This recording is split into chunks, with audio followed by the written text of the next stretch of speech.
PT Sarana Multi Infrastruktur Persero.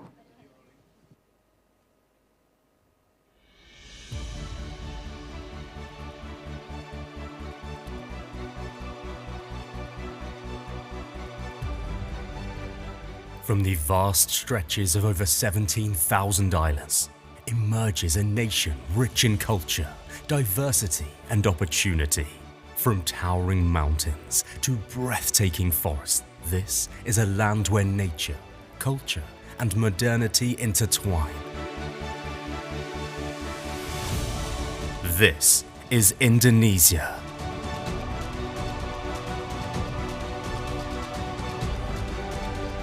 Home to over 270 million people, Indonesia is not just the largest archipelago, but also the beating heart of Southeast Asia's economy. Across cities and islands, Indonesia is redefining the future, where technology and modern infrastructure connects us as a great nation. At the core of this progress, PT Sarana Multi Infrastruktur Persero, or PTSMI, is playing a crucial role in advancing Indonesia's mission towards sustainable development. Established in 2009, PTSMI provides innovative financing solutions that drive this nation's progress, driving projects from clean energy, healthcare to infrastructure. PTSMI contributes to shape Indonesia's future sustainability and economic growth. Since 2016, PTSMI has actively supported Indonesia's public financing initiatives by working with subnational governments and committing a total of 39 trillion rupiah. PTSMI ensures a lasting, positive impact on the quality of life for millions. In line with global efforts, PTSMI supports Indonesia's transition towards advancing the SDGs and renewable energy. In 2018, PTSMI launched SDG Indonesia One, Indonesia's first blended finance platform to mobilize $3.15 billion in funding from 37 strategic partners globally. In 2022, PTSMI is appointed as the country platform manager of Indonesia's energy transition mechanism, received support from 18 strategic partners. As we journey forward, PTSMI aligns with the collective goals of the Association of Development Financing Institutions in Asia and the Pacific, ADFIAP, a global alliance of 90 institutions from 40 countries, working tirelessly to ensure sustainable development across the world, becoming the world's largest alliance of national and regional development institutions. This year, the 17th ADFIAP International CEO Forum unfolds in the breathtaking landscapes of Bali. The spotlight is on one critical mission: building a sustainable future. Development finance institutions are at the heart of the battle, leading the charge in the global race towards a low-carbon world. We stand at a crossroads, facing the greatest challenges of our generation: energy, the fuel of tomorrow; the digital economy, transforming every aspect of our lives; resilient infrastructure, the backbone of our survival; and water, our most precious resource, are under threat. Together, we must rise to meet these challenges. The future depends on it. By uniting governments, private sectors, and international stakeholders, we are shaping a future to create an inclusive and resilient path towards a sustainable future for generations to come. Together, we make this world better.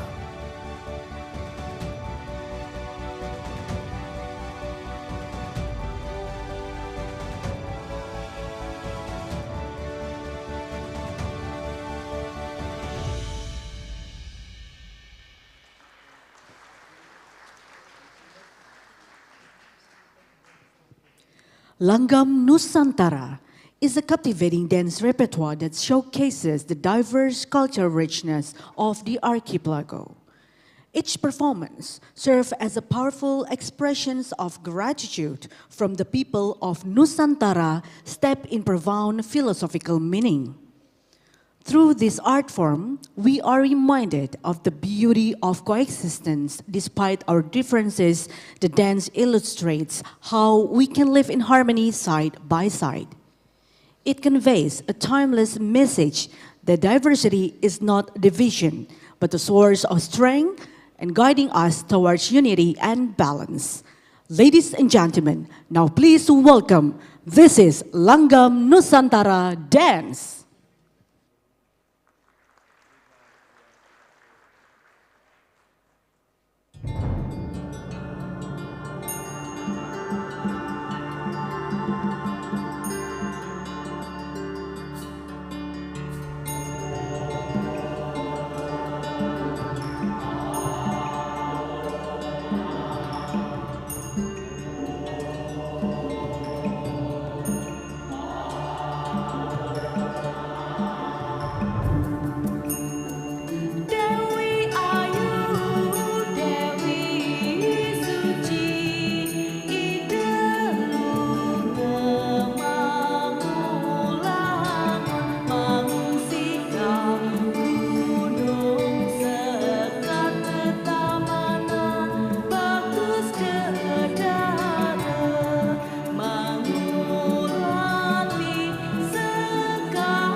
This is my story, a story that I have never ever told before. I open my eyes, exploring into the infinite beauty.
Assalamualaikum warahmatullahi wabarakatuh. Shalom, nama budaya, salam sejahtera untuk kita semua, salam kebajikan, Om Swastiastu. Interpreted as may peace and happiness always upon us. A very good morning, distinguished guests, ladies and gentlemen. We would like to welcome everyone to the Associations of Development Financing Institutions in Asia and the Pacific International CEO 17th. We have a big round of applause for all of us. It is an honor. My name is Putri Gorda to be the MC for this lovely morning. First and foremost, please allow me to convey my gratitude and warm welcome to the chairman of ADFIAP, as well as the delegate of the Royal Government in charge as CEO, Agriculture and Rural Development Bank, His Excellency Dr. Khao Tak. Welcome. To the President Director of PT Sarana Multi Infrastruktur Persero, Mr. Reynaldi Hermansyah. Selamat pagi. To the Syariah Supervisory Board, the member of Board Commissioners and the member of Board Directors of PT Sarana Multi Infrastruktur Persero, selamat datang, selamat pagi. And also we'd like to extend our gratitude to the speakers and moderator of the ADFIAP CEO Forum 17 and also distinguished delegates, ladies and gentlemen. Thank you very much for attending our special event for today. Ladies and gentlemen, ADFIAP International CEO Forum 17 is a prestigious gathering of CEOs from the associations of development financing institutions in Asia and the Pacific, representing 94 institutions from 40 countries. This year, PT Sarana Multi Infrastruktur, as Indonesia's development finance institutions, is proud to host this event under the theme of building a sustainable future, the crucial role of DFIs in a low-carbon development agenda. And over the course of this forum, we will explore how DFIs can lead the global low-carbon agenda through sustainable financing.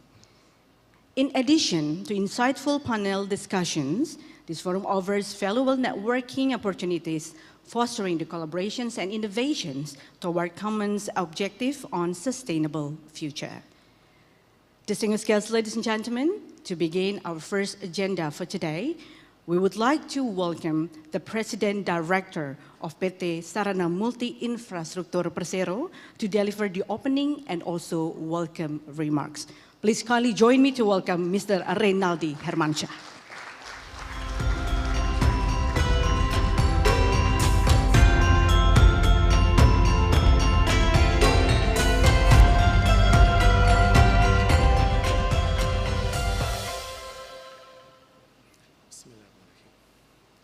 His Excellency Dr. Khao Tak, Chairman of ADFIAP, His Excellency Enrique Florencio, Secretary General of ADFIAP, Excellencies of the Board Member of ADFIAP, Distinguished Board of Commissioners and Syariah Supervisory Board of PT Sarana Multi Infrastruktur, Distinguished Board of Directors of the Special Mission Vehicles of the Ministry of Finance and its subsidiaries, distinguished delegates, ladies and gentlemen. It is a profound honor to welcome you all to the ADFIAP International CEO Forum 2024. Your presence here today is a testament to the collective commitment to fostering a sustainable development. I extend my heartfelt gratitude for your participation in this annual gathering of distinguished leaders from the development banks and financial institutions. ADFIAP is a beacon of development finance in the Asia-Pacific region. We have about 90 member institutions across 40 countries since its inception in 1976. Unwavering of this mission is to advance sustainable development and has it made its cornerstone of our region progress. We are truly privileged to host this important event and appreciate the trust and confidence that is placed to us by ADFIAP. The theme of this year's forum, which is Building a Sustainable Future, the crucial role of development finance institution in a low-carbon development agenda, could not be more timely as we grapple with the pressing challenges of the climate change, biodiversity loss, and social inequality. The role of DFI has never been more critical. DFI are uniquely positioned to catalyze green and sustainable investment by providing long-term financing, technical expertise, and risk mitigation mechanism that can unlock capital for projects that would otherwise be deemed too risky or unprofitable. This particular role has reduced the greenhouse gas emission and promote climate resilience and advance social equity. In Indonesia, we have set an ambitious climate target outlining in our national determined contribution. That is, to achieve these goals, we need significant investment in renewable energy, sustainable infrastructure, and green technologies. DFI can play a pivotal role in mobilizing the necessary resources and supporting the implementation of this climate action. Let me share a specific example. The development of renewable energy projects in remote areas. These projects often face challenges such as high upfront costs, complex regulatory environment, and limited access to finance. DFI can address these challenges by providing concessional financing, technical assistance, and risk guarantees. By supporting these projects, DFI can help, specifically in Indonesia, to achieve its renewable energy targets and to reduce its carbon footprint. Moreover, DFI have the opportunity to integrate social and environmental consideration into their investment decision. By prioritizing that the benefit local communities, protect diversity, and promote gender equality, DFI can contribute to a more equitable and sustainable future. For instance, by investing in projects that create jobs, improve access to healthcare and education, and empower women, DFI can help alleviate poverty and reduce inequality. The Indonesian government, through PTSMI, is committed to transforming itself into a full-fledged DFI by focusing on research-based concessional loans and aligning our activities with the principle of people, planet, profit, and prosperity. We aim to maximize our impact on the sustainable development. To achieve our shared goals, we must foster strong partnership between governments, DFI, and also the private sectors. Initiatives like the SDG Indonesia 1 is crucial in mobilizing blended finance and accelerating the achievement of sustainable infrastructure. By working together, we can leverage our collective expertise, resources, and influence to drive positive change. As we move forward, let us embrace innovation, adopt cutting-edge technologies, and embrace sustainable practices.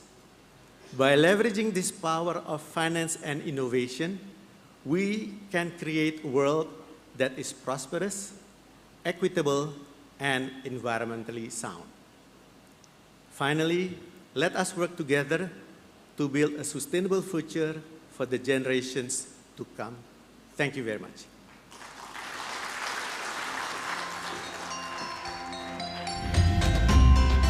Thank you very much, Mr. Reynaldi Hermansyah, for the opening and also welcoming remarks. Thank you.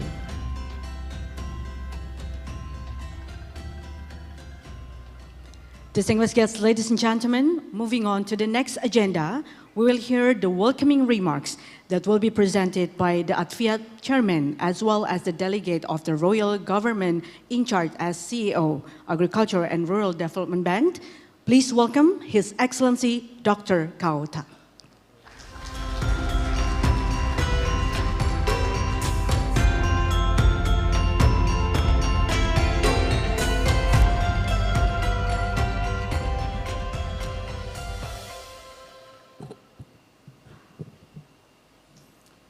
Selamat pagi, a very good morning.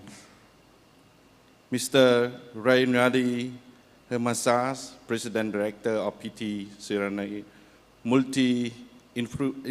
Infrastruktur, PT SMIs, Board of the Commissioner of PT SMIs, Sarana Supervisory Board of PT SMIs, Board of Directors of PT SMIs, distinguished speaker, moderators, guests, ladies and gentlemen.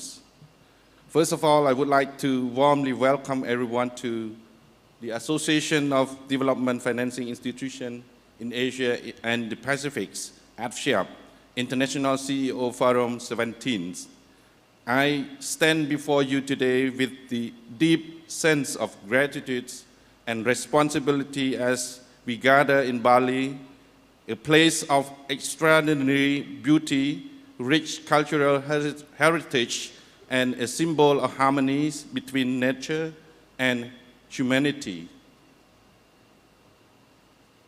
These serene environments that surround us here serve as a powerful reminder of our collective duty to protect and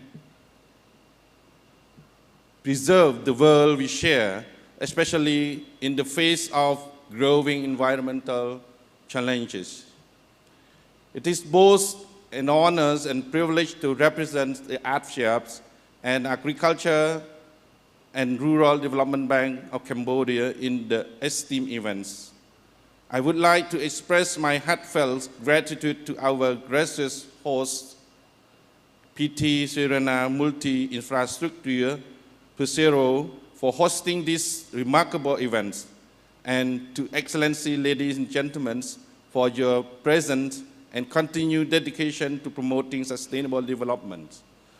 Joining us in this room are top executive decision maker and key stakeholder across the globe. What unites us is a shared vision of advancing the low-carbon development agenda. And I believe that this forum will serve as a platform not just for exchanging ideas, but also for forging partnership and will shape our collective futures. This year's theme, Building a Sustainable Futures, the crucial role of DFI in low-carbon development agenda, could not be more timely. The low-carbon development agenda is not just a policy framework, it is a moral imperative. It is about addressing three interconnected goals: reducing carbon emissions, fostering resilience to climate change, and promoting economic and social progress for all. This agenda has been globally recognized as a pathway to mitigate the devastating effects of climate change while offering a sustainable solution to lift the people out of poverty.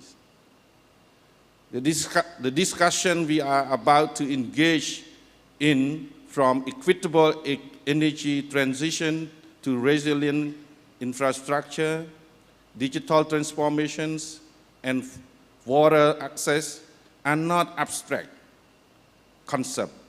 They are the key components that will determine the futures of our communities, our economies, and our planet. As a representative of ADFIAP and its members, I would not be more proud of commitment and the progress I have witnessed among our members in advancing low-carbon development. Right here in Indonesia, our gracious host, PT Sarana Multi-Infrastruktur, Persero, has issued a sustainability statement proclaiming their commitment to supporting the Indonesian government in reducing greenhouse gas emissions and achieving a net zero by 2060 or sooner by reducing the portion of financing for coal-fired power plant projects, increasing the portion of financing related to climate change mitigation, and providing finance and services to support energy transition toward clean energy and low-carbon economic development. The Development Bank of Japan has also committed to itself to contribute to the realization of decarbonized society by building the industry foundation and flexible, strong, safe, and secure regions and community in the green society. But while we strive to be part of solutions, we must also acknowledge that as the region, Asia and the Pacific have been both the contributor to global progress and a notable emitter of greenhouse gas emission. In 2023, our region was responsible for over 70% of the global growth and extraordinary achievement that come with the significant cost. Asia-Pacific economy contribute to more than 50% of the world greenhouse gas emission. And this, the figure is projected to rise as we continue to urbanize and industrialize at the unprecedented pace. According to one of the projections, Asia and the Pacific is expected to see 6 new mega cities and 9 new large cities emerge by 2030. And let us be reminded that our Asia-Pacific cities are already responsible for 75% of the region carbon emission, largely due to the inadequate urban planning.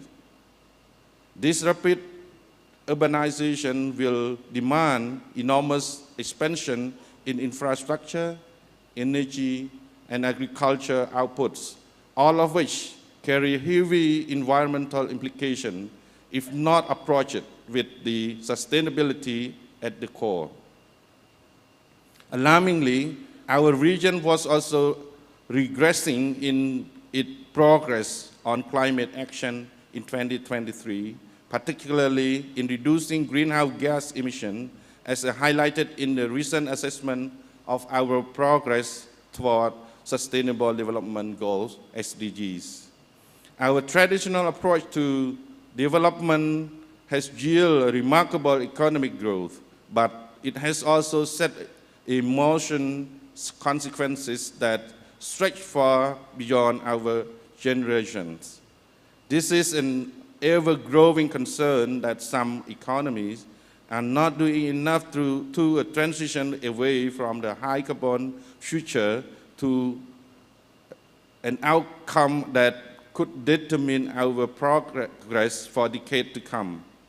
The infrastructure we built during the period of high growth, power plant, factories, roads, railway, can cement carbon footprint for generations. A power plant can run for 15 to 40 years, transportation network for even longer, 40 to 75 years or more. And decisions we made about land use and the urban planning today can shape the trajectory of entire city and region for over a century. This is why we must seize this opportunity to transition from high to low carbon development economy now, as delaying just as a decade, we could significantly inflate the cost of mitigation and make it more difficult to limit global warming to below 2 degrees Celsius.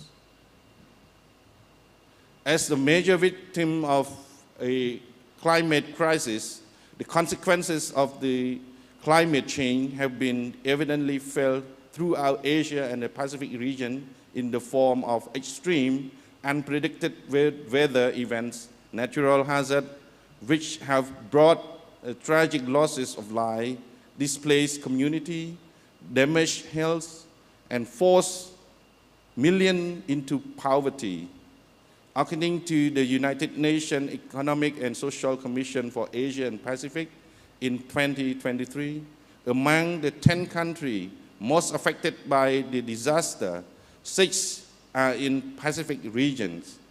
In 2023 alone, these events affected 400 million people and caused more than 41 billion USD in economic losses for the regions. But we must also acknowledge that the burden of climate change is not equally shared. Economy of Asia and the Pacific, with the low GDP in 2019, bear a disproportionately higher climate risk. Poorer economy have approximately 59% greater exposure risk score and 25% less coping capacity score compared to the other economies.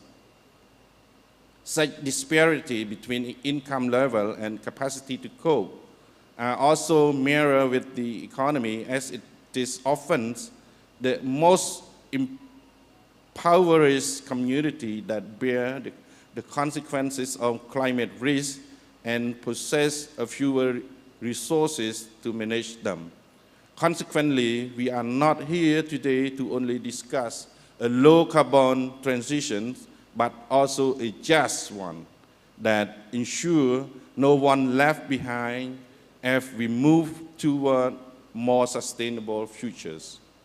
Ladies, Excellency, distinguished guests, ladies and gentlemen, as a DFI, we have a unique and powerful role to play in these journeys. We are not just a financier. We are a catalyst for a meaningful and just transition toward low carbon economy. Our effort alone will not solve these global challenges, but through purposeful collaborations with government, private sector partnership, and a local community, we can bring about multiplier effects that can accelerate progress. Combating the global climate crisis requires transformative change across multiple sectors, such as energy, technology, infrastructures, and water, all of which require significant investment. Recent trends provide a more optimistic outlook on global sustainable financing. In just 2 years, global sustainable debt issuance has more than doubled, from 800 billion USD in 2020 to 1.6 trillion USD in 2022. Asia Pacific accounted for 25% of this total, which over 350 billion USD in sustainable debt raised in 2022 alone, or about 1.3% of our regional GDP. While much of this financing has come from public resources, we are beginning to see a larger share of private investment. Private financing now contribute 40% of the total climate funding in Asia. Yet, despite these positive trends, a significant financing gap remains.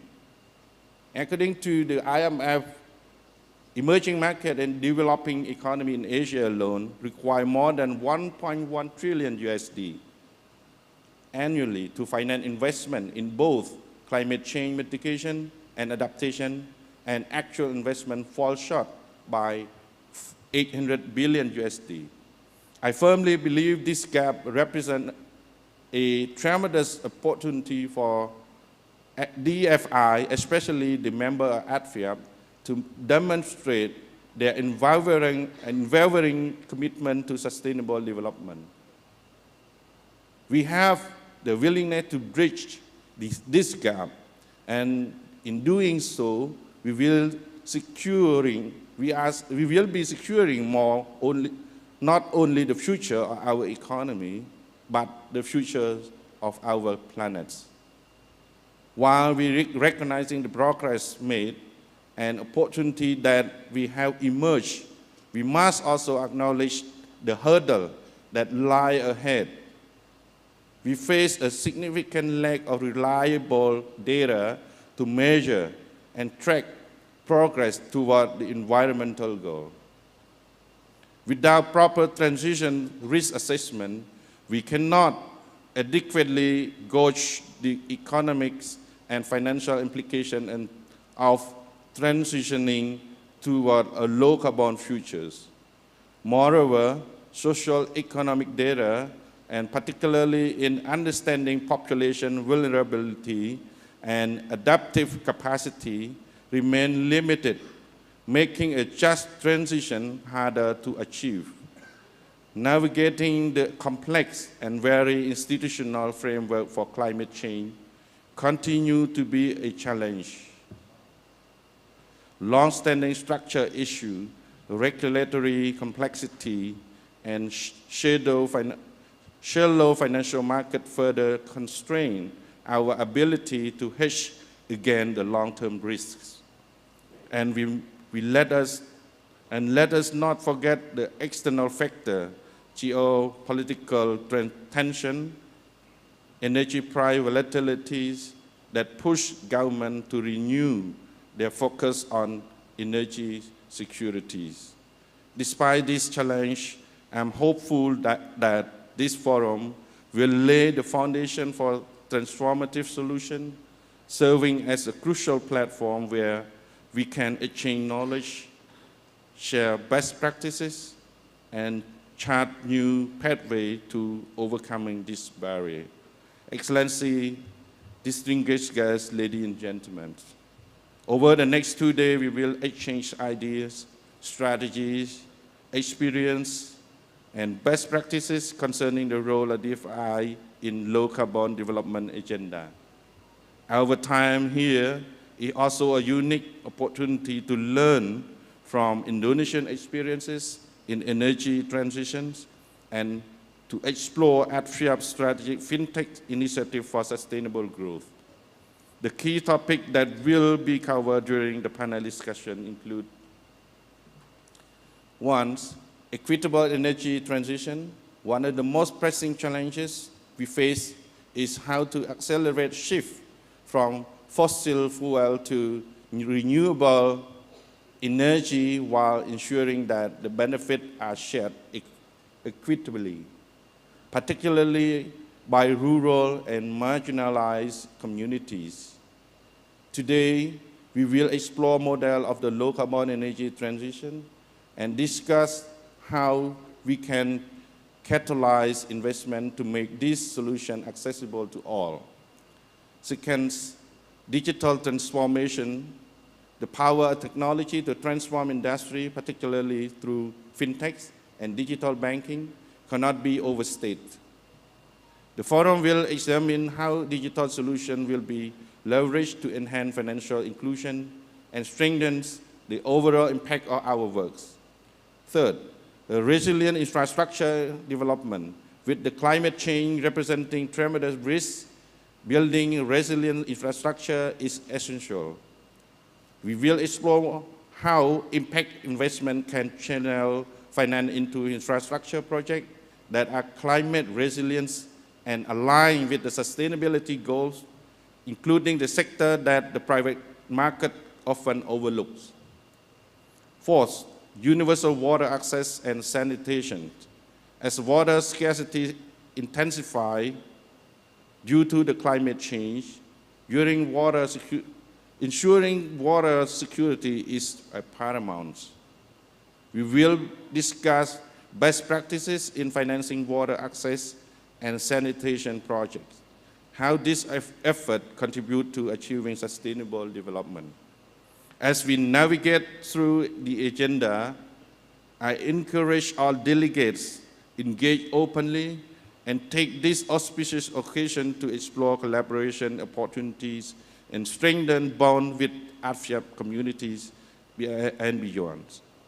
Just as Bali represents a harmony between nature, cultures, and people, I hope that this forum can bring us as closer in the face of global challenges. To conclude, I extend my best wishes for the success of this year's forum. I hope that ADFIAP International CEO Forum 17 proceeds smoothly and result in outcome that prosper us all forwards. I wish Excellency, distinguished guests, ladies and gentlemen, in good health, success, happiness, and have a memorable time in Bali. Thank you. And now, my great honor to officially declare the opening of the ADFIAP International CEO Forum 17 now on. Thank you again.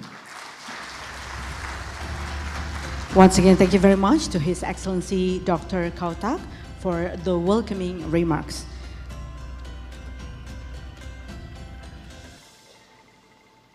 So distinguished guests, ladies and gentlemen, we are still in ADFIAP International CEO Forum 17. And as I mentioned earlier, that today we'll have the panel discussions and also special interest session. But before that, ladies and gentlemen, I would like to steal your attention for a while to the screen in front of you, because we are going to see a keynote speech that will be delivered by the Director General of State Assets Management, the Ministry of Finance of the Republic of Indonesia. Ladies and gentlemen, I present to you Mr. Ronald Silaban.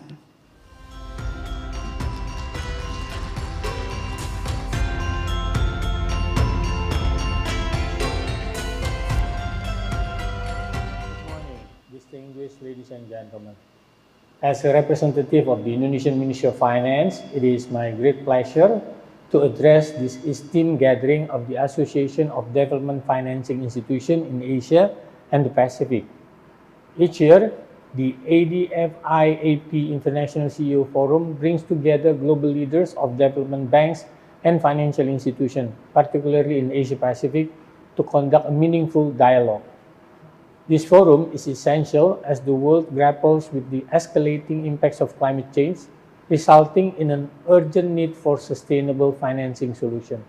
Ladies and gentlemen, today we face a rapid transformation driven by technological advancement, shifting demographics, and evolving economic landscape.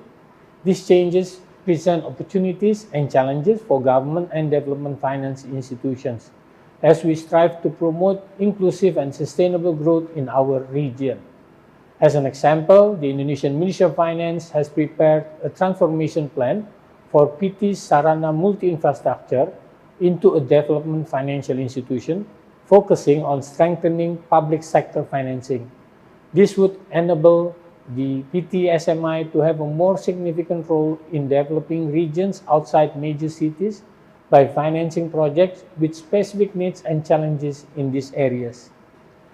PTSMI also supports Indonesia's commitment to sustainable development by funding green and climate-friendly projects, including those focusing on renewable energy, clean transportation, and climate resilience. This initiative would be aligned with global goals such as the Sustainable Development Goals.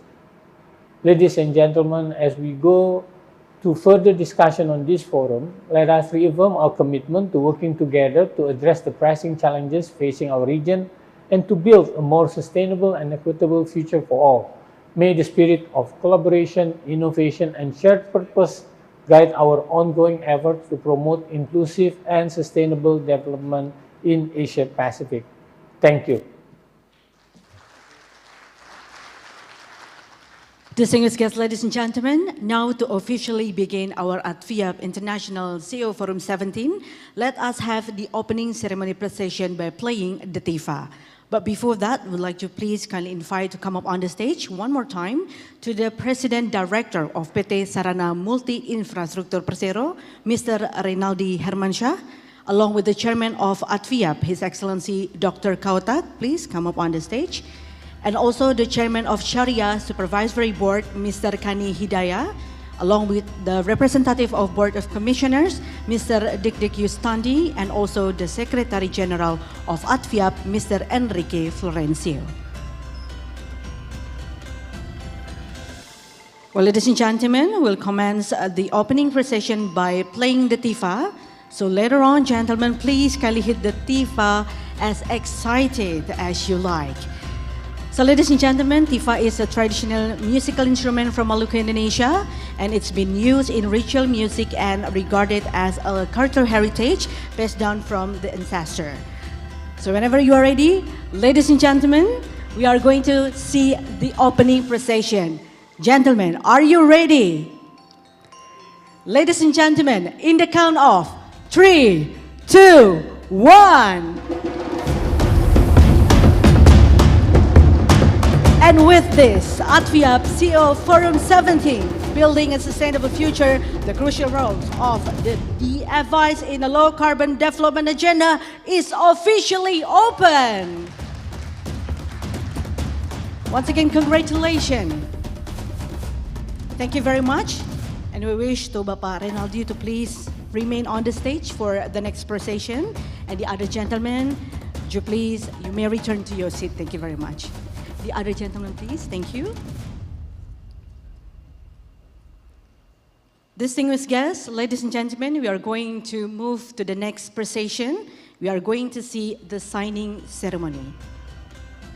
Ladies and gentlemen, we will now become the witness of the collaboration between PT SME and the strategic partners, marking the journey of PT SME on further development to become Indonesia's development finance institution that always strives to be the agents of innovation in sustainable development. And first, we will witness the signing of the MOU on Trust Fund Development between PT SME and UK FCDO Mentari Program. And for that, we would like to invite to please come up on the stage the representative from UK FCDO, the head of low carbon energy and infrastructure team, to please come up on the stage. Mr. Yonty Jones, please.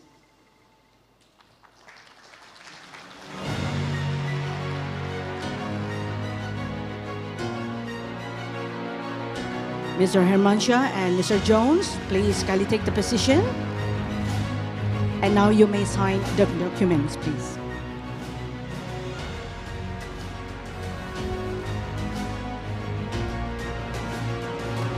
And now you may exchange and sign it again, please. May I feel the energy, ladies and gentlemen? Give the biggest round of applause. Thank you very much. And please kindly show it for the photo session. The official camera will be in the center in the count of 1, 2, 3. Once again, 1, 2, 3. Thank you very much. And once again, Mr. Hermansyah and also Mr. Jones, after this, please kindly remain on the stage because after this, we'll have the photo session as well. Thank you very much.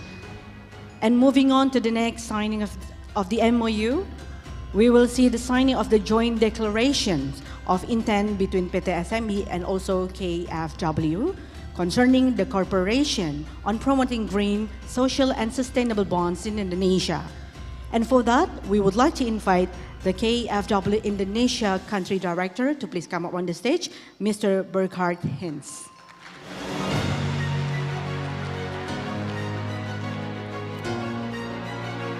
Please kindly take the position.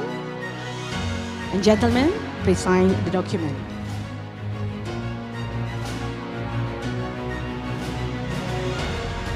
And after this, you may exchange.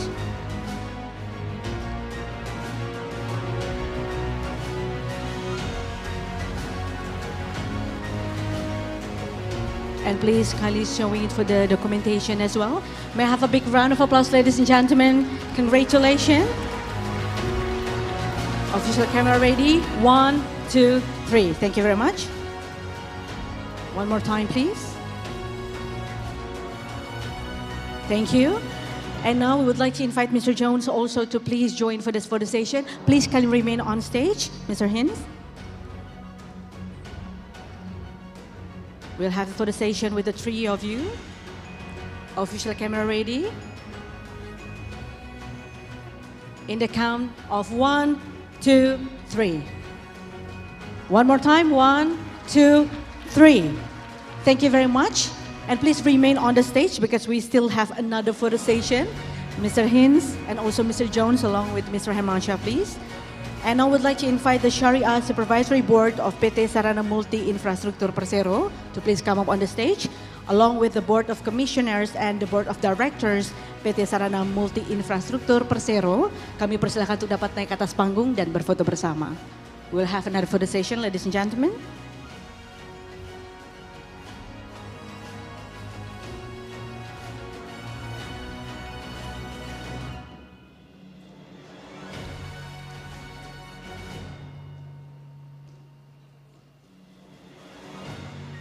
Please kindly take the position. Come forward a little bit. Thank you very much.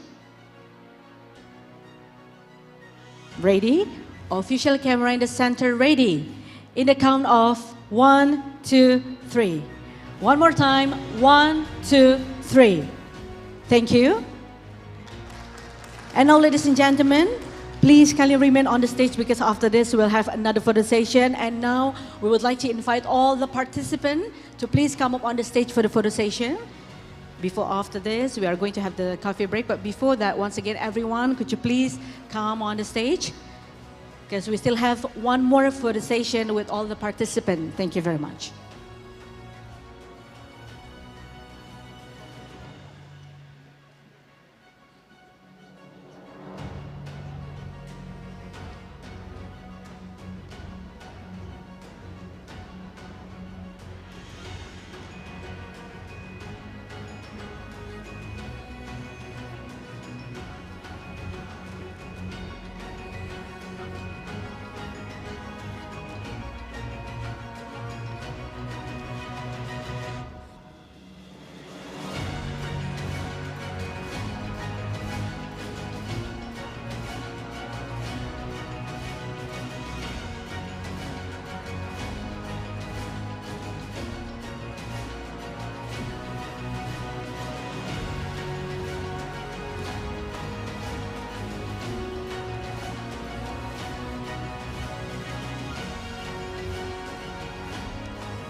We'll be waiting until everyone's ready.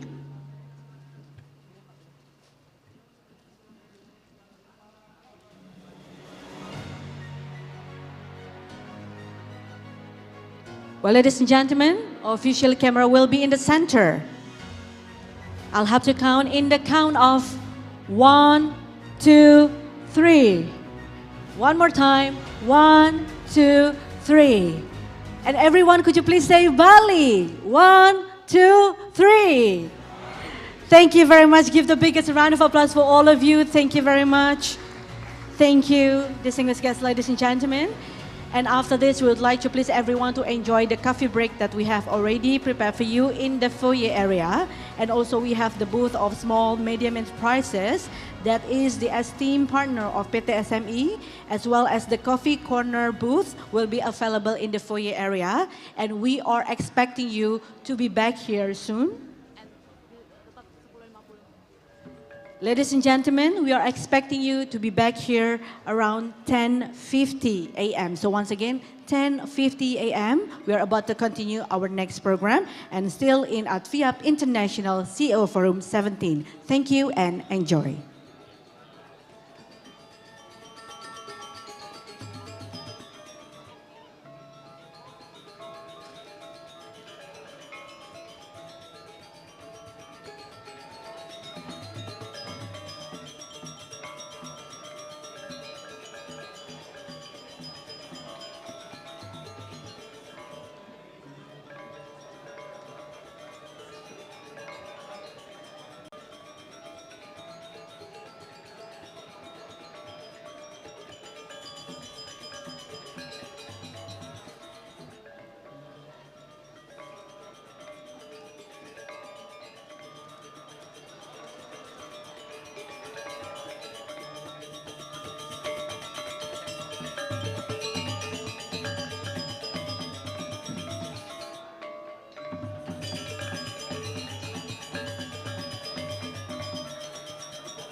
Check 1, 2, 3, check. Hey, look.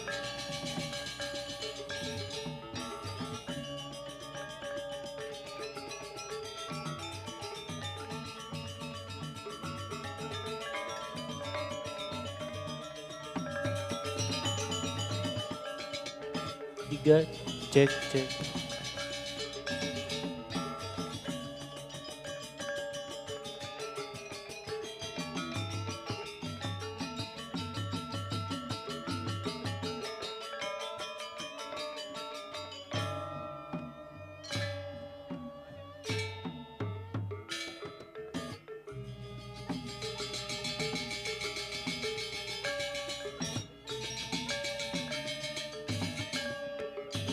Empat, cek, cek, cek.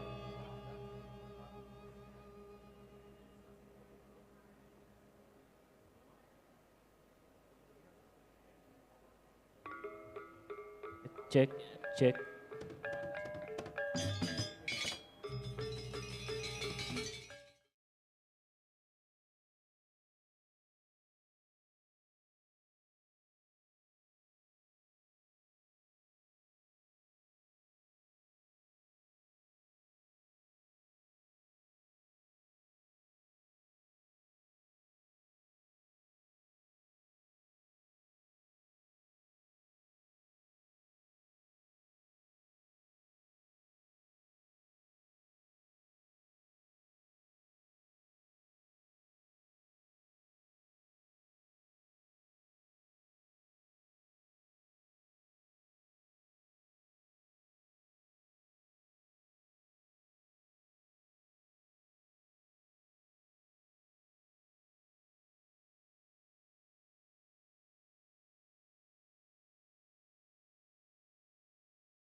Octoplex in your financial institution. You can also bring your organization's ESG initiatives into Octoplex, giving you a common platform to collect, monitor, track, verify, and report your compliance achievements. Speak to us about how we can transform your business. Contact ADFIAP to begin your journey with these platforms today. Meet Mike. Mike needs a loan to grow his business. Ladies and gentlemen, Say hello we are to about to continue our next session for today. So for that, we'd like to invite everyone to please kindly enter the ballroom and be seated. One more time, ladies and gentlemen, we are about to continue our next session for today. So for that, we'd like to invite everyone to please kindly enter the ballroom and be seated. Thank you. Provenir, you can approve their requests instantly without increasing your risk. When your customer clicks submit, the application is automatically routed to the Provenir platform via our secure API. Provenir is a browser-based SaaS application that enables you to access everything you need to make smarter decisions through a single design studio. Your business users can bring in data solutions through a single API, including identity, fraud, and credit data. Create end-to-end decisioning processes. Use AI models to help you make the best possible decisions. Generate predictive models from your own results with Provenir's AutoML. Monitor and optimize your decisioning with performance dashboards. Use the no-code user interface to create any decision process, from simple to complex, with point-and-click, drag-and-drop tools. Build, test, deploy, and iterate decision processes with ease, using testing tools built right into the Provenir Studio environment. So, when Mike, Lily, Juan, Amy, or any other customer around the world needs an instant decision, you can say yes with confidence. Provenir will give you the flexibility and agility to onboard clients, launch new products, and grow your business on your timeline without reliance on vendors. Are you ready to see how Provenir can help you make smarter decisions faster? The idea of the Development Bankers Association was conceptualized at the 4th Regional Conference of Development Financing Institutions of Asia and the Pacific in 1969. And on October 1st, 1976, during the Asian Development Bank annual meeting in Manila, the Association of Development Finance Institutions in Asia and the Pacific, ADFIAP, was born. We have gone through the challenges and opportunities of diversification, both domestic and external, of the 80s, to the new era of financial systems deregulations worldwide of the 90s. We also entered the new millennium with brand new strategic plans that integrated sustainability with development. By the 2010s, when the environment became an essential component of the ADFIAP way, the Secretariat encouraged energy conservation and took several steps to offset carbon footprint. Now, 3 years after the pandemic, on our 45th annual meeting, ADFIAP and its members still standing and providing much needed assistance to vulnerable sectors of both enterprise and society will tackle the strategic role of development. Ladies and gentlemen, once again, we would like to invite everyone, and for those of you who are still in the foyer area, please kindly join us inside of the ballroom and be seated because we are about to continue our next session for today. So once again, ladies and gentlemen, we are about to start our program for today, so please kindly join us inside of the ballroom and be seated. Thank you.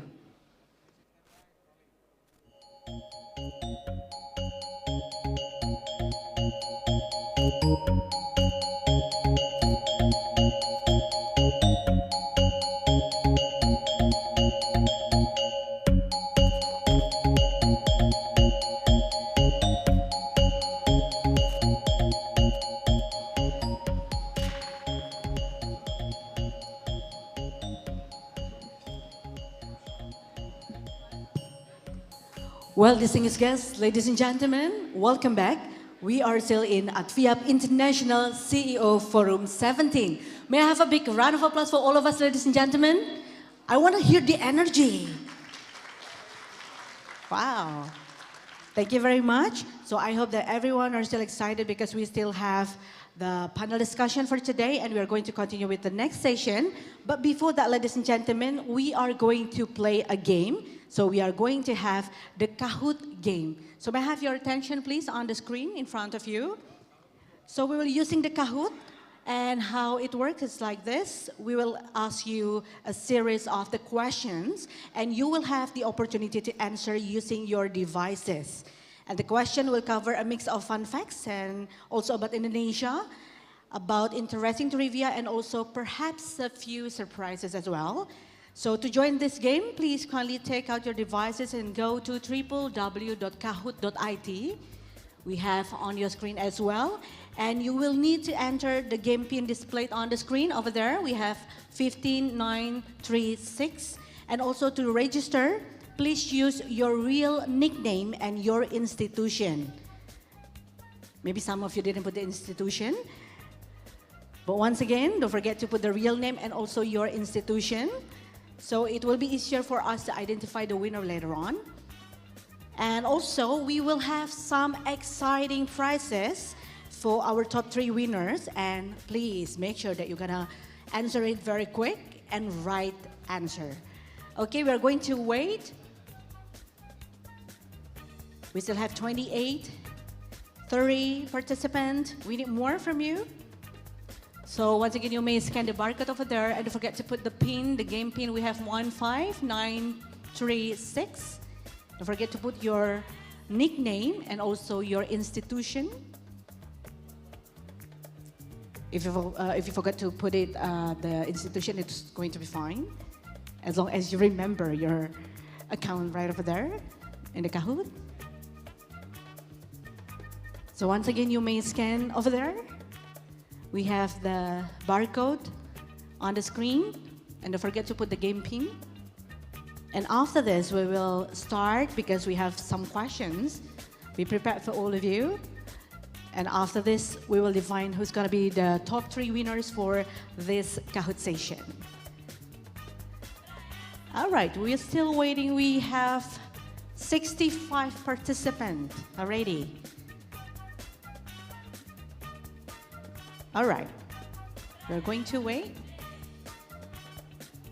We still open the opportunity for you to join.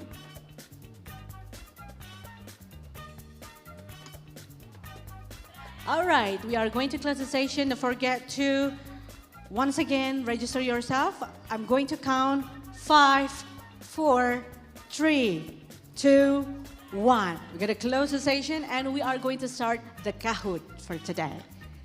So are you ready?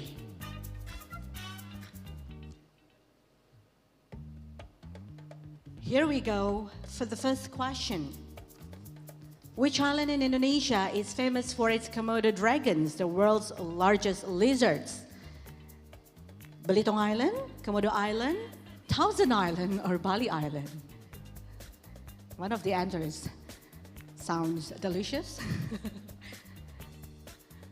All right, 5, 4, 3, 2, 1. And of course, not the Thousand Island, ladies and gentlemen. The answer is Komodo Island. We're going to see who is the top 3. All true and the winner. Who's that the winner? Which popular tourist destination in Indonesia is known for beaches, temples, and vibrant art scene? So Sumatra, Borneo, Bali, or Sulawesi?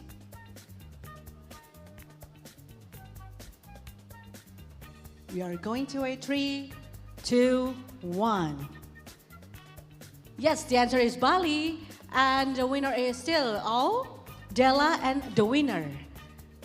I wonder who is the winner. And the third question.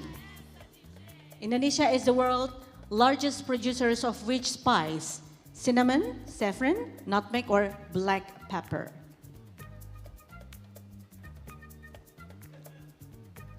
Okay, which one? is the answer in 3, 2, 1.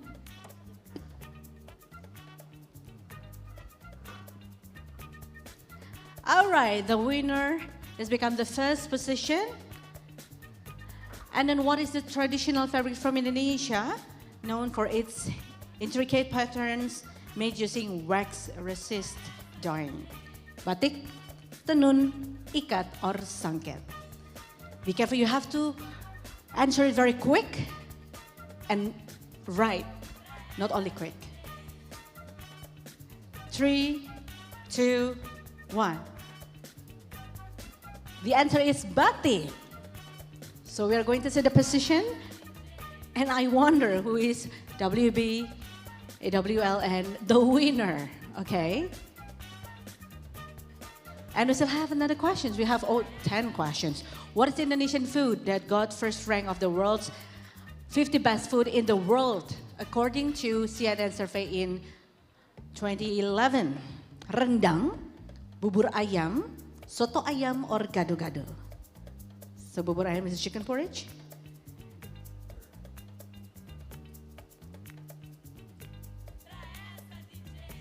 So the answer is rendang.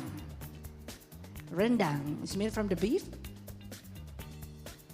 Okay, the next question. What is the name of the international airport in Bali? Soekarno-Hatta, Kuala Namu, Samratulangi, or Igusti Ngurah Rai? When you landed in here in Bali, I bet that you know what is the names of the airport in here. We still have only one airport in here in Bali. So the answer is 2, 1, and Igusti Ngurah Rai. Okay, we're gonna check the position. Oh, is it still there? What is the name of the ancient temple complex located in Central Java? This is a UNESCO World Heritage Site. Borobudur, Batu Jaya, Prambanan, or Kalasan? So it's located in Central Java.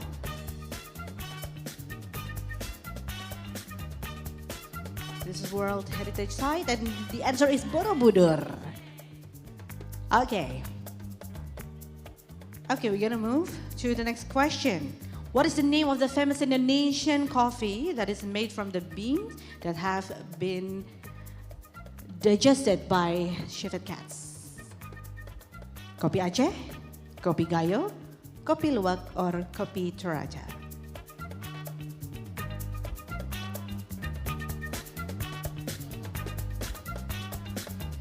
Dua, satu. The answer is Kopi Luwak. Luwak is shepherd cats.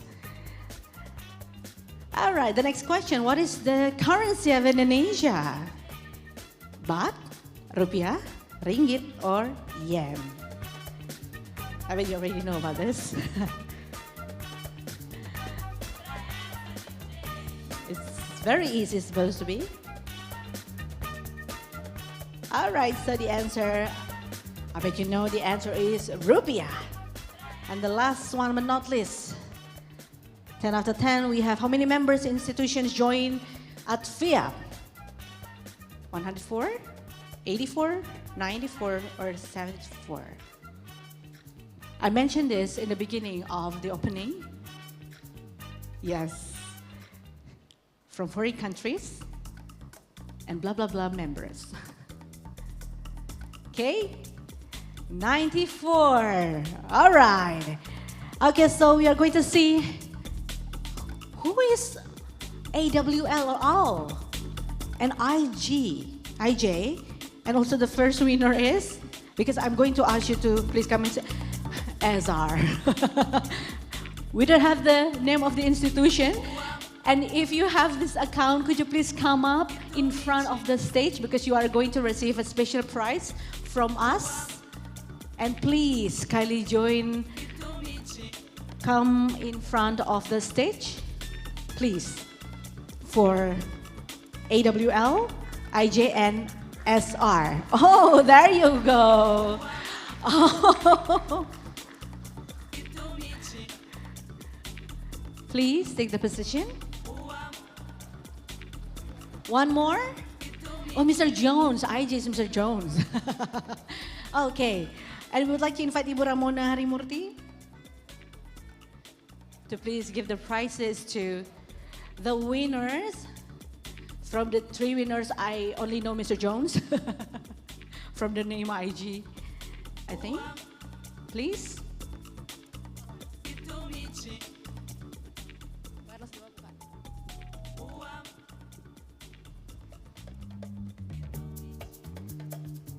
So once again, congratulations to all the winners. You will have for the session. 1, 2, 3. 1, 2, 3. Thank you very much. Thank you. You may return to your seat. Thank you very much. And also thank you, Bramona. Well, distinguished guests, ladies and gentlemen, now move on to our awaiting session, the special interest and thematic session. Throughout every panel session, we will have the polling that will be delivered through the Mentimeter. So you can also ask the questions via the Mentimeters.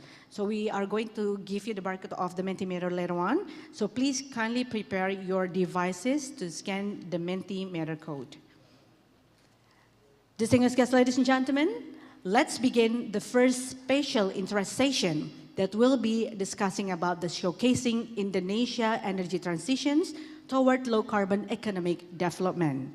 And for this session, we would like to invite our moderator to please come up on the stage, the Indonesia Country Manager, Rocky Mountain Institute, Mr. Rizky Fauzianto.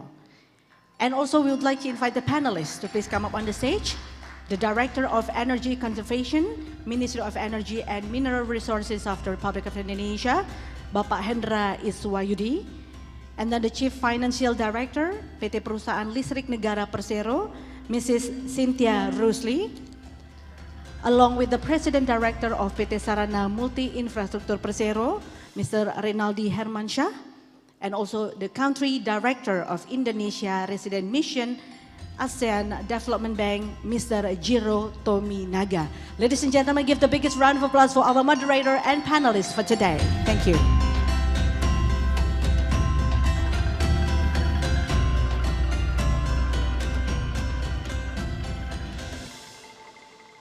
Ladies and gentlemen, I hand it over the session to Mr. Rizky Fauzianto. Okay, thank you, MC, and very good morning to all distinguished guests and speakers. Also, very good morning to High Excellency Dr. Kau Touch and all Board of Directors of PTSMI. So my name is Rizky Fauzianto. I'm Country Manager from RMI, and thank you to PTSMI for inviting me to be the moderator of these sessions. So in this first sessions of this event, we have special interest where we will talk about showcasing Indonesia energy transition towards low-carbon economic development. As you know, Indonesia energy transition towards low-carbon economic development is both a critical and complex undertaking, positioning the country as a potential leader in the region. Fossil fuels have been a backbone of Indonesia economic development for decades, but the country has set ambitious targets, such as achieving net zero emission by 2060 and 17 to 19% of share renewable energy in the national energy mix by 2025. There are some key initiatives such as JETP, Just Energy Transition Partnership, and also ETM, Energy Transition Mechanism, that includes coal transition, that demonstrate Indonesia leadership in pursuing low-carbon opportunities. While current progress has been slower than expected, projects are now underway to accelerate clean energy deployment and reduce coal reliance.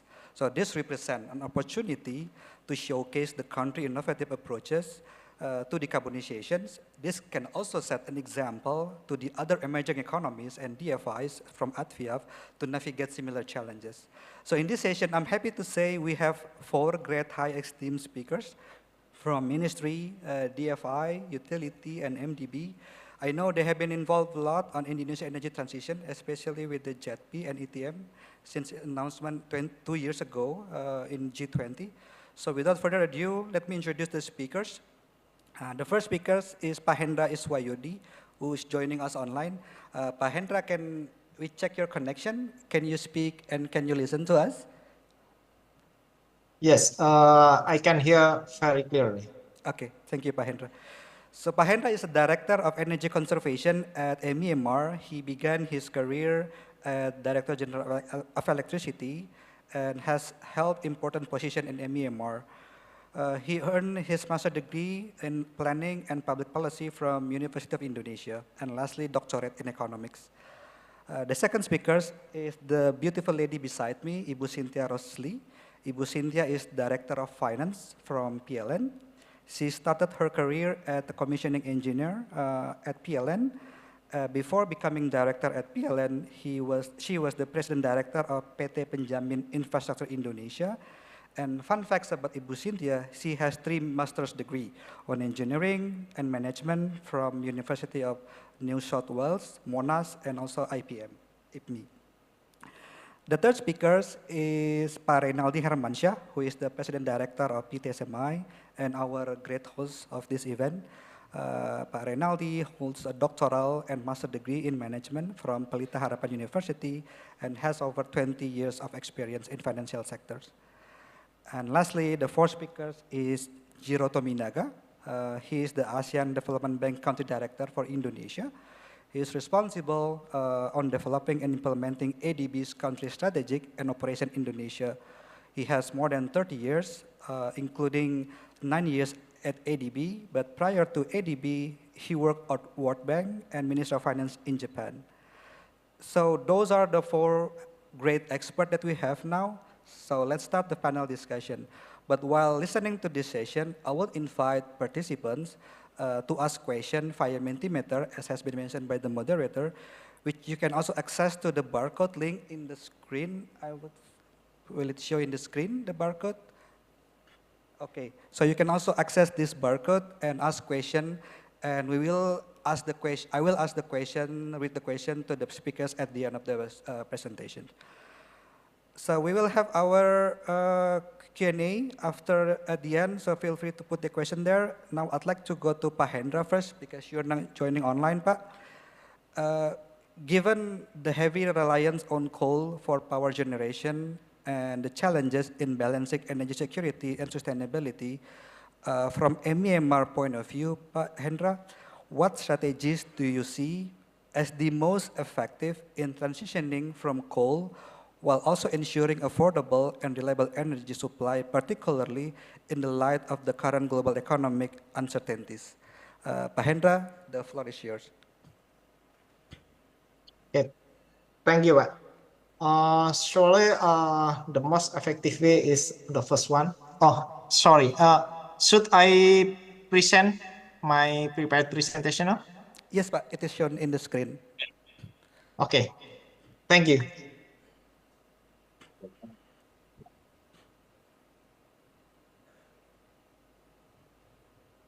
Okay, Excellencies, distinguished participants, ladies and gentlemen, good morning.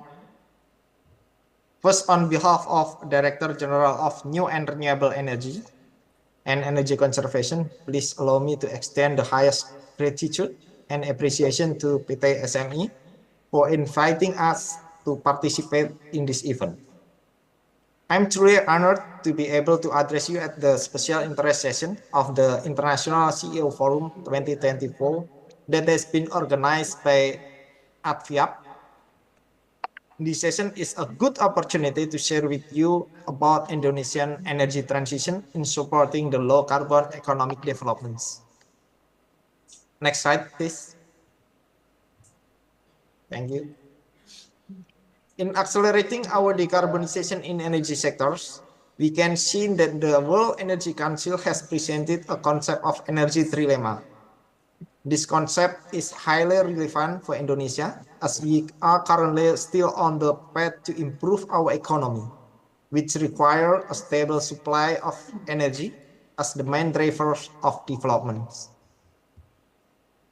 However, due to the heavy reliance on fossil fuel like coal powers, energy sector also becomes one of the main contributors of carbon emissions.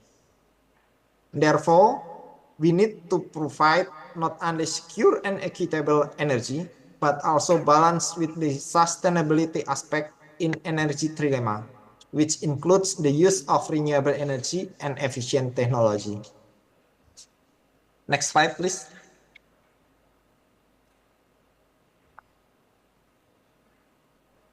As you can see in the slides, in our enhanced NDC documents, the energy sector needs to mitigate 358 million tons of CO2 by 2030 by implementing some strategic policies. Two of the main strategies to achieve this target are by implementation of energy efficiency and the use of renewable energy. Each of them is estimated to offset around 37% and 51% of our emission target. Besides that, Indonesian government is currently in the process of finalizing the draft of updated National Energy Policy, the RPTK, which plan to target 70 until 72% improvement both in energy intensity reduction if compared to 2025 and renewable energy mix to reach the net zero emission by 2060. Based on the global stocktake event, we must significantly improve our renewable energy installed capacity by 3 times and the global energy efficiency by 2 times from the previous decades. According to our historical trends, the average decline of energy intensity is 2% until 2021. And for the last 2 years, reducing our intensity is challenging due to significant rise in energy-intensive industry activities. Meanwhile, the installed renewable energy capacity is estimated to be 14.5%, which is still far from the intended target in National Energy Plan. Next slide, please. Ladies and gentlemen, in mainstreaming the decarbonization agenda, the Indonesian government is currently preparing a net zero emission roadmap for the energy sector, which captures comprehensive plan of decarbonization efforts in both the supply and demand sectors. Based on the NZE roadmap, it is estimated that around 95% of carbon emission from the business as usual scenario will be mitigated by 2060, so that the final emission target for the energy sector is 129 million tons of CO2. This can be achieved by implementing the following strategy. We can see that the energy efficiency practices to reduce energy consumption will include implementation of mandatory energy management, minimum energy performance standards, and other strategy in energy efficiency measures. The second one is electrification in various demand sectors, including in transportation sectors by using electric vehicles. The third one is implementation of low carbon technology, including replacing fossil fuels with low carbon alternative fuels and early retirement of coal-fired power plants. The fourth one is utilization of renewable and new energy sources for on-grid and off-grid power system. This is as well as hydrogen, ammonia, sustainable aviation fuel development, and the last one, implementation of CCS, CCUS to offset the final part of emission, particularly from hard to abate sectors. Next slide, please.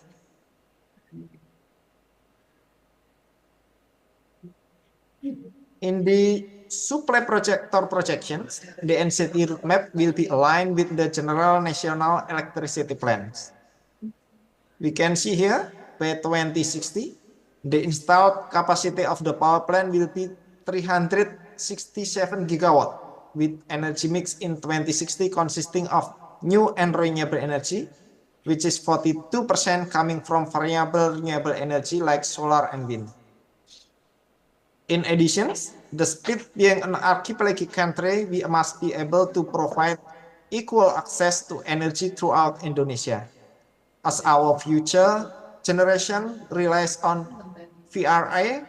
We need to be careful in maintaining and improving the transmissions and distribution grid security and stability.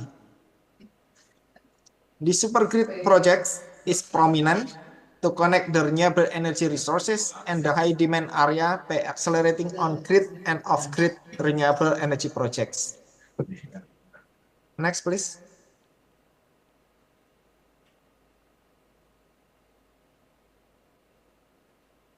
Renewable energy is potentially the most significant levers of decarbonization effort in energy sectors, and it is also one of the most capital-intensive strategies, particularly if we compare it with energy efficiency.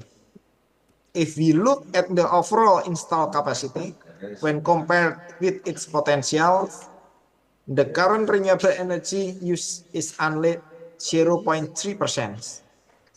With an enormous and varied renewable potential spread across several regions in Indonesia, this NRE utilization is still very low and require continuous and advanced effort to be upscaled.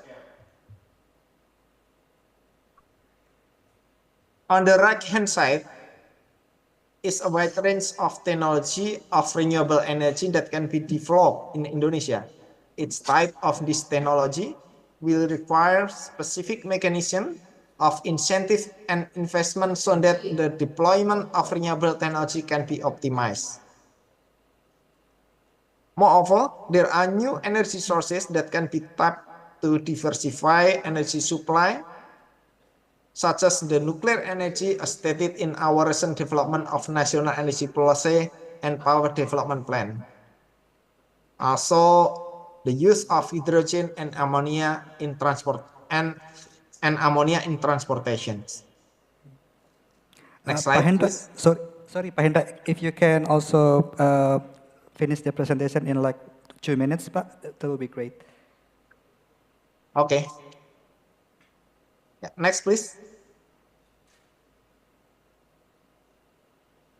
Okay, ladies and gentlemen, looking at the decline of LCOE, we have seen how the renewable energy gets more and more competitive compared to fossil fuels, especially for modular VRE deployment like solar and wind. Despite this competitiveness, we can still see the gap between the planned investment and the realization in our PLN Power Development Plan, which stand at around 7.4 gigawatt until 2025. It is estimated that we will need more than $55 billion investment to achieve the intended target of renewable energy deployment. From that figures, a quick $15.9 billion is required to fund the project which are already in the planning stage.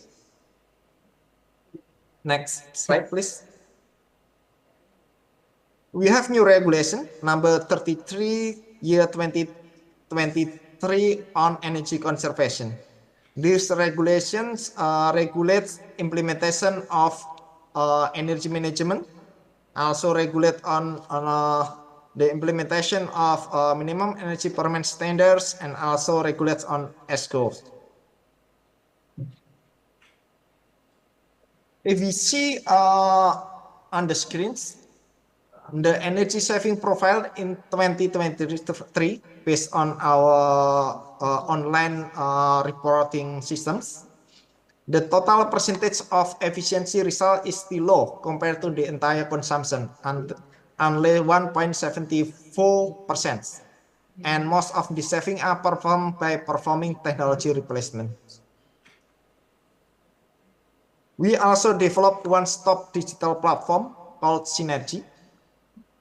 It is like a web-based application that will provide access to all of energy conservation stakeholders. You can find here all of the list of clients that comply with MAPs, and also the best practice how to implement energy efficiency, including energy management. Next slide, please. In order to debottleneck our green investment in energy efficiency and conservation programs, we also working on the monetization of carbon emission reduction through IDX carbon exchange platform. Current traded volume is 1.36 million ton of CO2 equivalent, and it is mostly originated from the power sector projects. We are now expanding the efforts, supporting 5 companies under the emission reduction certificate programs with the help of catalytic funding scheme from BPDLH, Environmental Fund Management Agency. The total expected monetization is $20.9 million with assumption of carbon price $4 per ton CO2. We need to promote the understanding of private sectors and business owners that energy efficiency program provide great opportunities for companies to save their energy costs by being efficient and provide more benefit by monetizing emission reduction. Next slide, please.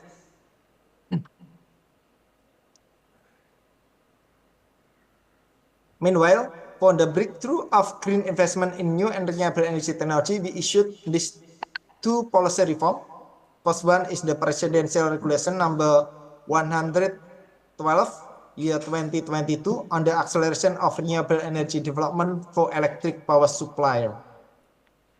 This regulation presents the modification of pricing formula for each type of renewable energy that considers not only the technical multiplier factors, but also location factor is in the first stage. It is also regulates the maximum cost component for transmission and storage facilities for the renewable energy power generations. The second regulation is the MEMR regulation number 11, 2024. Regarding the local content, it is mentioned that the core value of this document is accelerating and promoting development of electricity infrastructure first, while still also prioritizing the use of domestic product in different scopes. These regulations, together with the Ministry of Industry Regulation number 33, year 2024, aims to debottleneck the local content in several renewable energy projects such as geothermal, solar, and hydro projects. Next slide, please. In pursuing the energy transition, MEMR has promoted the stakeholder collaboration through the pentahelix concept. The role of private sector is very important to accelerate energy transitions.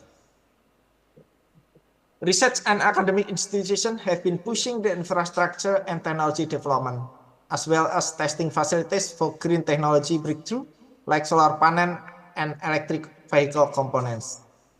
We also work together with other institutions inside the government, both at international, regional, national, and provincial, or even municipal, to address these energy transition issues through policy and regulations. Next, please. Thank you. Last but not least, we would like to thank to all parties that have been involved in this event, who have made such a great contribution to advance the energy transition agenda in our nations.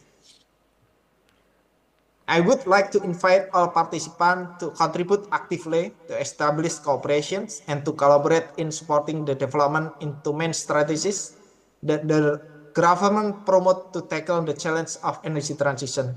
The first one, renewable energy. The second one, energy efficiency. Thank you so much for your attention. Thank you very much. Let's give a round of applause for Pak Hendra. Pak Hendra, thank you for your presentation. So if I can summarize, there are like 6 strategies from MEMR in transition from coal to clean, but specific for renewable energy and energy efficiency. Debottlenecking investments are important to maximizing economic opportunities, policy reforms, and collaboration between governments, private sectors, academia, and CSO.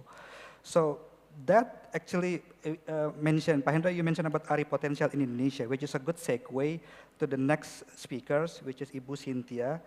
Ibu Cynthia, PLN is playing a pivotal role in the transition to greener power sector.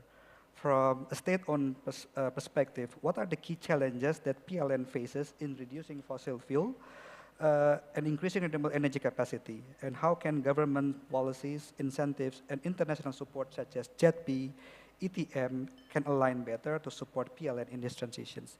You have 8 minutes, Ibu Cynthia, and the floor is yours. Thank you very much, moderator. Very good morning, everyone. Bismillahirrahmanirrahim. Assalamualaikum warahmatullahi wabarakatuh. So, very honored to be here before everyone, distinguished guests and special DFIs, talking about development finance institutions for potentially helping Indonesia or hopefully a region in also pushing the energy transition. So as of the topic today, I think Pak Hendra has already put everything from the policy and also context in Indonesia context. I would like to bring up a bit of more PLN context, so more specific, and leads to the answering the questions from the moderator on what are the challenges and how the development finance or our partners, multilateral or international partners, would be able to help Indonesia pushing the energy transitions. Next. Yeah, I think this is, you've seen also different version of the government slides. But basically, if you do nothing, then the BAU scenario would lead us by 2060 of 1 million tons CO2, 1 billion tons CO2 by 2060 per year. Yeah. And then we need to do something, then we call it the decarbonization journey. And as of now, the carbon emissions in the power sectors is around 300 million tons, and we have planned on reducing it by 2060 and at least for the next 10 years. And we put this into what we call it the RUPTL, the long-term national plan of power sector in Indonesia.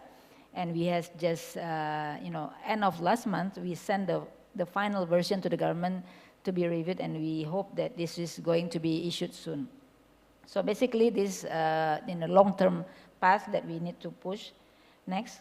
So on this scenario, of course, the trilemma, as also we heard from Pa Hendra, so no need to get this repeated. So just go next to basically, next slide. So what are the specific investment needs in terms of physical investment and the capacity in the generation sites and the renewable energy sites and also the transmission and distribution side. So we have already mapped out this on our original versions of the draft RUPTL.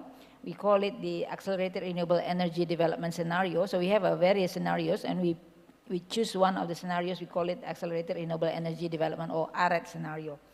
And here we have quite a big challenge that for the next 10 years, we need to install around 30 gigawatt of new renewable energy into the system. And we need to also build around 49,000 kilometer circuits of transmission, whether it's interconnections, backbone, or fishbone, or substations. So this is basically a big task.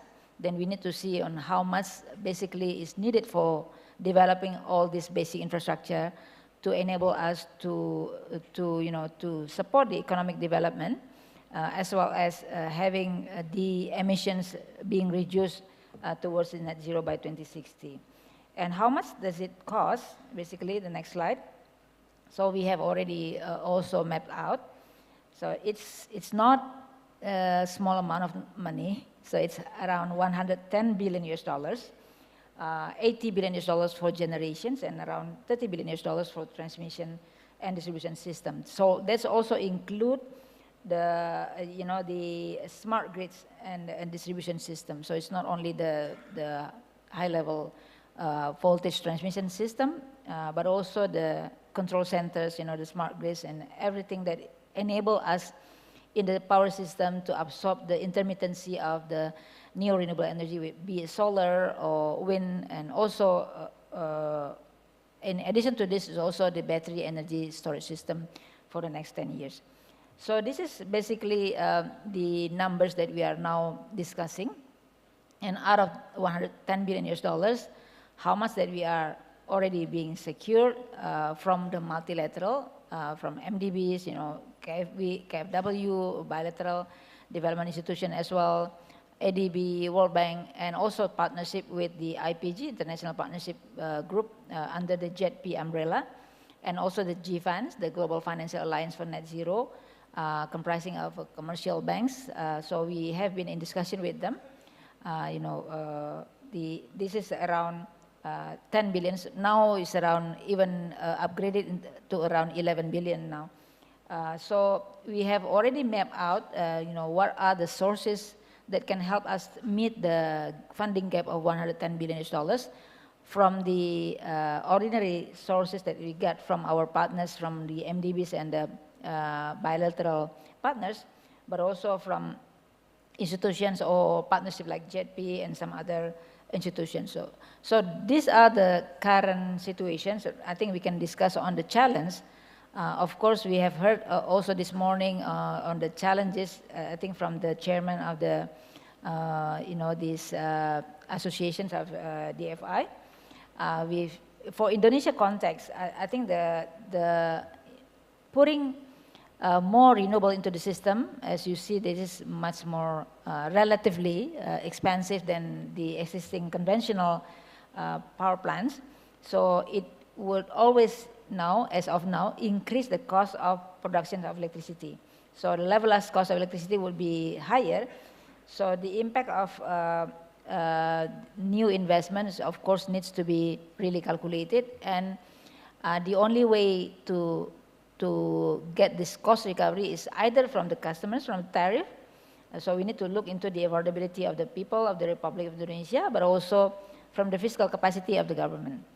So this is a big challenge, and not only on the investment, but also on the tariff and the cost recovery for the operations. And the financing, of course, $110 billion is not a small amount of money. The multilateral, the conventional, the concessional financing, semi-commercial, export credit agency, as well as the commercial, and also from the local and global bonds from the capital market. So we are now pushing this through.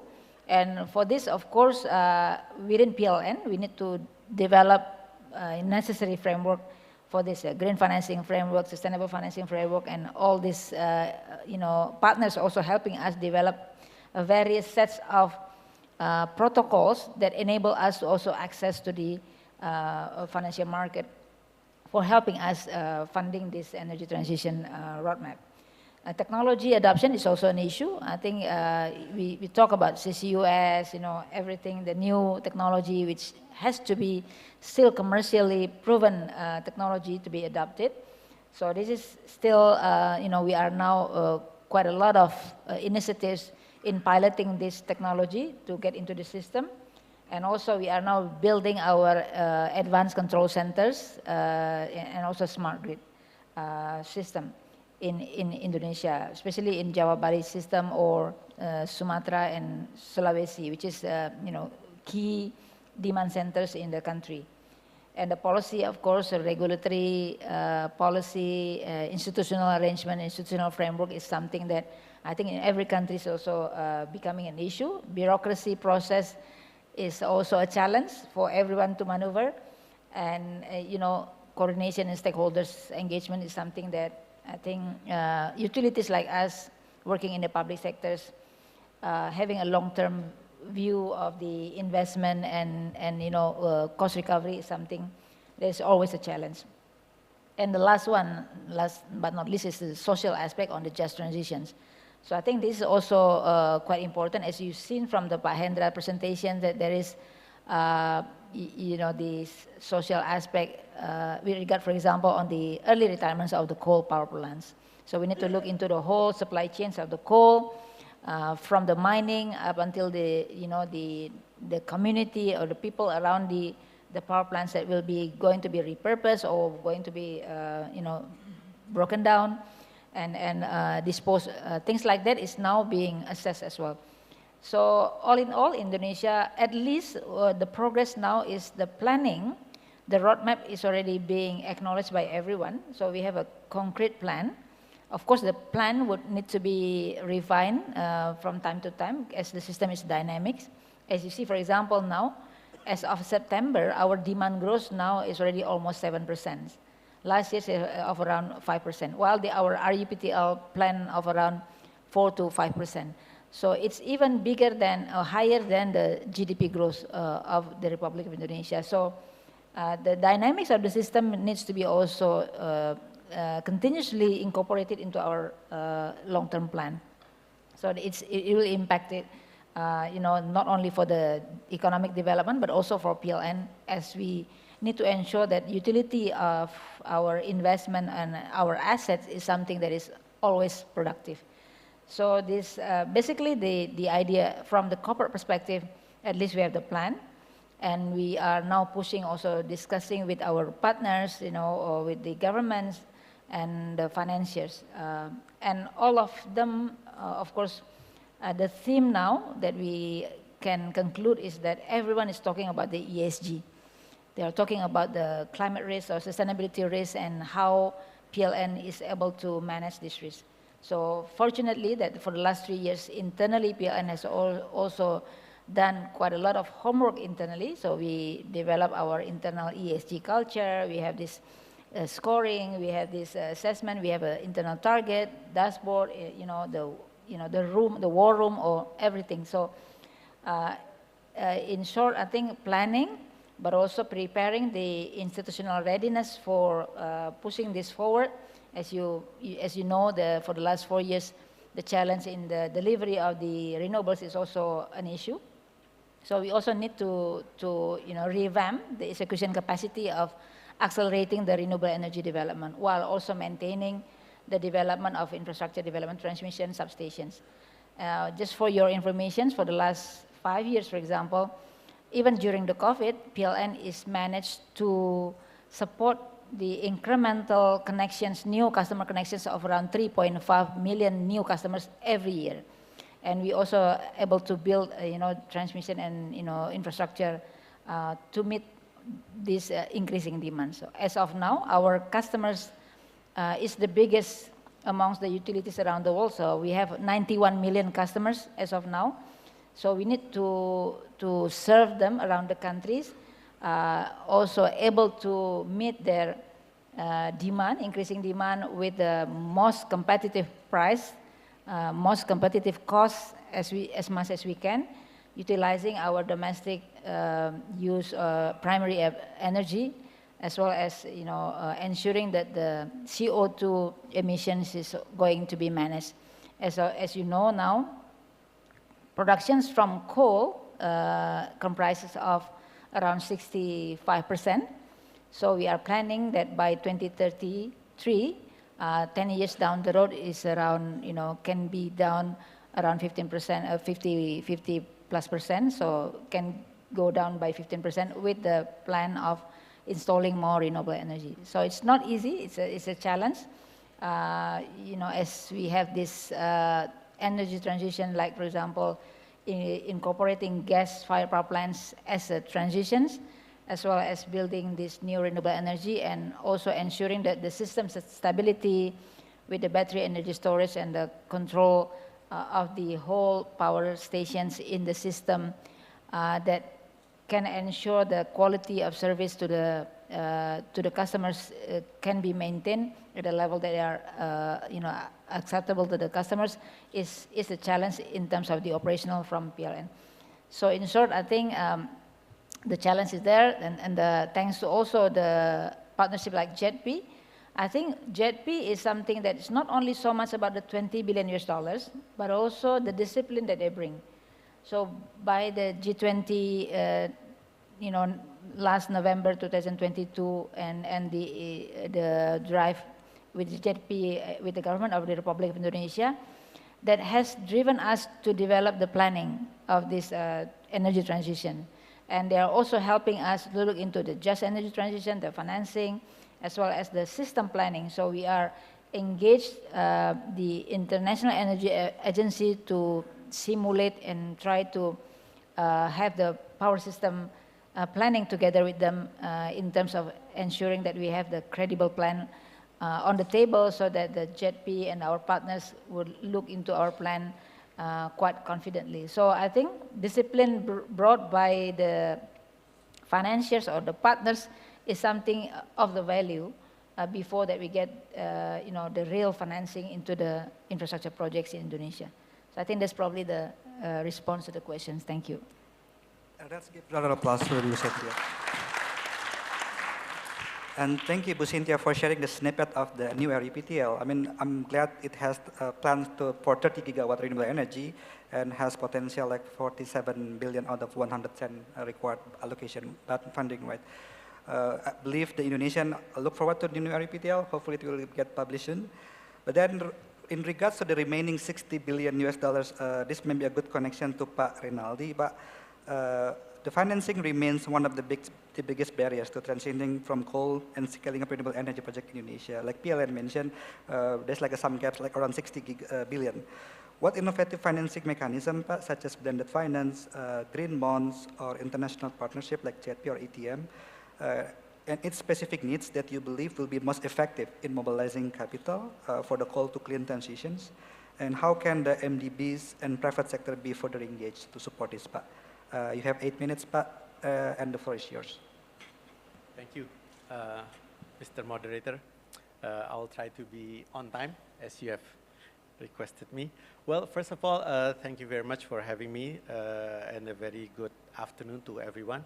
So before I will try to answer your questions, first of all, allow me to give a brief overview of who we are and what is our role in the energy transition. Next slide, please. Yes, so basically, PT-SMI, we are the National Development Financial Institution, which are wholly owned by the Government of Indonesia through the Ministry of Finance. We have 3 lines of business. Basically, one is in corporate finance, one in public finance, and the other one is on the advisory or project development. So with these 3 pillars, which is the corporate finance, public finance, and advisory, we have been executing it in the conventional structure or in the Sharia structure. So we have the capability of also financing in Sharia structures. In regard of the infrastructure sectors, you could see there basically all the basic infrastructure sectors. We have the capability of financing it, and also an expansion of the infrastructure sectors, which is the social infrastructure. And we have a mandate of expansion in regard of our sectors, and we have just been recently appointed by OJK a new regulations where we are considered to be a special vehicle for infrastructure financing. So next slide, please. In this slide, next slide. Okay, basically in this slide, we would like to show you in regard of our role as the energy transition mechanism country platform. As we have all known together, we have been appointed by the Ministry of Finance to be the ETM country platform manager. And with this, we support not only the renewable energy development, but also coal phasing out, transmission line, energy efficiency, and also carbon removal. In this platform, at the moment, we have about 18 partners, which comprise of grant partners, financing partners, knowledge and TA partner, and also investment partners. We are expecting to come up with 1 project in regard of our position as the ETM country platform manager. Next slide. When we are talking about our innovative scheme for energy transition in Indonesia, basically we categorize it into 3 stages. First is the development stage, where here we can combine grant or technical support with loan facility. We believe this scheme works best for projects that is in the early stage and needed support. The second stage is our support through the de-risking and financing instrument. One example is that we can do it through a combination of concessional loans with senior loans to support a marginally feasible projects. And also we are able to combine investment grant with a loan. So hopefully, this will also increase the feasibility of the projects and provide additional value to the project structure itself. And lastly, we can go through what we call asset divestment, where we see that the divestment of asset of existing coal power plant in order to reduce the lifetime of the coal-fired power plant from the original one. And I think we are in the process of entering a project in this third structure. Next slide, please. If we're talking about our renewable energy portfolios, right now SMI has financed about 52 renewable energy projects with the capacity of approximately 2 gigawatt. All of this, we have committed to finance about 863 million for a total project cost of about 2.1 billion US dollar. The renewable energy portfolio is quite a mix, but what we would like to emphasize is that if we compare to the total installed renewable energy capacity in Indonesia, PT-SMI has contributed to about 14%, 14% of total installed capacity. In the following slide, we would like to show you our project highlights, meaning in regard of a combination between technical assistance and financing on a specific project, which is a geothermal project.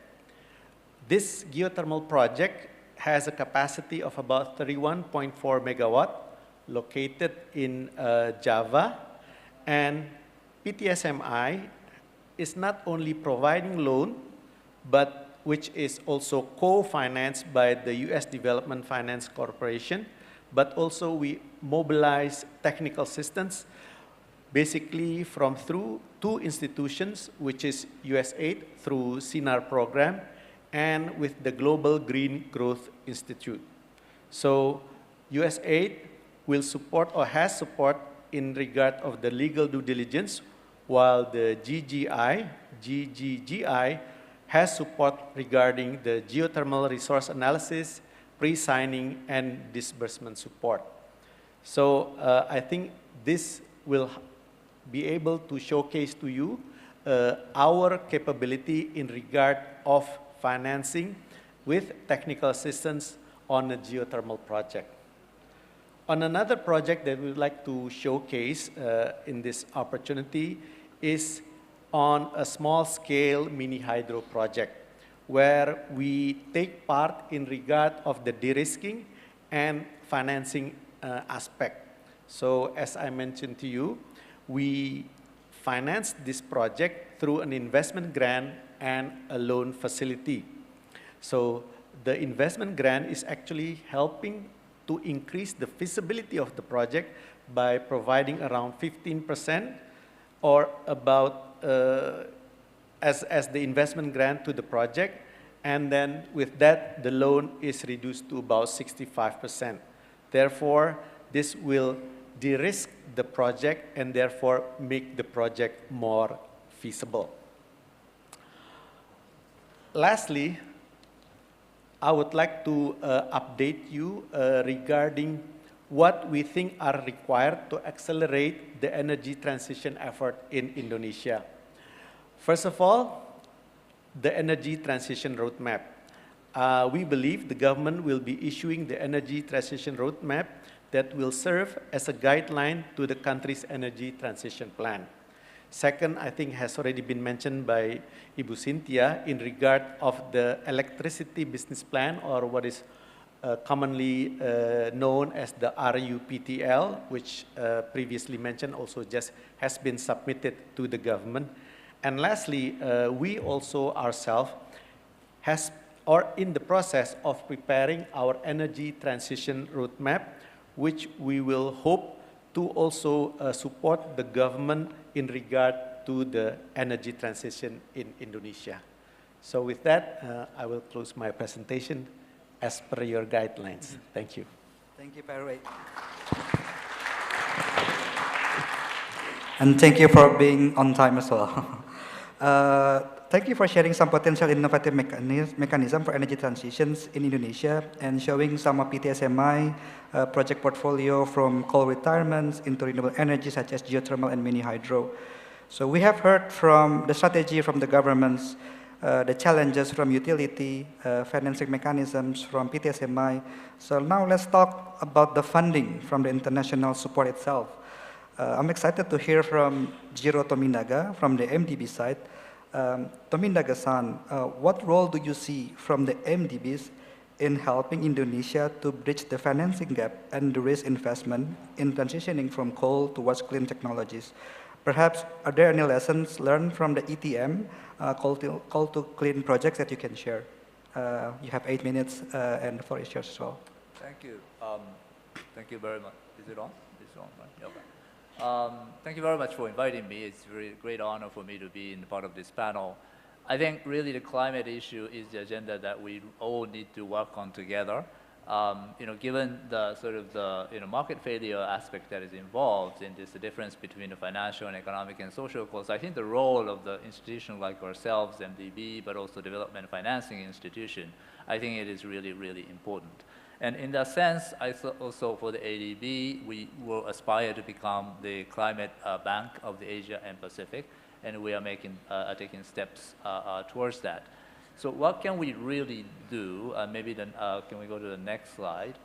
I think this slide is a little bit busy, but there are a lot of things that we can do, of course, technical assistance, loans, and policy dialogue, etc. I think the important point is that we can add value throughout the program or project cycle. At the upstream, we engage in a policy dialogue, technical assistance, sector assessment, etc., and then analysis. And the midstream in terms of developing the bankable and financeable projects, and then also both in terms of the private sector side and also in the public sector side. And then downstream, of course, the financing part of it, which is very, very important. Of course, our value added in the financing part of this, and also in part of the answer to the question of how can we bridge the financing gap, is that our ability to provide a longer tenor, a little bit more competitive terms in terms of the interest rates, etc.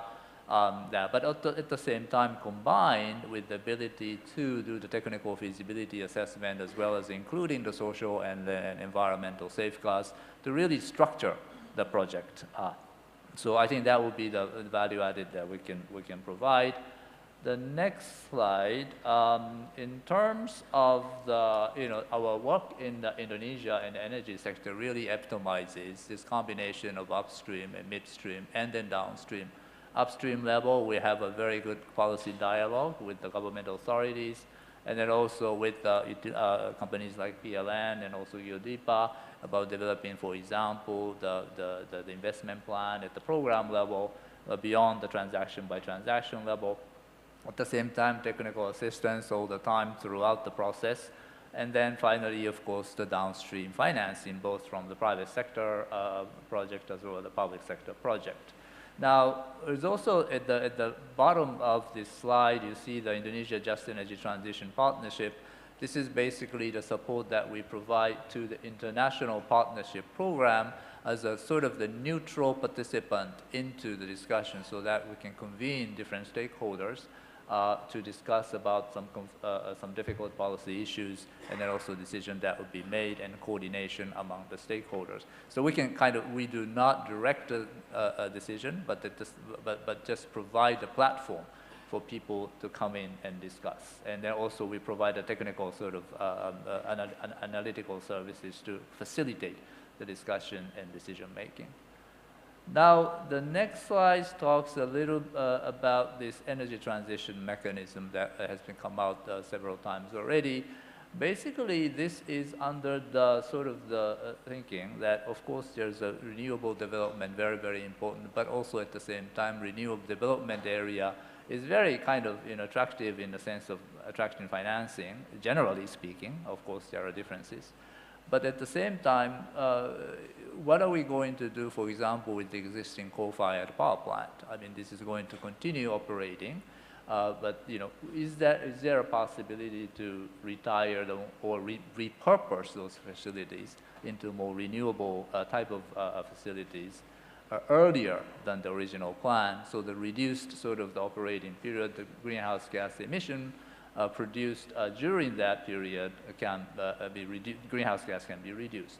So the ETM mechanism is basically a blended finance mechanism. We bring in the concessional funding from philanthropies and also the traditional donor, but also ourselves in terms of bringing in the sort of more competitive financing, and also crowd in the private sector to support one, of course, the renewable development, and also storage side, the batteries, etc., but also helping them to think about the plan to retire coal-fired power plant earlier than the current operational period. And then we do this at the regional level. PT SMI has the country platform, which is the Indonesia version of it, of course, developed and owned and led by the Indonesia side. We are thinking about the regional platform that would have the funding vehicle to support different activities across the countries. The next slide, if we could talk a little bit about what do we really mean by the transaction-based structure. Basically, this is also, again, the concept is very, very simple. Bringing in the concessionality, blended finance to refinance the current debt that is operators or the sponsors having to operate a coal-fired power plant. So this concessionality can give the margin for them to shorten the operation period, but still get the same net present value based, benefit neutral, cost neutral values out of the given coal-fired power plant. So, I mean, it's basically, as you can see in the bottom diagram, basically in the first year, you kind of refinance the existing debt, and then the remaining part, because the repayment side is lower, and then also it can be shorter, and then you still have the same sort of benefit out of this finance from this plant, but stop the operation of the coal-fired plant earlier than that. Now, if you think about this, is not a sort of a trivial amount of greenhouse gas emission that you can actually reduce. Of course, I mean, we're talking about, for example, if you look at Indonesia, Philippines, and Vietnam, of course, it is not possible. But if you reduce the 50% of the coal-fired power plant of these three countries for reducing 1 year of the operation, you can reduce about 200 million tons a year. So if the reduction amount is year period is about 10 years, you can reduce it to 2 gigaton of greenhouse gas emission by just doing this for 10 years, shortening the period for 10 years. So the next slide. So of course, I mean, this is not a simple structure transaction, and then it is new also. So we are working with Indonesian authorities and some other countries also interested in this kind of structure in this, and lessons learned, and we're learning every day about this. I think the basic point I would like to mention is a very, very complex area. It is different in different countries, regulatory framework, and then also energy security, as well as the just energy transition is a part of it, very, very important. At the same time, I think also, we can also refine our thinking of getting the benefit out of this kind of thing from including more sort of the associated benefit rather than just only reducing the greenhouse gas, but also for health impact of reducing the coal-fired power plant, etc. I think more refinement on that analytical side is also important. The other point is, of course, I mean, if there could be some kind of a methodology for carbon credit of getting from this kind of structure, that would also help the economics of these transactions. We are currently working on developing the methodology for carbon, the early retirement of coal-fired power plant, and we hope to be able to make some progress so that this can be established as a methodology for getting the carbon credit for this, if you get into this kind of transaction. So finally, the coordination between many stakeholders, I think that's very, very, very, very important. I think we are learning it every day again, as I mentioned, on these things, and then, but it has been a very fruitful learning period, and then I think we'll be able to contribute in that side as well on the knowledge sort of sharing for other countries and other sponsors to replicate this kind of transaction. We're very happy to do that. So with that, thank you very much. Let's give a round of applause to Tony. Thank you, Swami Nagasan, for sharing about ETM in Indonesia, which I know ADB has been working closely with PTSMI. You also shared about ETM transaction and pilot projects of coal plant early retirements that can be used as a lesson learned for other DFIs who wants to exercise similar projects. We look forward to the progress of ETM pilot project to set example to the other emerging countries, similar like the goal of this event. So ladies and gentlemen, let's give a round of applause again to all the speakers here. All are great, and I'm sure participants, or at least me, learn a lot from these sessions. I believe we have some questions through Mentimeter, but before we go to question and answer, I got just some text from the organizer that there is a polling questions to hear what participants think after listening all the materials from the speakers. If you can log into this barcode, then you can see the polling questions there, and we encourage you to give an answer to that questions.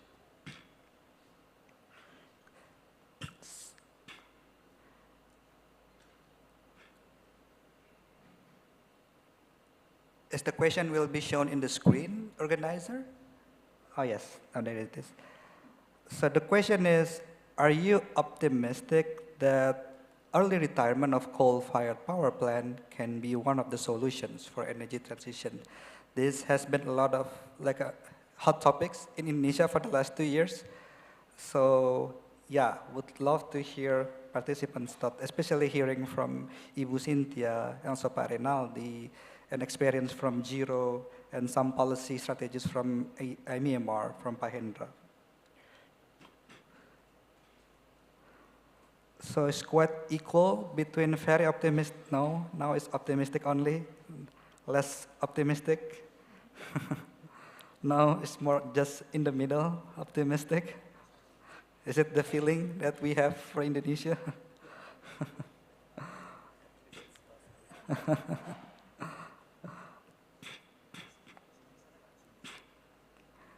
But thankfully, there is no one who is choosing pessimistic, so at least we stop at less optimistic.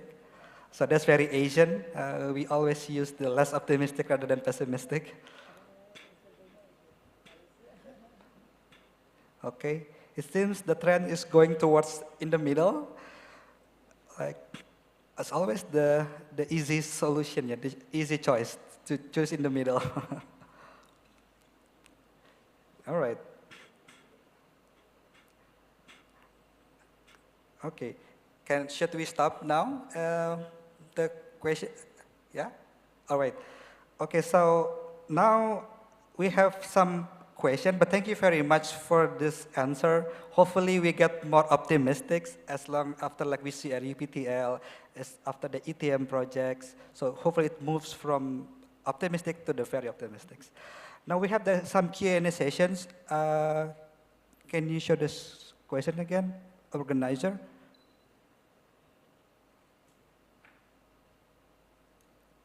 I think we have one question which we want to do because of the tight time here. Okay, in your opinion, what are the most fit financing and business model for small scale and high-risk renewable projects, particularly in remote and assorted region in Indonesia? I think this should be ideal for PTSMI and PLN. So if I may ask Pak Reynaldi and also Ibu Cynthia to address this, who you want first? Who wants to start first? Ladies first? Okay, thank you, Ibu Cynthia. So I think theoretically the high-risk projects should be under public finance, yeah. So like for example, outer islands and small rural projects, usually we are financing through state equity injections. So I think conceptually, a high-risk project should be absorbed by, relatively would be, if we talk about the risk allocations, would be able to be managed by public sectors. So public financing and concessional financing would be the most fit for small-scale, high-risk renewable projects. That's what I thought. Okay. Thank you, Ibu Cynthia. And Pak Renaldi. Okay, looking at the parameters that is given, I think the main key is how to de-risk this project. So I think with de-risking, it has to do with either giving the grant in regard of the project preparation or in regard of a concessional loan. So, and I think, and I would like to also mention that even though it is quite very much detailed, there is no one size fits for all structures. Yeah, even though, as you have mentioned here, it's a small scale, high risk, remote, isolated, but then it has to be seen where it is and how is the project itself. Mm-hmm. Hopefully that can answer the questions. Thank you. Thank you, Pak Rinaldi, and agree, there is no like silver bullet that can answer for all challenges. Is there any time to do another questions, organizer? Or do we have another, one more questions?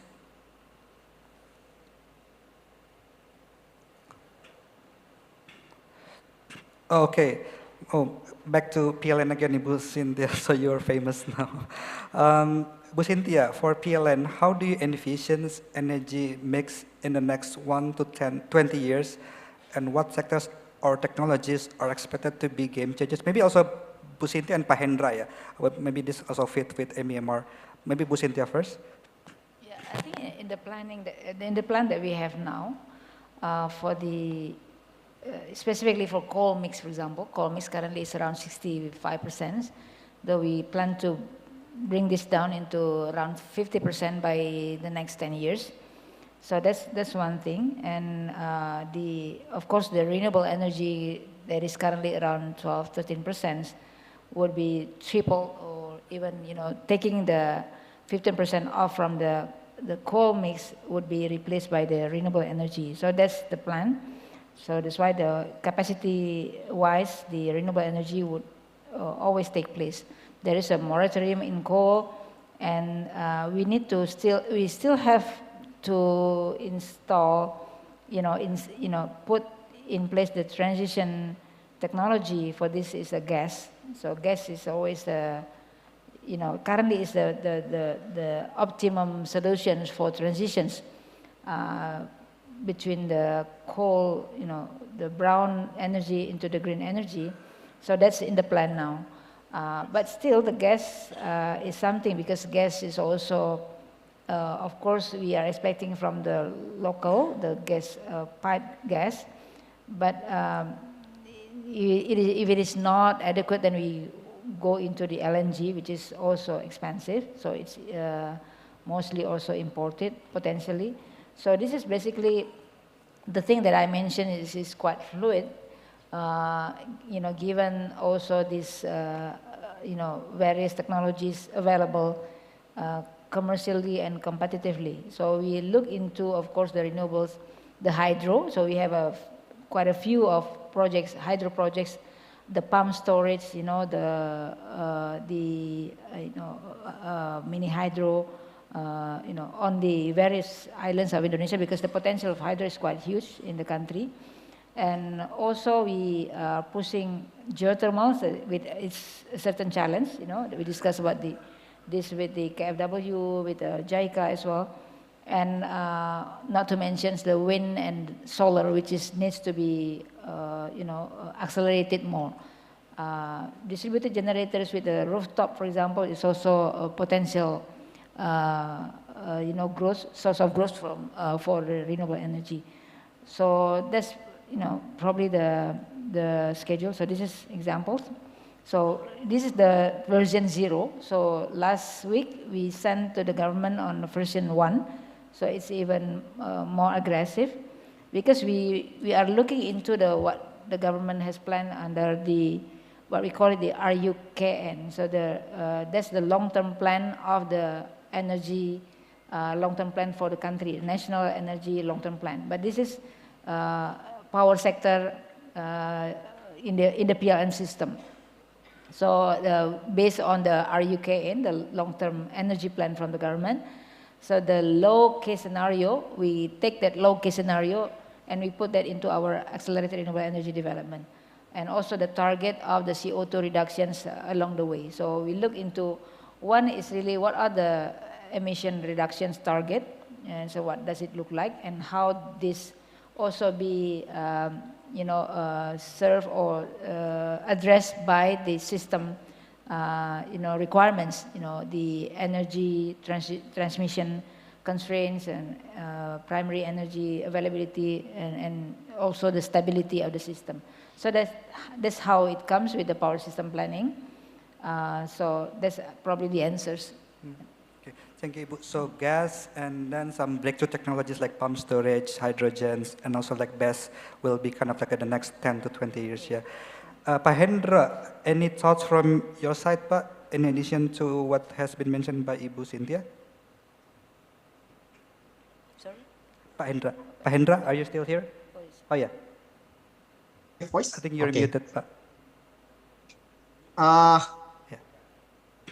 Can you hear my voice? Yes, we can hear you clearly. Okay, thank you. Yes, I agree what have been mentioned by Ibu Cynthia. I think in 10 until 20 years, we should double or triple our energy supply from new and renewable energies. And for the breakthrough, if we see the rapid development of battery technologies that are more cheaper and cheaper, I think the game changers will be solar power plants and wind power plants. That will be the game changers. And maybe nuclear power plant will be also the game changer in the future. Okay, thank you. But and agree, battery will be, I think also will be the game changer here. Same with what Ibu Cynthia has mentioned. As we are nearing at the end of our sessions, maybe I'd like to ask each one of you, the speakers, one final questions, and you can give your closing remark in 1 minute to answer these questions. So Indonesia has an ambitious goal to achieve net zero emission by 2060, right? And increasing RE by 17 to 19% by 2025. So from your perspective, what are the most critical steps to accelerate energy transition in the near term to meet this goal? Only 1 minute. Maybe we can start with Pak Reynaldi first. Repeat the questions. What are the most critical steps to accelerate energy transitions? Project preparation. Project preparations. Okay. Thank you. Jiro? I mean the bankable project in bringing in the private sector financing. Gotcha. Yeah. Financing, bankable. Gotcha. Ibu Cynthia? I think couldn't agree more, as we are all infrastructure guys. So the readiness of the bankable projects, the right risk allocations, right structure of the projects that can be absorbed by the market is really key. And I think it's still a challenge now in the country. So welcome all the DFIs and looking into helping us, Indonesia and also PLN, to develop the right bankable project pipeline. Thank you. Pak Hendra? Any thoughts from you? I think we should strengthening our policy reforms and then build stakeholder collaborations and ecosystem that will be support the green investment in renewable and energy conservation projects in the future. Gotcha, thank you. So bankable, project preparations, and stakeholder collaboration are the key 3 things that I think is the most critical steps. Let's give a round of big applause again to all the speakers. So I'd like to summarize, energy transition in Indonesia is going in the right directions with the collaboration from the governments, utility, financing, and international support. The country has a huge amount of RE resources, so it can help to reduce or replace coal power plants, which help the country to reach the NZE target in 2060.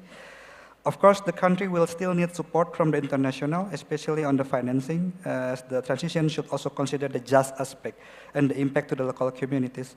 So hopefully this discussion can give insights to all of you on how Indonesia can be a good example to the other developing countries in order to achieve their NDC and Paris goal. So that concludes our first sessions. Thank you very much for your active participations. I hope this session is helpful, as it's helpful for me. I'm Rizky, and I'm handing it back to the MC. Thank you very much. Thank you very much, Mr. Rizky. Give the biggest round of applause once again, ladies and gentlemen, to the moderator and panelists. Please kindly remain on the stage because you will receive the token of appreciation. And for that, I would like to invite Mr. Reynaldi to please kindly give the token of appreciation to other panelists on the stage.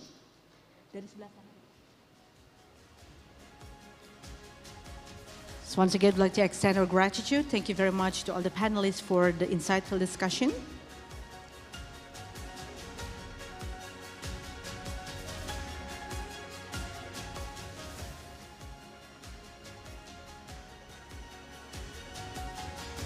Thank you very much to all the panelists.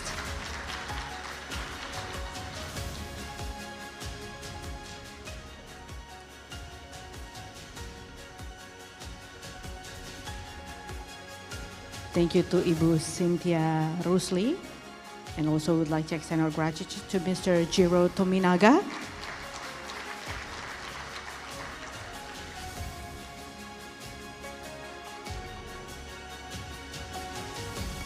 And the last one but not least, we'll also give the appreciation to our moderator, Mr. Rizky Fauzianto.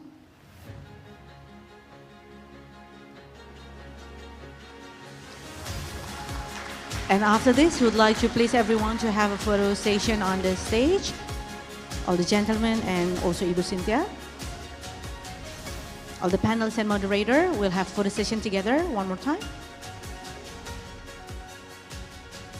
Official camera will be ready in the center. In the count of 1, 2, 3. One more time. 1, 2, 3. Thank you very much. Once again, I'd like to extend our gratitude. Thank you very much to all the panelists and also moderator. You may return to your seat. Thank you.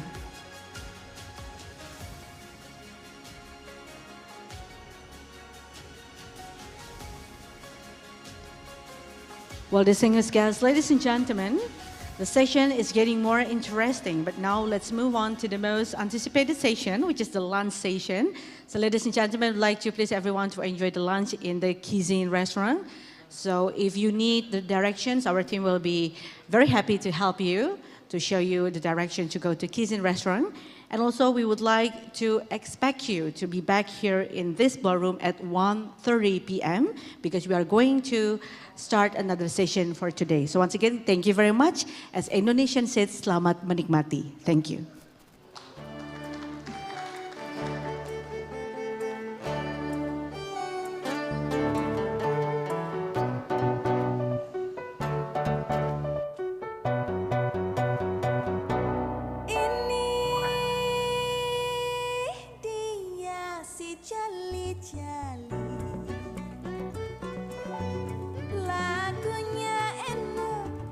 Lagunya enak merdu sekali.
customer experience. Today, almost everyone needs to be able to transact, transfer, and pay digitally. Even in regions and social networks where cash still dominates, regulators, governments, and development agencies are striving to transition traditional economies to digitally enabled commerce. Synapsys' digital payments platform brings the key participants together, consumers, merchants, banks, service providers, and allows them to transact effectively and efficiently. In an increasingly interconnected world where business transactions and personal connections span across borders, the need for efficient and secure cross-border money transfers has never been more crucial. Built on advanced technology and deep industry expertise, the RapidX platform is designed to meet the dynamic demands of modern-day financial transactions within and across international borders. In rapidly developing economies where you don't have a branch or an ATM everywhere you want to be, or you want to offer a personalized service, our agent banking solution will project your presence, while giving branch-like controls and process compliance. Streamline collaboration, automate workflows, and boost efficiency by using Octoplex in your financial institution. You can also bring your organization's ESG initiatives into Octoplex, giving you a common platform to collect, monitor, track, verify, and report your compliance achievements. Speak to us about how we can transform your business. Contact ADFIAP to begin your journey with these platforms today. Meet Mike. Mike needs a loan to grow his business. Say hello to Lily. Lily is about to use BNPL to purchase her new phone. This is Juan. Juan wants a credit line increase to help build his credit score. And this is Amy. Amy wants the best pricing for her new car lease. What do all of these people have in common? With Provenir, you can approve their requests instantly without increasing your risk. When your customer clicks Submit, the application is automatically routed to the Provenir platform via our secure API. Provenir is a browser-based SaaS application. Ladies and gentlemen, we are about to continue our next session for today. So for that, we would like to request everyone, for those of you who are still in the foyer area, please kindly join us inside of the ballroom and visit it. So once again, ladies and gentlemen, we are about to continue our next session for today. So for that, we would like to request everyone to please kindly visit it. Thank you. Meet Mike. Mike needs a loan to grow his business. Say hello to Lily. Lily is about to use BNPL to purchase her new phone. This is Juan. Juan wants a credit line increase to help build his credit score. And this is Amy. Amy wants the best pricing for her new car lease. What do all of these people have in common? With Provenir, you can approve their requests instantly without increasing your risk. When your customer clicks Submit, the application is automatically routed to the Provenir platform via our secure API. Provenir is a browser-based SaaS application that enables you to access everything you need to make smarter decisions through a single design studio. Your business users can bring in data solutions. Ladies and gentlemen, we are about to continue our next session for today. So for that, we would like to request everyone to please kindly enter the ballroom and visit it. Once again, ladies and gentlemen, we would like to invite everyone to please kindly enter the ballroom and visit it. Thank you.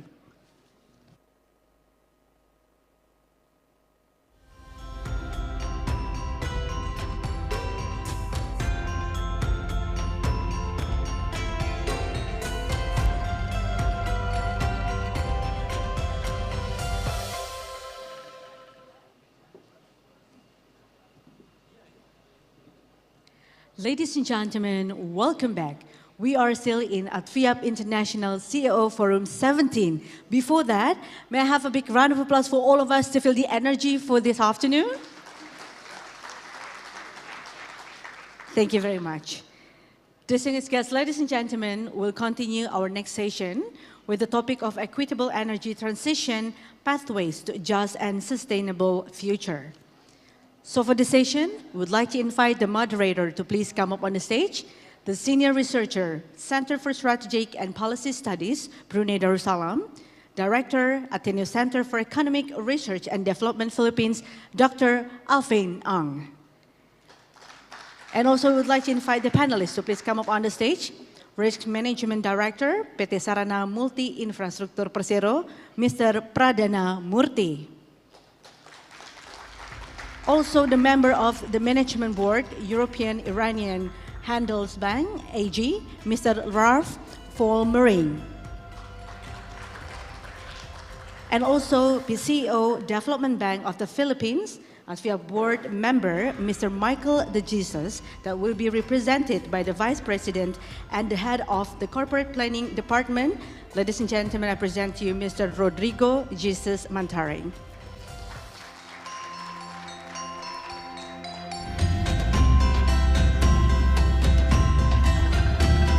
And ladies and gentlemen, I will hand over the session to Dr. Alvin Ang. A pleasant good afternoon to all of you. I hope you had a good lunch. I think only one person had a good lunch. Did we have a good lunch? Right. But you know, as a professor, I always avoid this time to teach. So this is free-flowing coffee, so some of you should be getting some coffee by now. And we'll try to make it as informative and helpful for everyone for this afternoon session. We have three wonderful gentlemen here who will share their ideas, and hopefully that will be something to wake us up until the next sessions that will come up later today. So basically, what we are focusing on this afternoon session is equitable energy transition, pathways to a just and sustainable future. This morning, we heard a lot about many changes that are needed so that we can reach that energy transition. This session attempts to look at the impact or the equity consideration when you go to that energy transition. It's not an easy path. We know that as we change gears towards a different kind of approach, that would mean something else would be affected. So there are benefits and costs.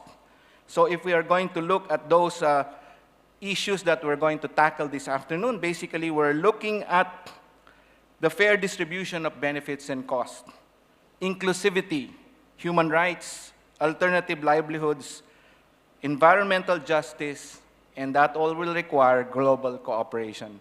And that's also the reason why we are all here this afternoon. So to help us give their insights on this idea of an equitable energy transitions, I would like to first to invite our first speaker this afternoon, Mr. Pradana Murthy, the Risk Management Director of PT Sarana Multi Infrastruktur. Sir, the floor is yours. Thank you, Alvin, for the introduction. I think I would like to start with thanking everyone for joining this forum. This is quite an interesting topic to discuss, and I think energy transitions need to be high on the list on everyone's agenda, particularly for DFIs like us. So if we go to my first page, I think it's been said before in the opening sessions that the Asia-Pacific regions contributes to around half of the emissions that is produced globally, and that's quite a lot. That also represents, to some extent, the correlations between the populations as well as the size of productions and manufacturing as well. But if we look into closely in each countries in the regions, I think I picked up a few countries here, gathering resources from a few institutions.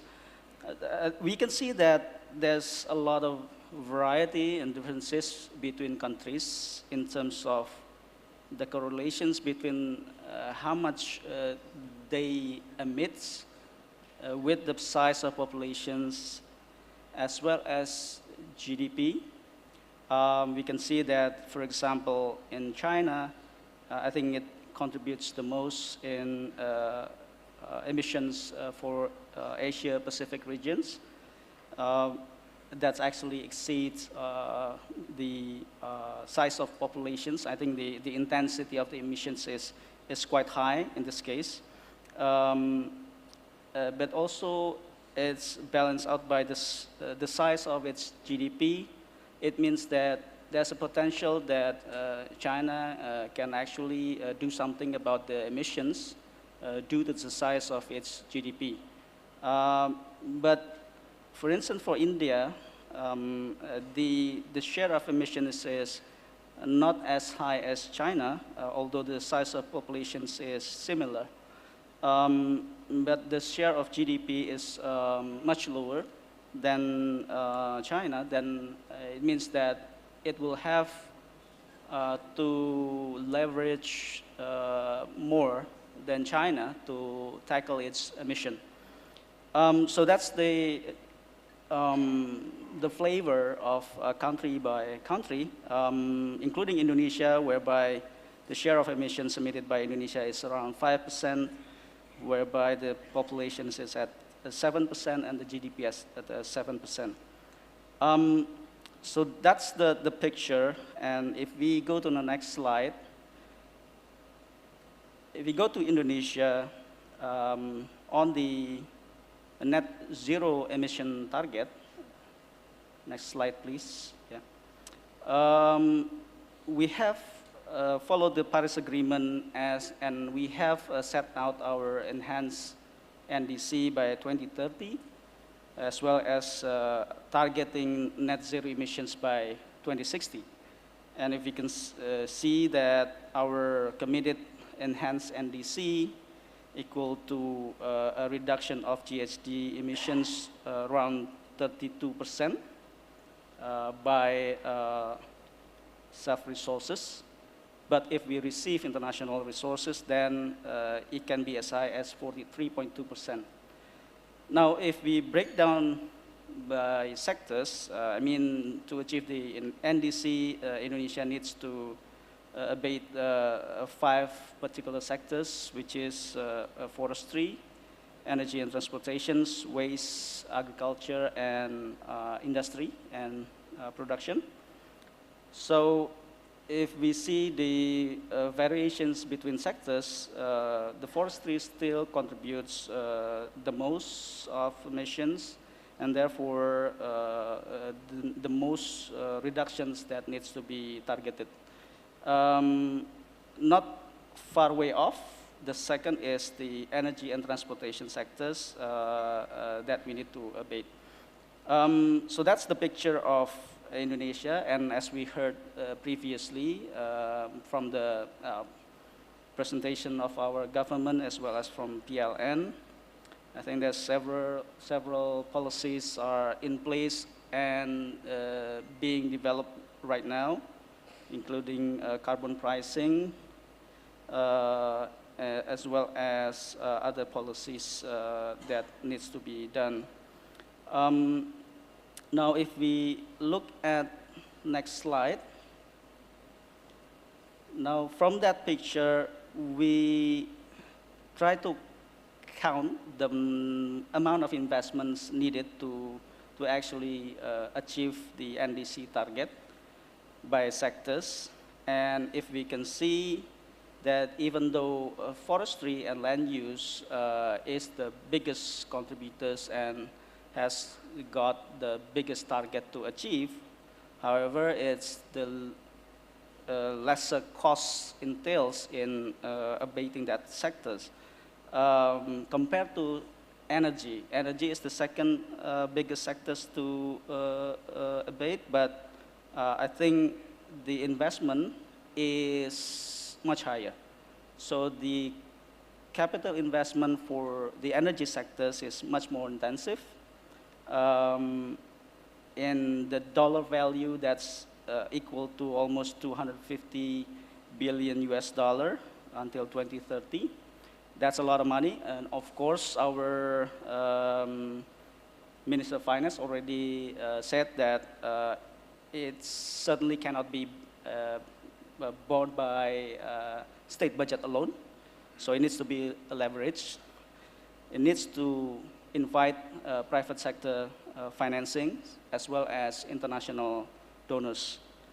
So that's the reality from Indonesia perspective. And if we go to the next slide, we have been receiving quite a lot of supports already.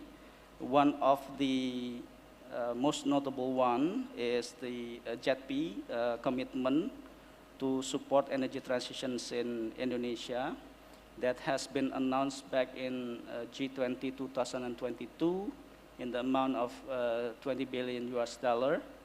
And I think the scheme of financing, as you can see from the slide, that it will involve mobilizing public financings as well as private financing that's come from member countries of the International Partner Groups, or IPG, and also DFIs, including MDBs. Usually the public sector money from JETP actually being channeled through MDBs, yeah.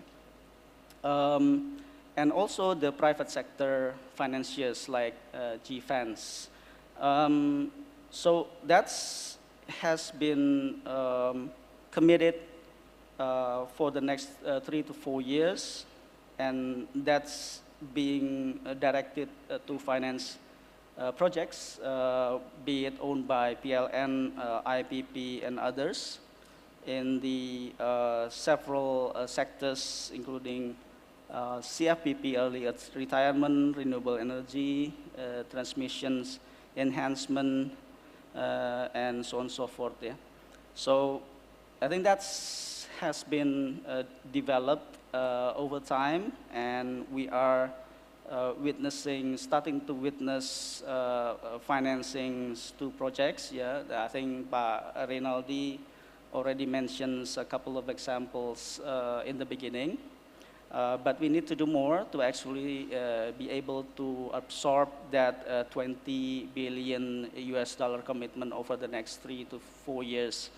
However, if you compare to the previous slides, 20 billion US dollar is only a fraction of the total needs. So therefore, we need to leverage more. Next. The global climate finance has been doubled over the course of last year.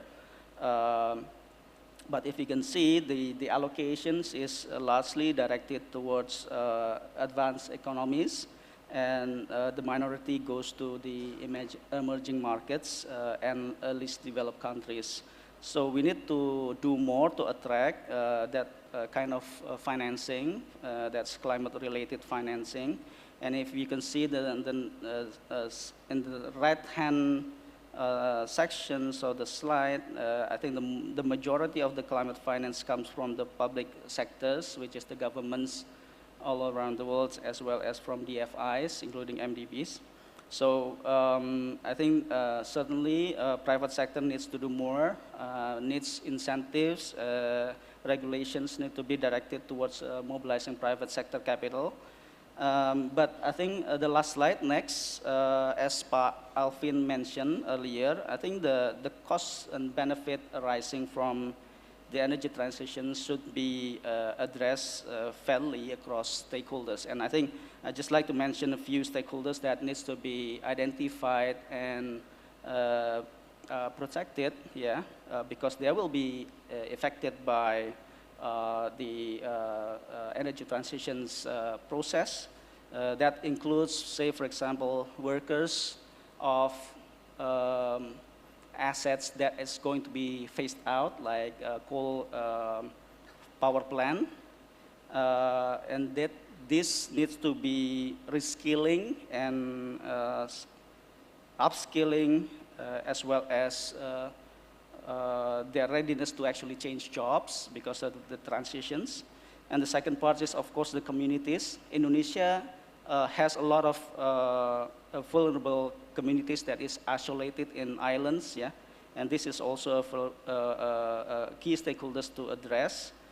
Consumers that needs to be protected against negative impact of energy transitions, as well as SMEs, because SME is quite important in the Asia-Pacific regions, as well as contributing to the GDPs. So I think this is also needs to be protected, by which we are trying to achieve a fair and equitable energy transitions. But also by doing this, it will attract more financing from the international community. I think I will stop there. Thank you. Okay, thank you so much. Okay. All right, so let's move on to the next speaker. Our next speaker is Mr. Ralph Vollmering, member of the Management Board, European Iranian Handelsbank, Germany. Sir, the floor is yours. Thank you very much.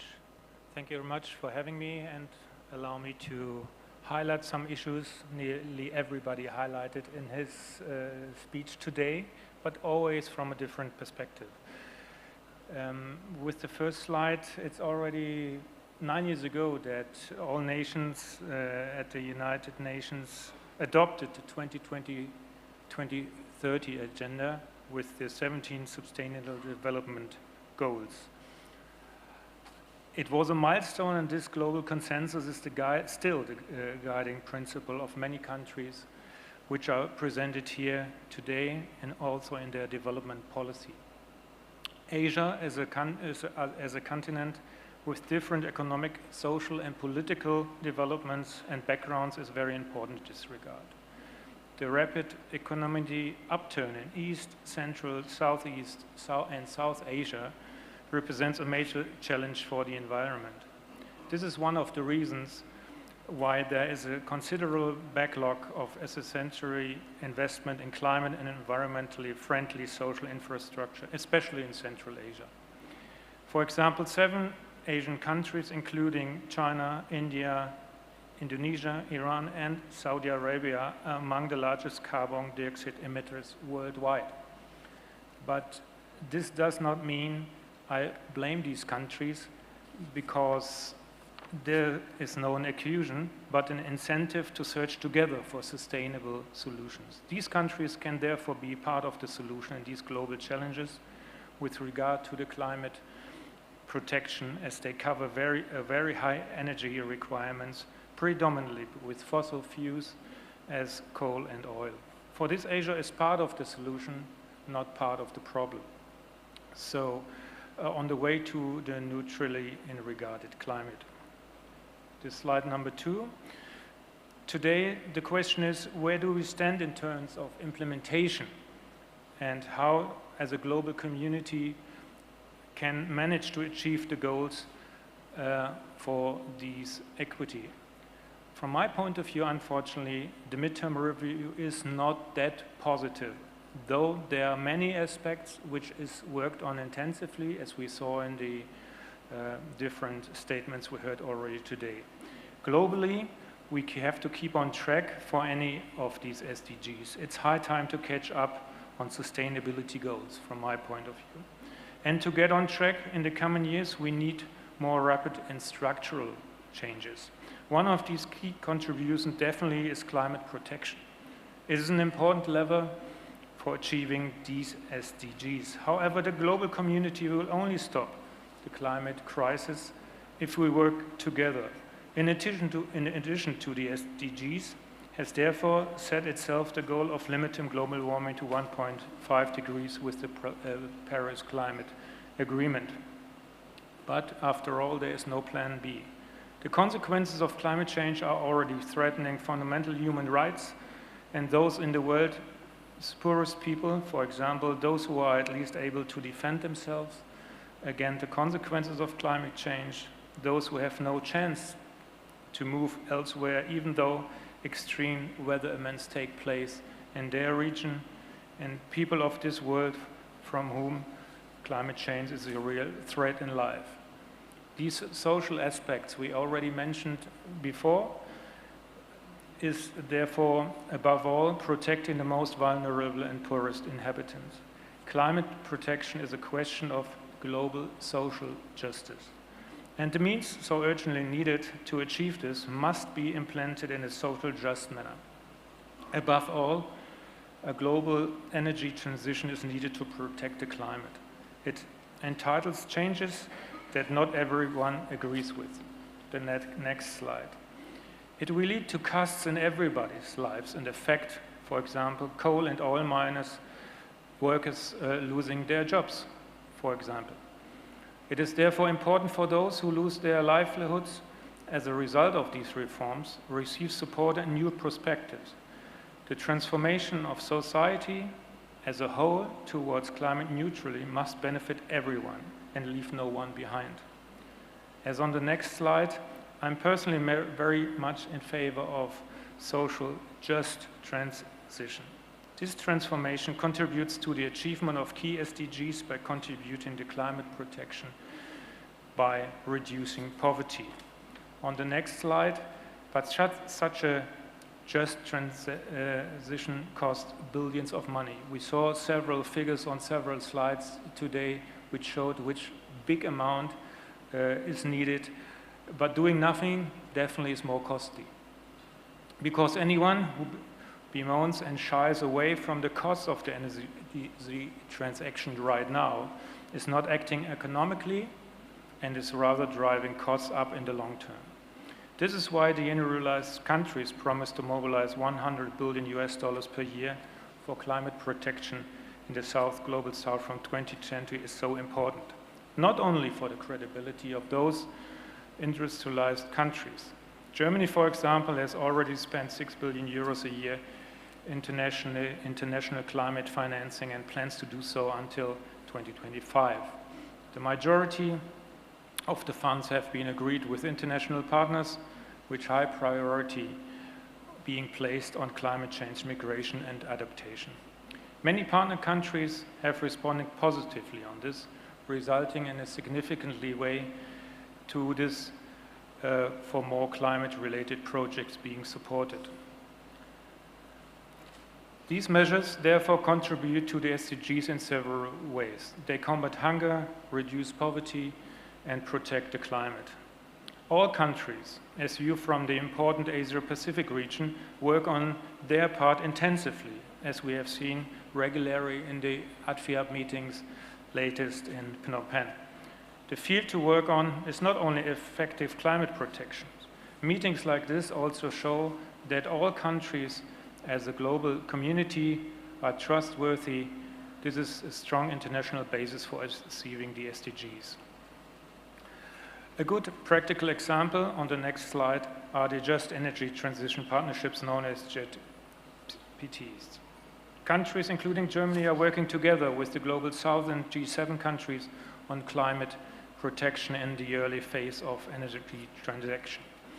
As we saw, KfW signed this MOU today, which is also a basis for these development and supporting financially energy transition in countries in the Asia-Pacific region. The aim is to ensure that fossil fuels are phased out at the earliest stage and the expansion of renewable energies is driven forward quicker and in a more social just manner. So the expansion of renewable energies supported also by tax incentives and improved framework conditions such as transparency and the reduction of bureaucracy is a good way to continue. Of course, the currently difficult geopolitical situation is not the best prerequisite for the joint efforts that are needed. If these could be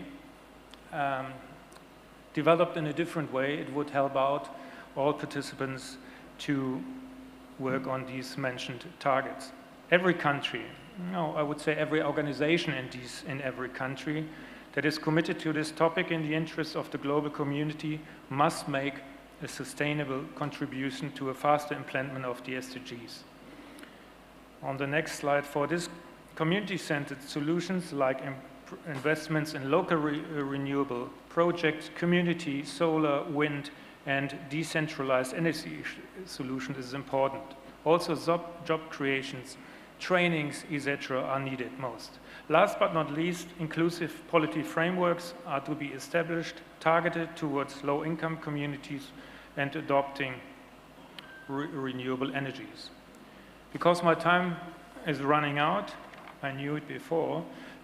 Let me finish now with mentioning that there is, as we all know, no reasonable alternative to optimism. So might also this 47th CEO ADFIAP meeting offer ideas and installments of cooperations for the way we all together still have to go. Thank you very much for your kind attention. Thank you so much, Ralph. Very interesting points. We'll discuss that later. We'll now call on our, of course, not the least and last speaker, Mr. Rodrigo Jesus Mantaring. He's the Vice President and Head for Corporate Planning Development Bank of the Philippines. Thank you, Dr. Alvin, and good afternoon to everyone. First, we'd also like to thank ADFIAP for this honor of being able to participate in this discussion about the just energy transition. DFIs have to be keenly aware of the dynamics involved in this transition. In the Philippines, we experience the extremes of strong typhoons on one end and long drought spells on the other. And we are quite vulnerable to sea level rise. And for a country that has 7,100 islands, this can have a significant impact on the lives of the people. And so for us, climate change mitigation initiatives are an imperative. And while we realize the importance of this funding of clean sources of energy, we also realize the need for finding the right balance as we go through this journey in the transition. So we all know that just transition is all about people at the center. It is a social issue. And in the context of the mandate of our bank, we are especially concerned about the well-being of the vulnerable, such as the indigenous people, the women, the elderly, the farmers, the fisher folk, the working class. Sustainable development principles are quite embedded into our corporate culture as reflected in our operations and investment activities. And we have mapped out a roadmap that serves as our guide towards achieving our sustainability goals while promoting nationwide financial inclusivity. And so, next, while we focus on our priority sectors, we have to always remember that as a development bank, we are concerned about promoting financial inclusivity, which in the Philippines still has quite some way to go. And we are also supposed to be focused on supporting the MSMEs, the infrastructure and environment. And so all of these has to come into play with just transition as we promote clean energy. Next. The Department of Energy in the Philippines has mapped out or has created a comprehensive energy transition plan. Next. According to the plan, the Philippine energy sector is targeting to have 70% of the country's energy sourced from renewables by 2050. 60% of this will be from wind and solar power. For a just transition to be fully realized, various stakeholder consultations will have to be conducted to ensure that all perspectives are taken into consideration, especially those who are employed in these industries or related sectors. Just transition will require policies which are socially inclusive, and negative social consequences should be avoided.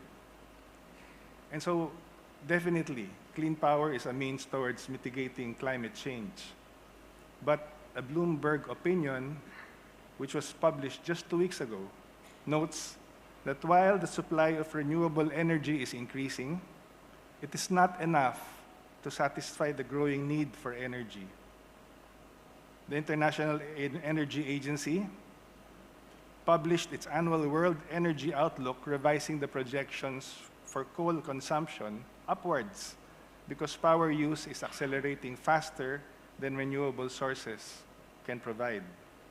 The The same article states that between 2023 and 2030, electricity consumption is expected to grow 6 times faster than total energy demand, compared to 2 times faster between 2010 and 2023. And the epicenter of this is Asia. Next. A major challenge for the Philippines and other developing countries, along with small island development states and least developed countries, is our dependence on foreign expertise, financial aid, and technology support. According to the Philippines' nationally determined contributions, the country aims to reduce greenhouse gases by 75% in 2030.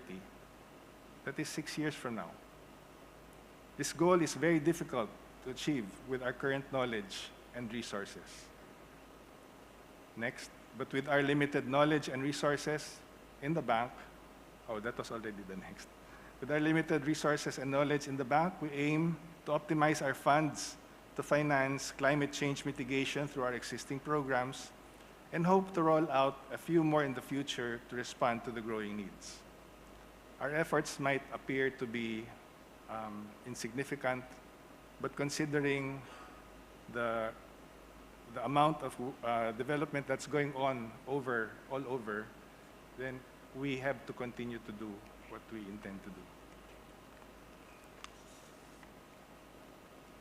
Government and DFI's initiatives could go further if we collaborate beyond our borders to facilitate knowledge sharing and capacity building to achieve our respective targets and ensure that no one gets left behind.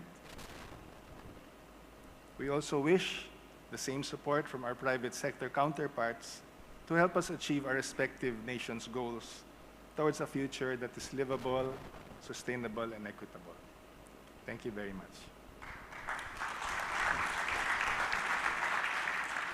Thank you very much, Oji.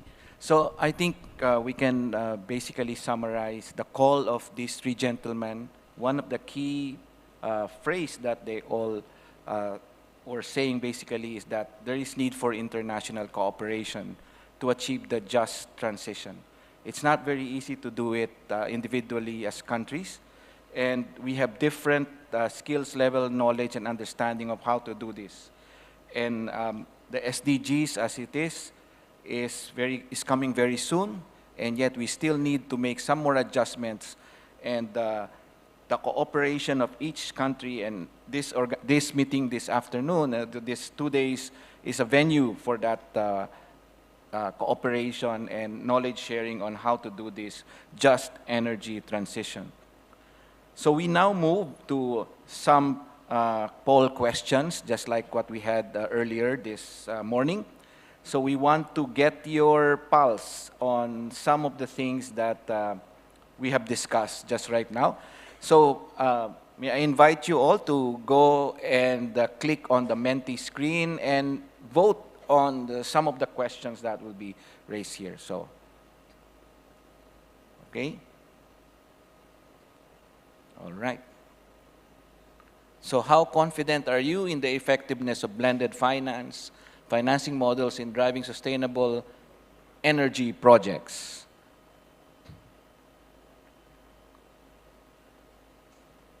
Okay, many are confident. Come on.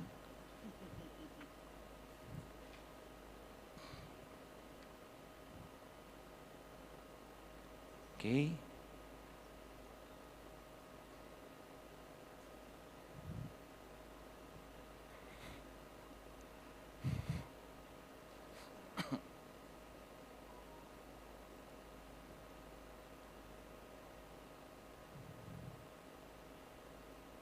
We have some time, please go.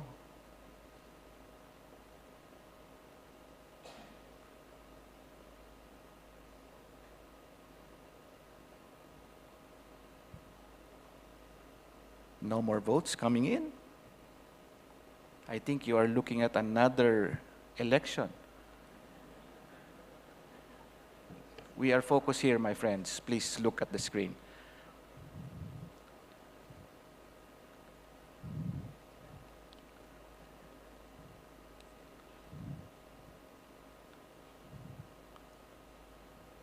Some more? Oh, Please go back. We want to... Please go back first. Okay, so let's summarize first these results. How confident are you in the effectiveness of blended finance model in driving sustainable energy projects? Well, we have seen that majority are confident in accomplishing this. Basically, we are addressing that international cooperation thing here as one in the global sphere, regional sphere, and then we can also say that blended finance model can be something that can be done country level through public-private partnership, opportunities for private sector to enter into this very complicated but very important process, just like what Mr. Ralph said earlier, that there is no other option. So if there's no other option, this is like a forced issue for us to address. All right, so let's go to the second question. Do you think that energy transition program in Asia Pacific has already put just element in the framework?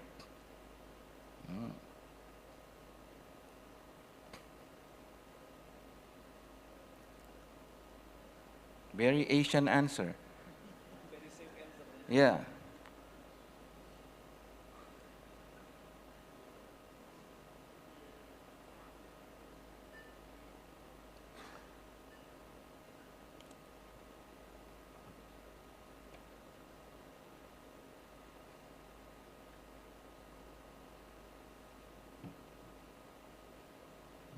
Okay.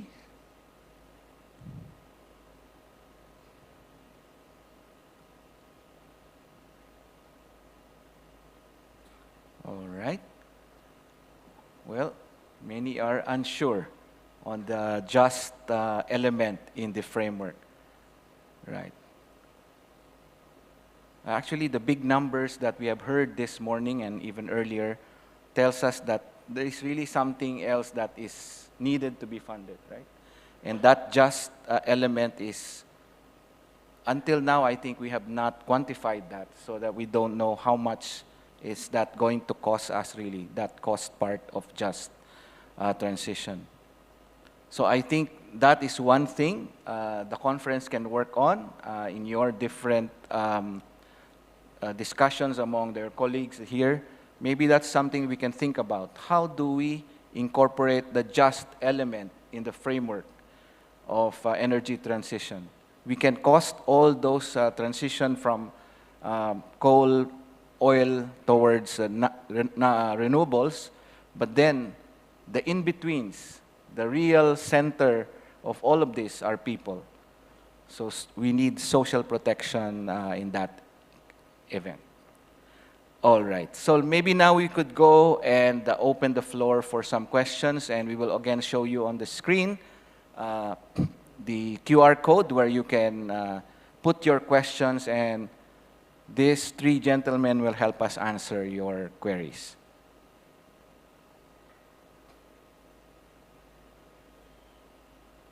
All right, the first question. What are the key challenges and opportunities for achieving a just energy transition in the Asia-Pacific region? So I would like to give the opportunities to any of these three gentlemen who wants to answer that question. Yeah, maybe I'll start because that's the also partly responsibility as a host. So I think for the case of Indonesia, yeah, I will start with opportunities. Well, Indonesia is somehow blessed with the abundant resources of renewable energy. We have hydros, we have geothermal, which in theory can replace some of the base loads of the existing coal capacity. And we have also got solar, wind, and maybe others. So I think this can be optimized, certainly. This is the room for growth and the room for transitions. However, the challenge is because we are countries of many islands, it's not well connected yet in transmissions. So there's certain element of capital investment that's needed to actually connect the countries together in a smart grid system. So that's requiring high capital costs. And also from the just transition aspect, I think the sunset industries like coal can be potentially compensated with new industries like EV batteries. But the problem is in Indonesia, the coal producing regions mostly residing in the western part of Indonesia, whereby the regions that got resources that can support the EV industries residing mostly in the eastern part of Indonesia. Then that brings the questions of, okay, nationally maybe there's not going to be a change in the total workforce in Indonesia because the sunset industry is going to be replaced by the incoming industry. However, because the disparity of the region, then there will be a need for reskilling in the western part of Indonesia to actually adapt to new jobs, and also upskilling in the eastern part of Indonesia to actually the workforce can be available to be employed in new industries. So these are the broad challenges that reside in Indonesia, even though we have many opportunities. Yeah, well, that's a very interesting point that that Indonesia can actually address the question of just transition, but the cost, right, of reskilling and upskilling is a big challenge, right? Right. Maybe Ralph or Oji has anything to add? I would say that one of the opportunities would be the involvement of the private sector in this. And that's why I would favor the blended finance, because it is a way of attracting, for example, the private sector to be involved by sharing the risk or distributing the risk among the different players. I would say one of the challenges, however, would be the idea that there is not yet enough proof of concept in this. There's probably not enough case studies that can show a lot of success. And so that will still have to be developed as we go along. Thank you. Want to add something? From the perspective of a person who's not living in the Asia-Pacific region, but it's also an aspect which also affects Europe and the rest of the world as well, is the issue of cooperation.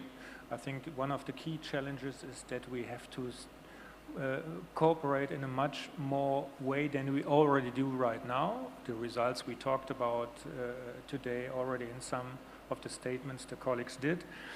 And one challenge is, from my point of view, investigations which have to be stressed in finding alternative financial options.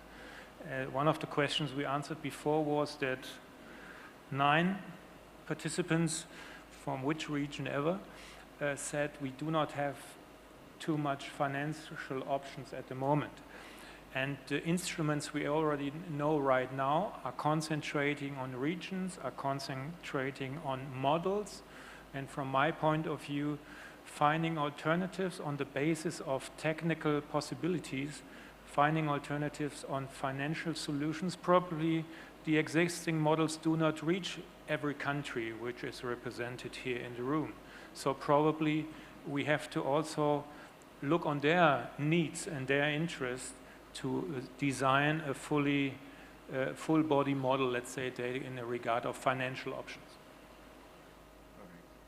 Okay, thank you very much for those answers. I think they have given us an idea of the complexities involved in having a just energy transition in the region. Okay, we can get through the next question. how can climate financing mechanisms such as the Green Climate Fund or other international funds be optimized to support just transition projects in the Asia-Pacific countries? I don't know. Who among the gentlemen can answer this question? Okay. I'll try to start first.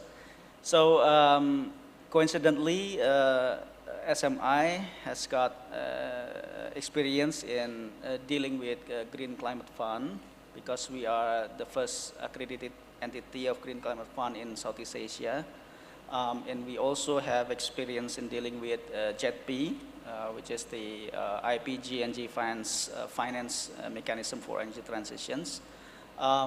So from both, what we learn is that blended financing is not something easy to execute. Yeah.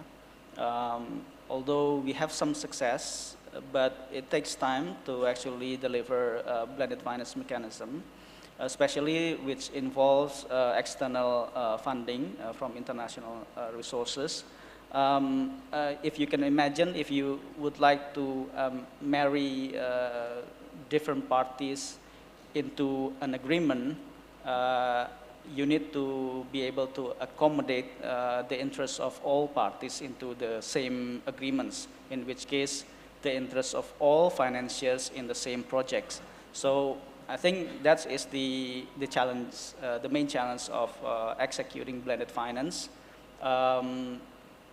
Each financiers have got its own requirements as well as sets of principles and guidelines to follow.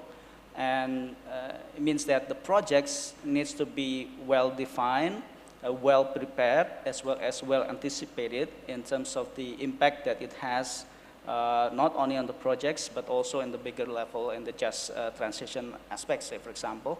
So this requires a heavy cost of preparations that needs to be supported by technical assistance and other international support to actually trying to map and assess the projects in holistic manners. So therefore, all requirements from each financiers are met.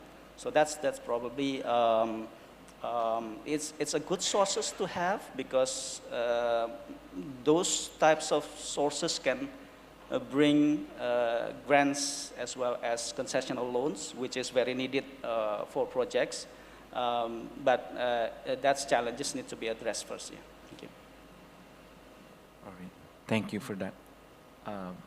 Ralph, you want to add something?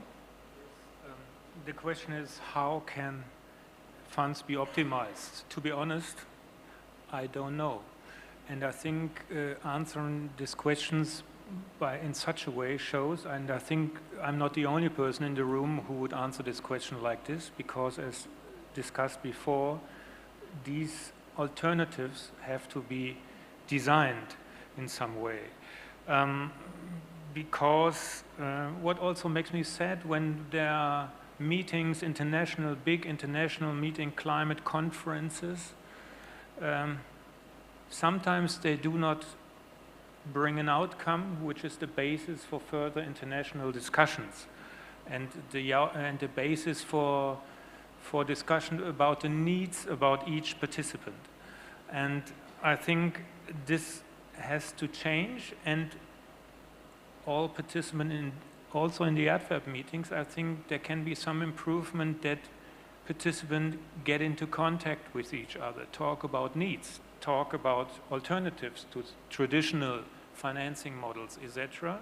And when there's, on the one hand, a country which is willing to support, which is willing to invest, this country has to know what are the needs of a country in the Asia-Pacific region to design a special adjusted financing model which helps out this country or this region in financing issues. So I think listening to each other and not stop thinking about alternatives is the best way to do at the moment.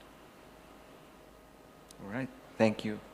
That's a very interesting point, that you know, in conferences like this one, we don't stop talking, right? And we continue the discussions even as we have gone back to our individual offices.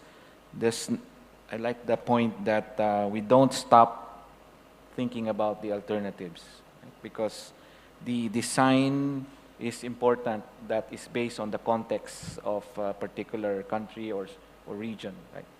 Thank you, Ralph, for that. Oji, you have something? I have to live the same stand as Ralph here. We don't know.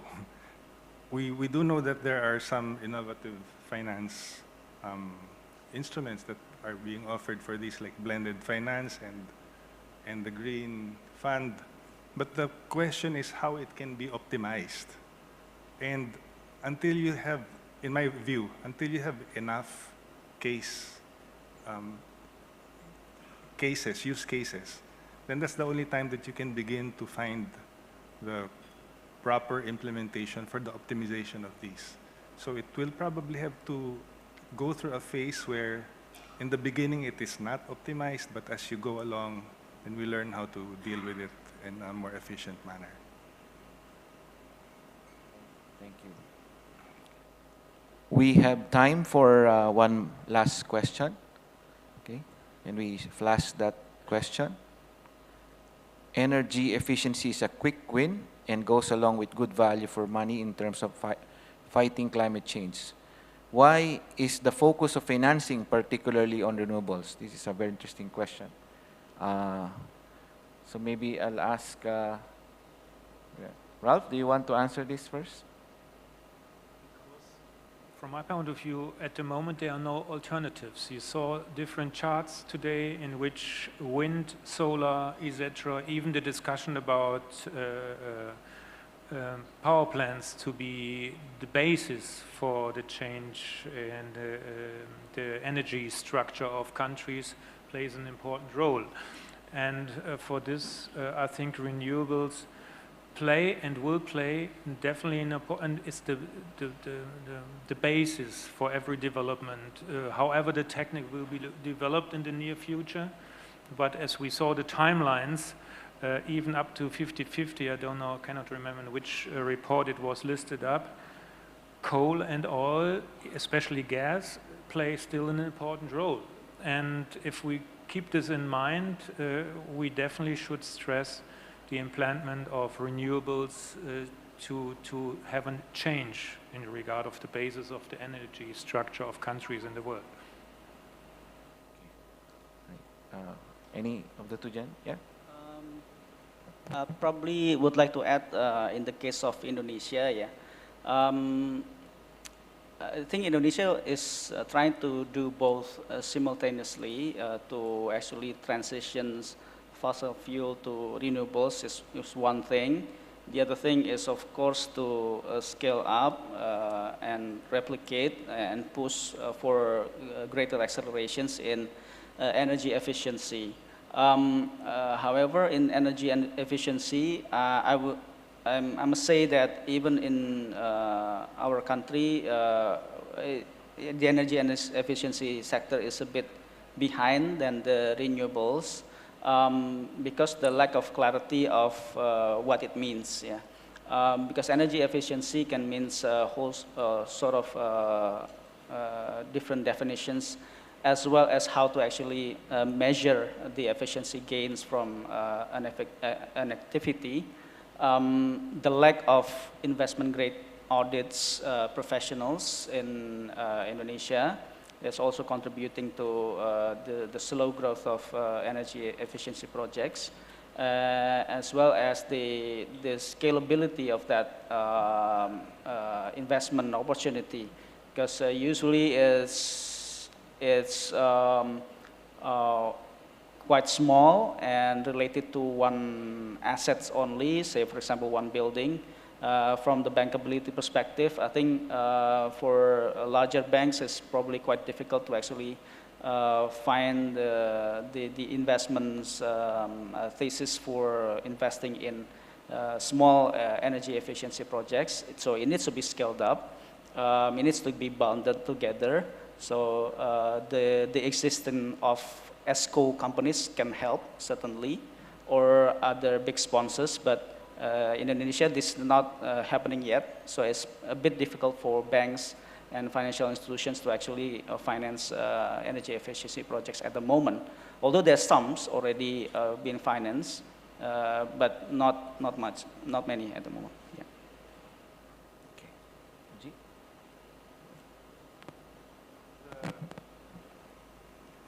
What I sense from the question is that there is a contrast between the renewables and the value for money. So it seems to be that they are opposing poles. And so the assumption here is the value for money is not necessarily focused on the climate change, for example, or sustainability, but purely a financial benefit at this time. I guess what might be lacking here is the perspective of sustainability, and what might also be lacking would be, so it's purely financial, but it's not focused on the environmental. And since we're talking also about just energy transition, we should be also focused on the social. So we're talking about the whole ESG framework.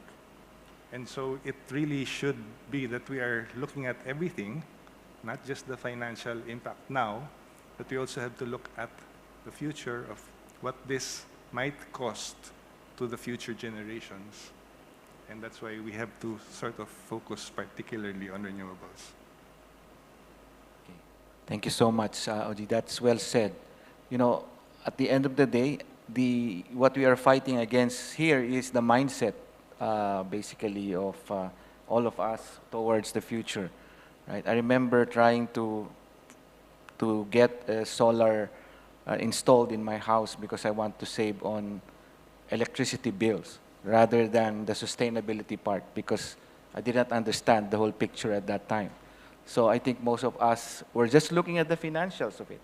But really, over time, you would realize it's not just the financial benefit, but there is that sustainable part and there is that social impact as well. So if I think all of us here, as part of development finance, we can market the just energy transition in that context, that we need to change the mindset so that there's also that beyond finance, there is that social, there is that sustainable, there is that whole of society thinking that we need to change, because once and for all, there's only one earth where we live in, right? May I just underline with a small example? In Germany, we have a total lack of selling electric cars. Not just because of the fact that in Germany nobody is convinced about the need to change to electric cars. The selling figure broke down because the country, the government, didn't support these buyers anymore with a number of euros to be added to the price you pay for. So it does not mean German car buyers do not believe or do not see the need for a change in this regard. They do not see the effect in their pockets. And that is the reason why, except other framework conditions, this, what you said, is totally correct. Everybody looks on his own advantages out of this, instead of thinking globally, what can I do in my small world as an inhabitant of one country in the world to support this change? Thank you so much. Well said. So with that, I think we can conclude this session. Let us give a clap to all our presenters who have given us a good understanding of just energy transition. Thank you so much. Thank you very much to the moderator and all the panelists. Once again, may I have a big round of applause, ladies and gentlemen. Thank you. And please kindly remain on the stage because you will receive the token of appreciation. And for that, I would like to invite Mr. Pradana Murthy to please kindly deliver the token of appreciation to other speakers and also to the moderator. Thank you.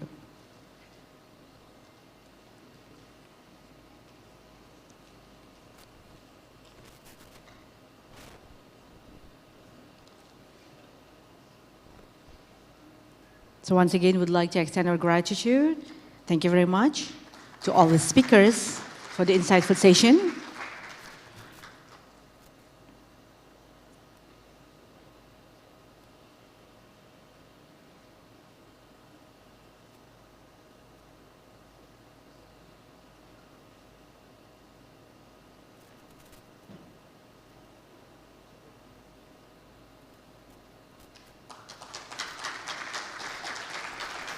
Thank you to our panelists.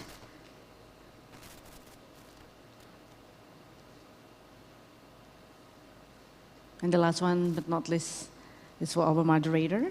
Thank you very much, Dr. Alvin Ang. And after this, we'd like to invite all the gentlemen to please kindly have a photo session together. Official camera, please be ready. In the count of 1, 2, 3. One more time, 1, 2, 3. Thank you very much. Thank you to all the panelists and moderator. You may return to your seat. Thank you.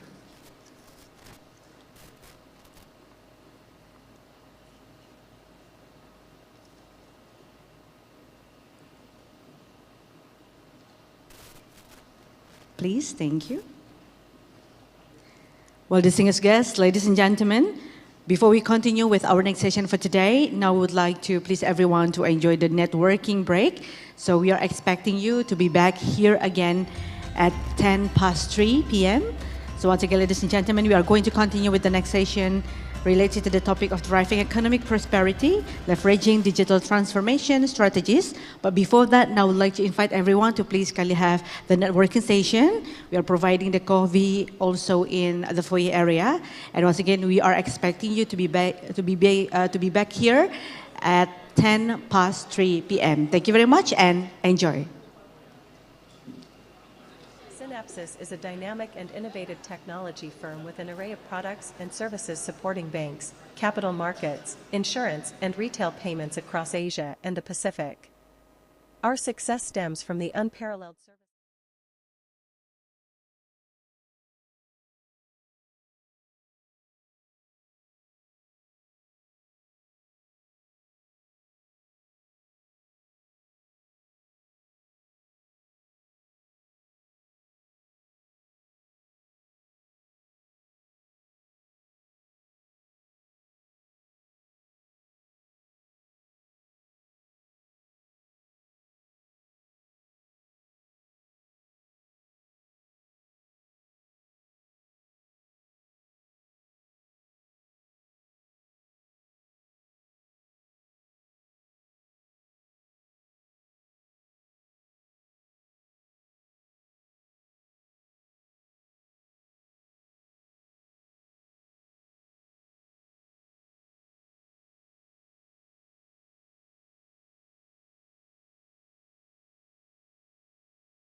Once again, ladies and gentlemen, because we're about to continue our next session for today, please kindly enter the ballroom and be seated. Thank you. The idea of the Development Bankers Association was conceptualized at the 4th Regional Conference of Development Financing Institutions of Asia and the Pacific in 1969. And on October 1st, 1976, during the Asian Development Bank annual meeting in Manila, the Association of Development Finance Institutions in Asia and the Pacific, ADFIAP, was born. We have gone through the challenges and opportunities of diversification, both domestic and external, of the 80s, to the new era of financial systems deregulations worldwide of the 90s. We also entered the new millennium with brand new strategic plans that integrated sustainability with development. By the 2010s, when the environment became an essential component of the ADFIAP way, the Secretariat encouraged energy conservation and took several steps to offset carbon footprint. Now, 3 years after the pandemic, on our 45th annual meeting, ADFIAP and its members still standing. Ladies and gentlemen, once again, we are about to continue our next session for today. So for that, we'd like you, please, everyone, to kindly join us inside of the ballroom and be seated. Thank you.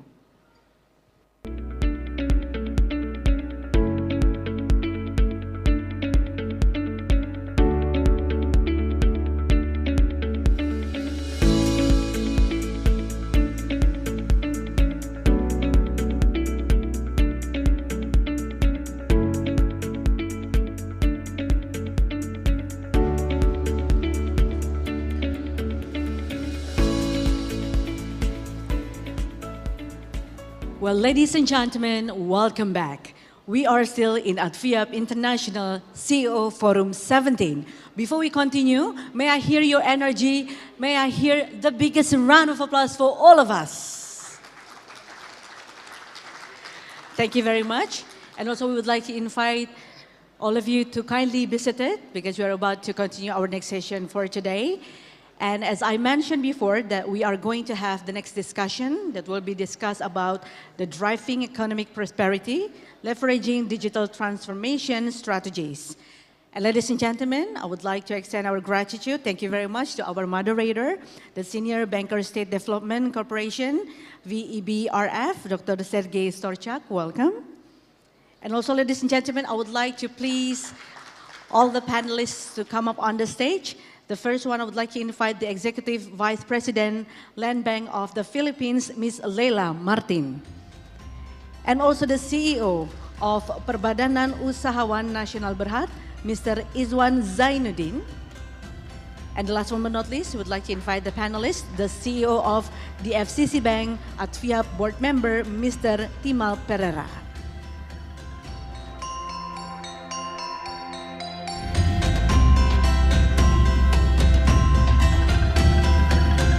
And without further ado, ladies and gentlemen, I would like to hand it over the session to Dr. Sergei Storchak.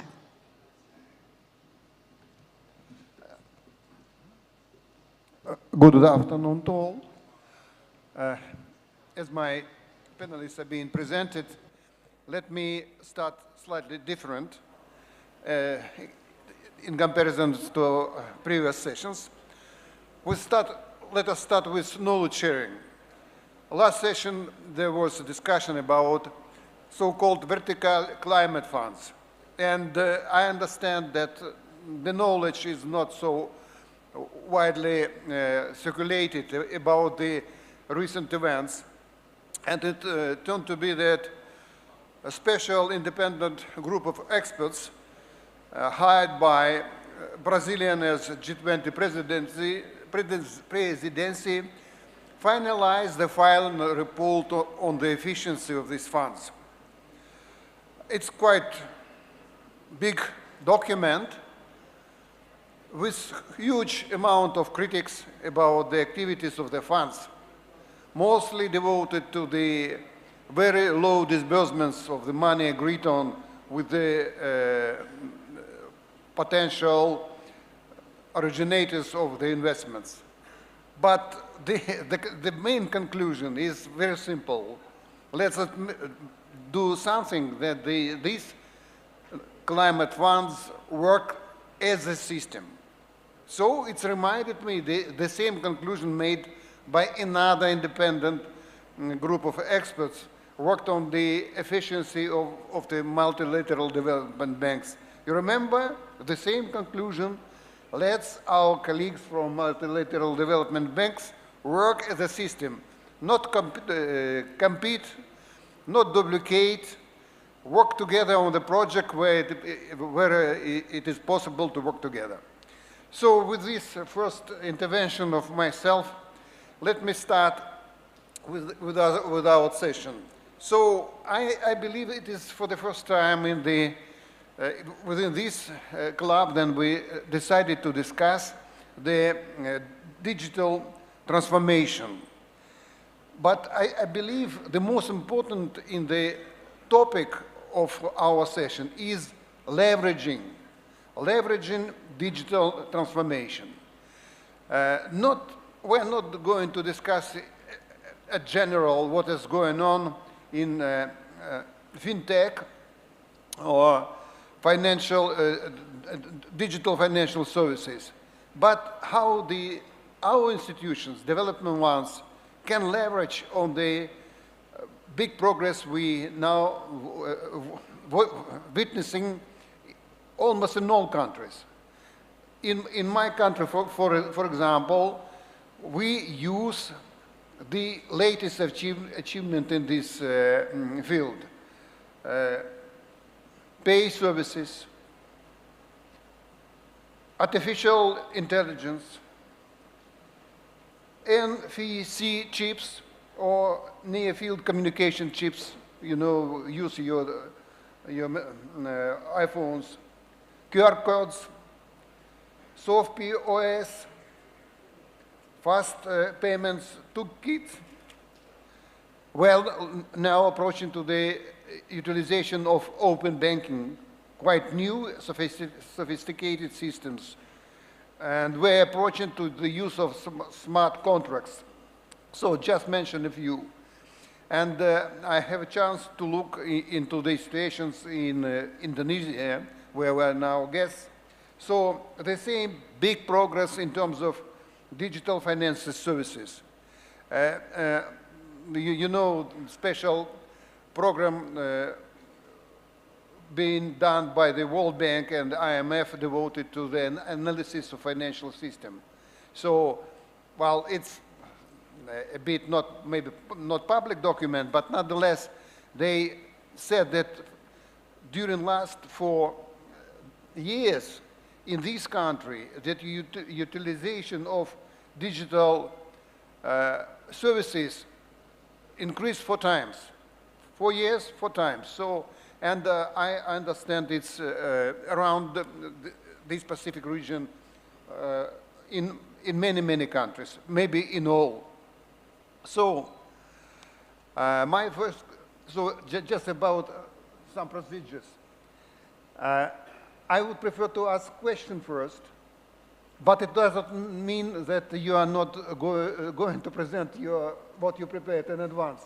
But during the presentation, please answer questions. My question. And afterwards, the second speaker can come back to the first question. The third one can come back to the first and the second question. So we can go around. We have time, frankly speaking, so we can talk openly, freely, without any predictions. So my first questions, how DFIs can really leverage on digital transformation? What is happening in your particular country? Well, I'm from Land Bank of the Philippines. For those who may not be familiar with the bank, we are the largest development financial institution in the country. We do empower Filipinos in terms of financial inclusion, sustainable development, and digital transformation. You're correct on that score. We leverage technology by adapting artificial intelligence, optical character recognition, and advanced analytics. We do have a dashboard that provides us the optics of how we are performing on a day-to-day basis. In terms of AI, we have embedded AI in our mobile banking application. One can open an account in 5 minutes or less, instantaneously actually. As soon as the account is opened, you can do deposit, fund transfer, bills payment, anything that can be done over the air, you can do it with our mobile banking application. It has a simplified eKYC application, meaning all you need to do is take a selfie, and then verification will be ongoing at the back end, vetting of the name that has been encoded in the system, as well as the ID you have uploaded are done automatically. And I'm assuring you guys, if you are a Filipino resident, you can open an account right now because you can do that anytime, anywhere in the globe. And it's practically what we're also espousing overseas Filipino workers and overseas Filipinos. Because then even with them outside of the country, they can now own a Philippine bank account with AI and of course the OCR. What about other methodologies, instruments, tools? Do you just mentioned only artificial intelligence. What tokenization, for example, modern world or blockchain, previous ones? Well, we are starting to go into blockchain technology, but I guess we need to ensure that regulations are in place. The right policies, the right processes should be in place to ensure that blockchain technology will happen successfully in the Philippines. Of course, in terms of lending, if you're interested, by the way, we have also onboarded. We have what we call the digital lending facility that is capable of onboarding even farmers into the system. MSME, name it, anything retail, they can apply online. Processing is done automatically at the back end.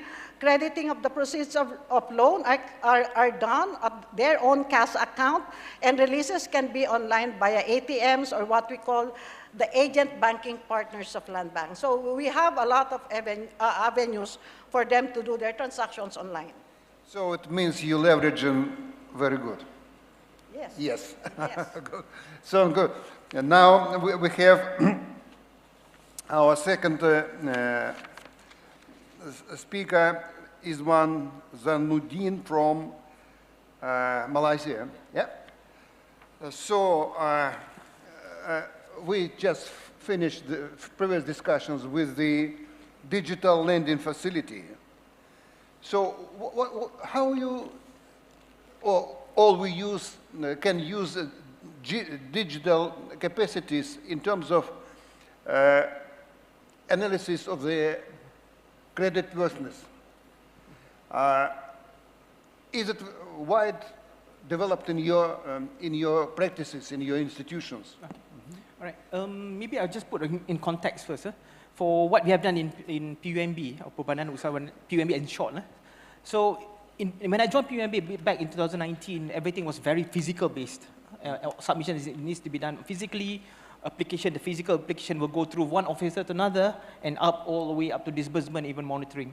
So we embarked into this digitalization or digital transformation journey back in late 2019, and up to date, alhamdulillah, we are doing very well, but of course the journey still continues, but there's a lot more to. So to answer your question, but since we began our transformation journey, we have been compiling all the data that we have, which will assist the management or the senior management in making decision-making process. So in respect of credit analysis, in the past, before we embark into transformation, the credit risk assessment is very generalized.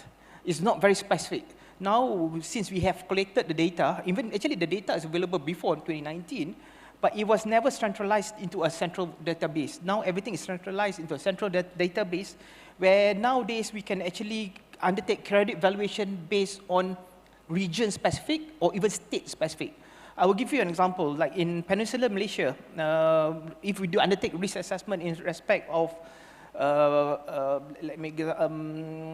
jewelry shop, if you look at data on the West Coast, it's actually not doing too good. Whereas in the East Coast of Peninsular Malaysia, jewelry business is doing very well. So if we did not embark into this digital journey, I may, or we in PUMB may penalize those who actually come for application of financing. But now, since we have gone to granular, the data to very detailed, so we are able to make an informed decision which would benefit the applicants. Thank you very much. Just to change slightly, we all know that the biggest issue for all us is the lack of bankable projects. And in order to overcome these difficulties, we rely quite heavily on pipeline of projects. So do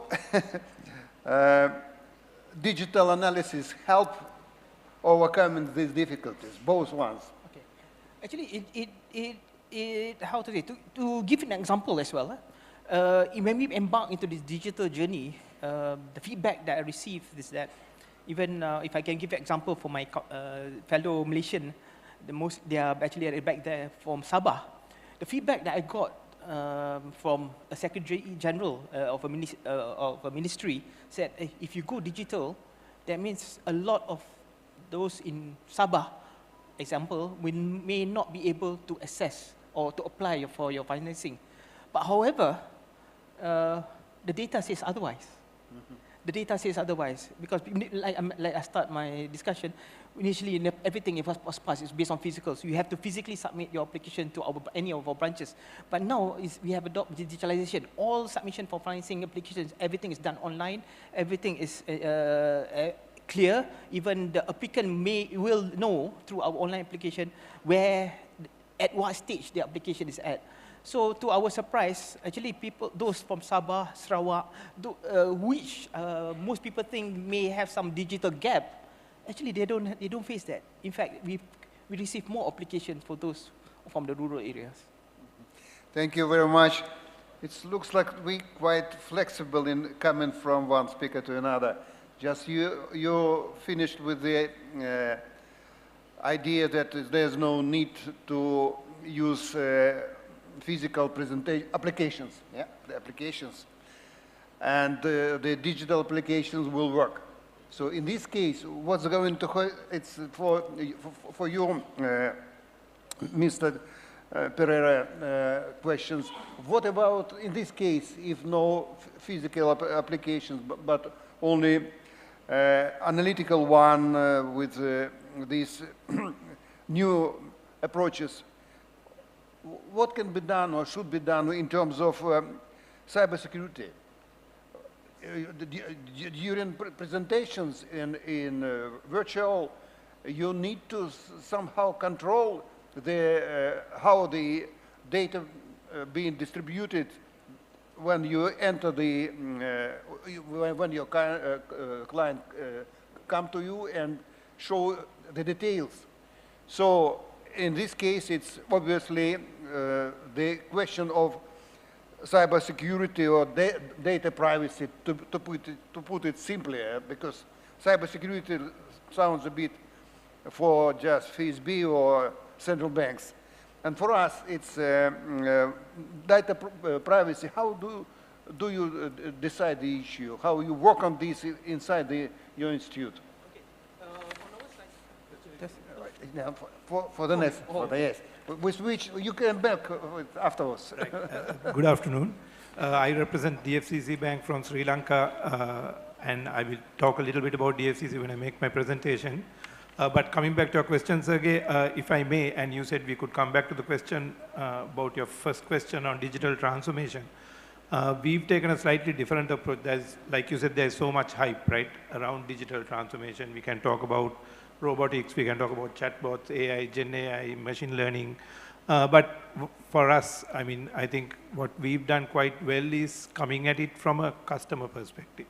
First and foremost, looking at the customer value that we can add, the customer convenience, or on the other hand, the productivity gains and the improvement that we can drive internally. So unless it ticks all those boxes, we generally don't, just for the hype.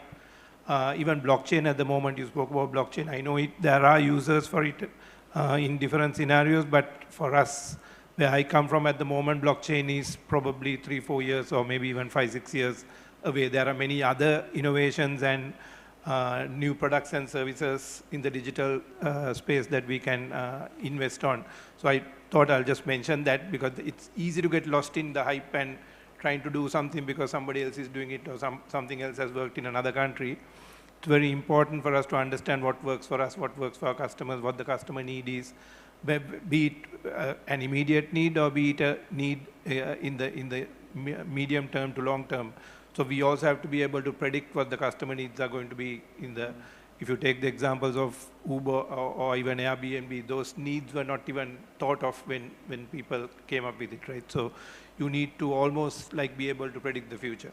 But coming back to your question, that is, I think, the flip side of digital innovation and transformation, cybersecurity, data protection, and now in Asia Pacific, there's a lot more focus on data protection, what you can do with the data. We need customer consent for many, many things. So, so data protection and governance around that data is extremely important. There is a lot of investment that banks make around data protection plus cybersecurity. And that is really, if you see the flip side or the negatives of digital innovation, and I have it in my slide as well, is the risks with cybersecurity. So there has to be and it's an evolving thing. What you think you're controlling now may change because obviously fraudsters and people also keep up with the trends. So you have to be one step ahead of that world and make sure that you're making the right kind of investments in protecting your data as well as cyber risks. So I'll stop there. Thank you very much. Please, you wanted to add? No? On our side, we began the journey by charting all the needs that needs to be addressed. So even the threats and everything, we have to, even to the extent of where we are subscribed to cloud, and we want to know where is the data being kept in the cloud. So we insist that it has to be kept in Malaysia, and we don't want to subscribe to even the data services that the data is being kept outside Malaysia. So we went through all the things, and also we have gotten the ISO certification to 27001, and we do regular pen tests to ensure that the information is secure. Thank you. Laila. Yeah, yes. let me chime in. Yes. Well, I guess cybersecurity and data protection are topmost priority for banks like us. Well, banks execute multi-layer protection, user ID, password, OTP, device registration. Well, there are those that are doing active-passive architecture or active-active. But I guess we believe that at the end of the day, our consumer must be made aware that it's a two-way street. Protecting your data, protecting your account is a two-way street. The consumer must be able to identify, well, sites that are fraudulent. And the way we do it is we educate our customers. We go to social media. We have social content everywhere. We post and we do financial literacy or financial education. We do it domestic and international so that Filipinos will be made aware that protecting your data is not only a bank function or responsibility.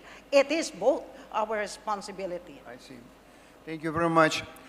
So we are all aware that in terms of digital transformations, the DFIs are not the main players. It's obvious, yes, for all us. The main players are commercial banks, and nowadays central banks are going to play more and more bigger role, having in mind that so-called central bank digital currencies are going to be put into the market. In my case, in Russia, we are in the second stage of experiment. So first with small number of participants already finalized, finished, and it was decided that it was a success. So it's another stage. So we, as DFIs, are supposed to work very closely with the central banks. Yes. Just question for all. I don't know the answer, but for me it's very interesting. How we'll work with the central banks afterwards these central banks' digital currency were put on our accounts, on other accounts. I don't know where they were in existence. So what should we do? How are we going to use or leverage this kind of, it's probably going to be a new source of funding. Please agree with myself or disagree. Okay. There is this cryptocurrency project spearheaded by the Bangko Sentral ng Pilipinas. Essentially, we're doing sandboxing. It will be piloted by the top 5 banks in the Philippines, but essentially, it will start in terms of fund transfer interbank. So we're gonna do bulk fund transfer first before we can do retail. I guess we're in the same mode. It's still on the testing phase. So, on my side, because we did a scan on who are our target markets, who are our the underserved. So when we did the scan, if we would, it's still a very traditional method. The hard currency note is still where we should move forward. So on our side, until there's a significant shift, we will still maintain the traditional fiat money.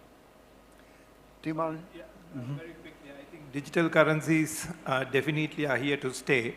And the approach taken by certain central banks is that they don't regulate it. And they kind of wash their hands off, and that doesn't help.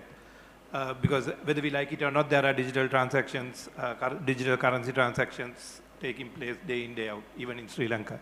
So when something goes wrong, who do you go to them? If the central bank says we don't regulate it, then you can't go to them.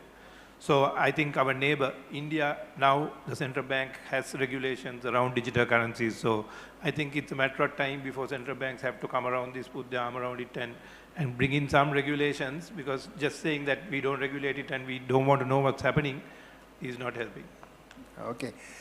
Thank you very much. Let me switch to my favorite theme or item. I am speaking about blended finance. Today, at the beginning, at the film we were shown, number of speakers, all of us mentioned the blended finance. So if central bank digital currency will be introduced in our economies, will it help with the blended finance construction or preparing the, in terms of constructing the deals based on the funding from the digital currency? What are your expectations? In my case, of course, we use traditional money. Even so, in Russia's blended finance facility or framework, better say, we use all financial instruments, all possible, but not this kind of one. Can you imagine that it can be an option? And in our life, the possibility to use different options play very big role. So how with this future blended finance based on the digital currency, or at least partially? Well, I guess in the Philippines, the challenge really is who will manage the digital currency, who will operate the platform. There must be a settlement bank that can cover any currency for that matter and do conversion instantaneously. I mean, the highway can be developed, we can do interface in any countries, but I guess at the back end, how to operate a multi-currency platform and having a real-time conversion and, of course, a lot of FX issues can arise out of that. I guess it's quite premature for us. We're still, again, as I mentioned, it's still a testing phase for us. Principally in the Philippines, we have two major players in the national retail payment platform. So we have the BancNet, we also have the PPMI, we have the Bangko Central. We are a highly regulated country in that aspect. So yes, I guess we're quite interested how it will pan out. Okay. So what my other colleagues idea? For Malaysia aspect, in context, it's still very on an infancy stage. The thing is, it was moving slowly, but after what happened to FPX and the few more, it actually took a 2-3 step back. So at this point in time, it's still in an infancy stage. So on our side, we, as I mentioned much earlier, our target market that we are serving is not too savvy. But nevertheless, on PUMB, we continue to scan the market, continue to see the market. And again, I have to echo what Ms. Laila said, because at the end of the day, it's the conversions and also the fluctuations and how much for us we are able to take the risk as well. Thank you. Well, I actually don't know enough to comment about it, but knowing what I know at the moment, like I said, there's a parallel digital economy and transactions are taking place day in, day out. So it is, I think, fair to assume, and it's only in our interest to make sure that we are ready for it when it happens. If not, we can be caught sleeping. So I think it is here to stay. It will be there in the future, and it's going to play a key role in economies going forward, the digital currencies. So we might as well be ready for it. Well, so thank you very much for answering to my quite unexpected questions, I'm sure. So, well, when I was asked to manage this session, well, I'm not a big expert in digital currencies, money transactions, but, well, I got interested in what's going on. For example, I know that your central bank participate in e-bridge project. Are you familiar with any details how it looks like nowadays after high-level people from BIAs said that, well, they are going to leave the project and that the central banks can go by them alone without bank for international settlements? No details, no information, no. Well, yes. I can say that Land Bank fully supports the initiatives of our Bangko Central ng Pilipinas. And from previous engagement, projects emanating from the Bangko Central were very successful in terms of digital finance. And we believe that our central bank has the capability to push it forward. Well, I do not have any questions, but our hosts are asking whether you still want to make presentations of your slides. Well, you're prepared, I know. So we have time, please do it, and don't hesitate. So I have to, yes, people say yes, do make presentations, please. Sorry if I interrupted everything. So who will be the first? I'm okay. You okay? Yeah.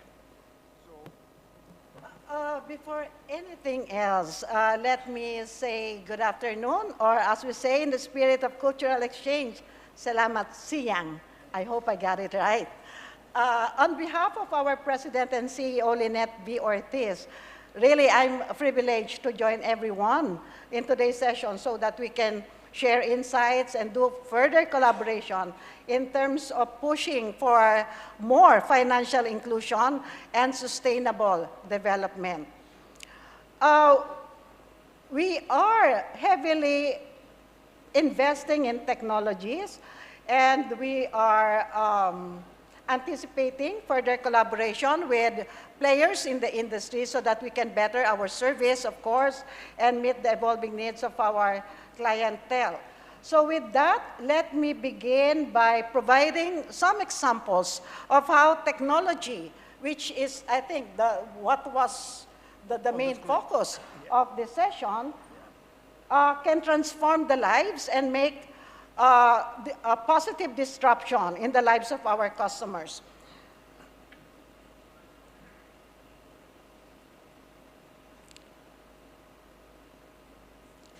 Meet Jasmine Mangalisan.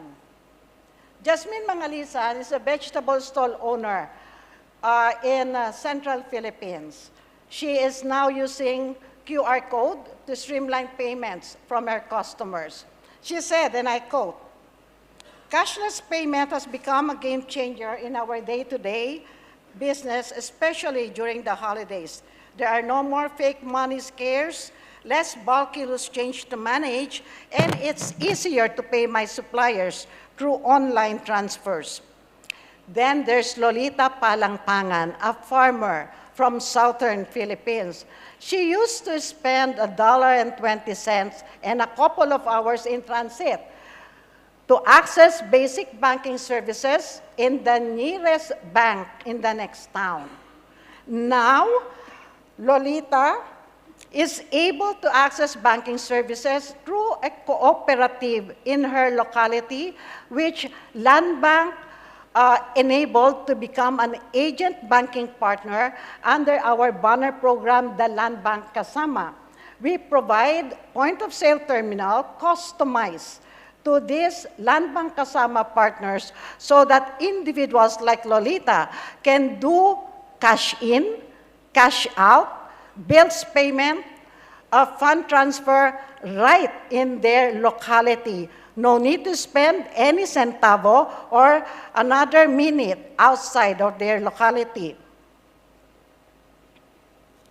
These stories practically showcase how development financial institutions like us can do something dramatic in the lives of our client. They can manage their businesses more efficiently, and they can provide a showcase of how digital technology can be adopted even by the everyday individuals. We do know that the world is evolving at a very dramatic pace. We've seen how it went in the earlier session, and that one thing is clear: everyone must stay abreast of what is developing in the industry. As we want to emphasize in our people, the challenge, we have to challenge the status quo. Those that may no longer be relevant, we have to be relevant now to be able to provide more advantages to those that are less inclusive. A recent report by Accenture on the next slide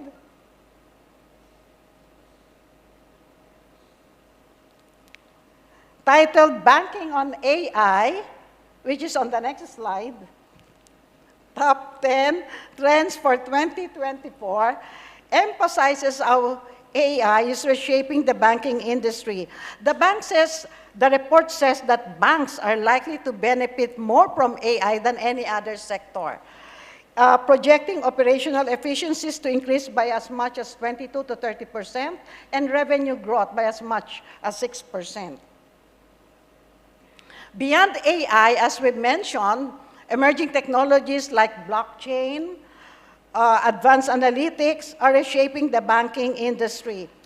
But the real challenge we believe is how do we harness these technologies for the benefit of everyone and drive tangible results. The question is probably how then can we leverage technology to drive economic prosperity? For us, the answer lies in using technology to bridge gaps and overcome roadblocks. Bridge would mean building a strong foundation, realigning efforts to inspiring economic participation. I think this is a problem in technology. The slides are not running as I speak there. Developing financial resilience, generating employment opportunities, and ensuring inclusive, sustainable progress. Bridge is the key. Let's begin with building a strong foundation. for inclusive digital finance. To encourage more Filipinos to own transactional accounts, local banks like Land Bank are now offering what we call BDA, or basic deposit accounts, that can be opened entirely via the mobile apps. These basic deposit accounts require no opening deposit, a simplified eKYC requirement, and no maintaining balance requirement as well. This strategy has proven quite successful. As of end of 2023, the numbers reached 24.2 million by end of 2023, for a remarkable 58% increase from the previous year's performance. To effectively reach more customers, we must also realign our response in terms of digital technologies. As you know, the Philippines is composed of over 7,600 islands.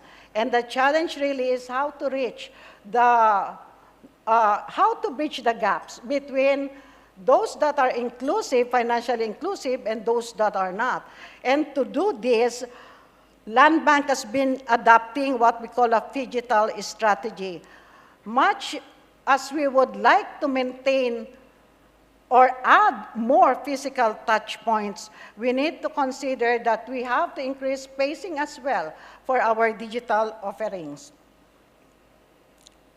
We have sustained growth in terms of digital banking. The previous slide, please.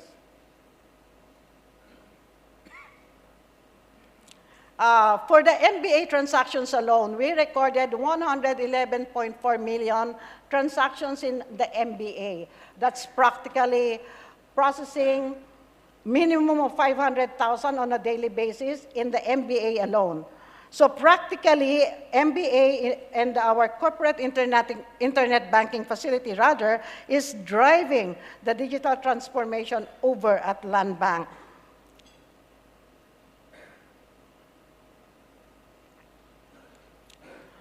We are now seeing a massive shift from over-the-counter to digital.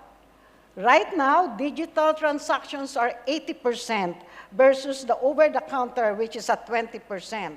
This is quite remarkable because previously Land Bank is essentially a brick-and-mortar bank kind of thing. But now we're seeing the shift. And it's driving as well revenue growth, cost savings on the side of Land Bank. So far, as of September, cost savings is already 14.16 billion pesos. When you go over the counter, we're spending about 37 pesos for every transaction. But for online banking, we're spending 6 pesos. So that's a very big cost savings, 30 pesos for every transactions.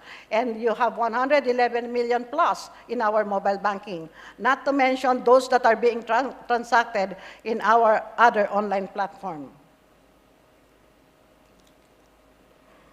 Well, these are basically what we aim to do moving forward. We're not losing sight of our mandate of being the catalyst in the countryside, but we're expanding our mandate countrywide, including having digital offerings in all areas where there are still financially excluded Filipinos. We're talking about what we call the geographically isolated and disadvantaged areas, or the GIDAs, which are 3,427 cities and municipalities in the Philippines. So as we amp up our digital offerings, we are establishing phygital touch points as well.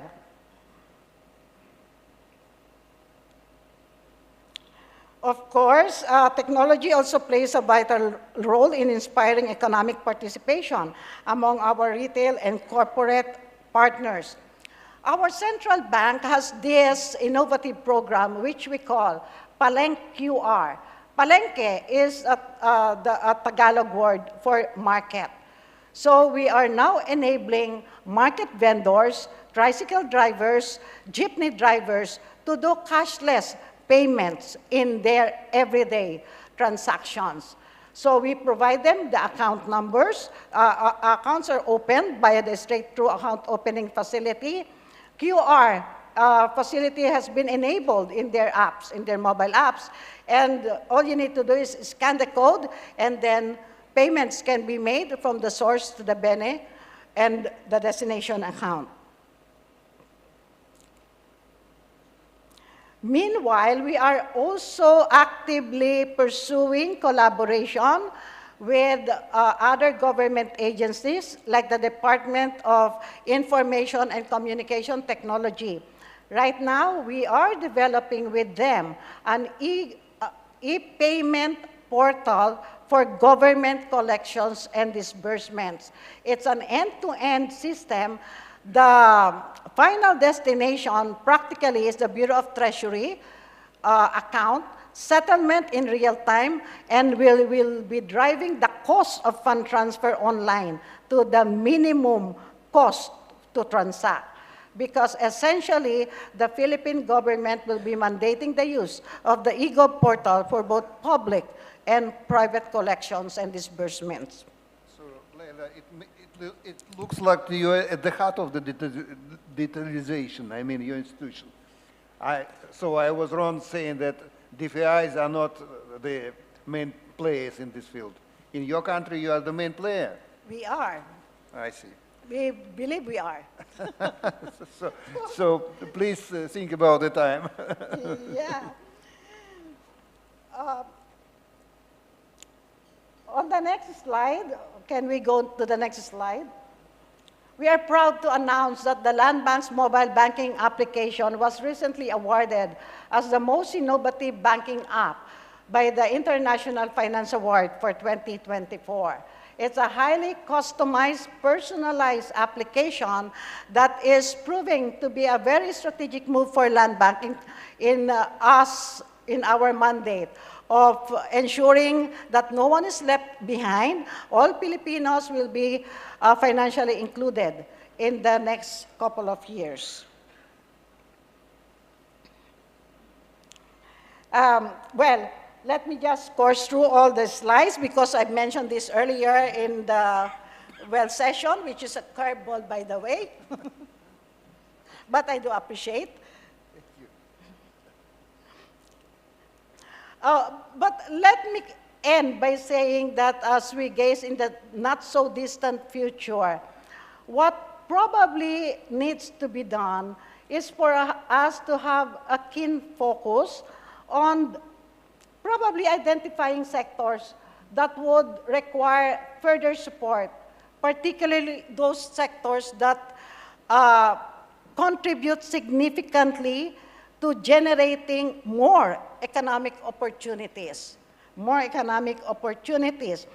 The need for us is to bridge the gap. Our mission is practically to bridge the gap between those who have access to opportunities and those who do not. Opportunities and better life for our people. Yes, yes, I agree. But of course, for us on the internal aspect, I think what has to be done is to revisit our priorities. For the longest time, we're focused on the bottom line, on the end of the result. But I guess this is high time that we shift even our perspective and probably have a mindset to helping more other individuals that are not so strategically positioned like us. Okay, thank you very much. So Isman, what about you? I probably have as well. I do have. I can just quickly go through the presentation slides. If you, Secretary can put it on. But let me just give a quick, brief background. His Excellency, Mr. Enrique, and members all around the world today. So, like for PUMB, our digital transformation journey is to ensure two things. One is that we can reach the underserved, and also we can ensure transparency in our whatever activities that we do in PUMB. So, if you can go to the next slide. well, this is an opening statement. Am I next slide? I'll go for the next one. Okay. No, the slide before. Okay, so like it's stated in the slide, actually it's our journey started way back in 2019. And of course, I think one of the, I expect the question that I will receive today, what is the biggest challenge when you want to embark in the transformation, digital transformation journey? I think for us, the biggest challenge is actually in-house, internally, because they are so used, staff are so used to do the normal traditional method of physical application to transform to digital. The biggest challenge was in-house. So even just to share, when I joined, I was appointed in PUMB in 2019 in the head of department within the whole company, HODs, or I think here in di sini dipanggil board of directors. I was the second youngest. I was 43. I was the second youngest. The rest are all mid-50s. So for them to change to digitalization was a key challenge. However, as everyone says, it's quite cliche, but actually the pandemic really helped. The pandemic really helped for us to transform, to digitalize things. So of course, when pandemic hit, nobody can go out. So, but luckily, the journey of transformation started at the end of 2019. So when the pandemic hit in March 2020, we were 75% ready. So that pandemic actually showed to my other colleagues, senior colleagues, that digital transformation is the way to go forward. So from the data that we actually have, so is as shown in the slide, we started in 2022. We had a test case under BRF, or Bumiputra Relief Financing. We started with the test case. From the test case alone, we showed results. From the by showing this result, it was easier for me to actually argue with my senior management, even my board of directors, who are also consist of matured individuals, to actually transform the company to transform the company digitally. So we had a test case through BRF, and subsequently we continued the journey through e-application, or e-mohon, as we call it. All applications done online. We actually had 61% increase in application, as I shared during the earlier Q&A session. And then we even embarked even further. All the process of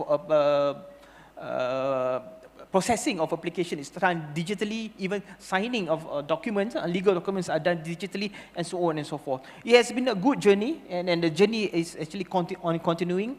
And what I would like to caution also with the members, everyone today, that in any journey, there's a lot of hurdles. There's a lot of hurdles, not just management, but also sometimes system.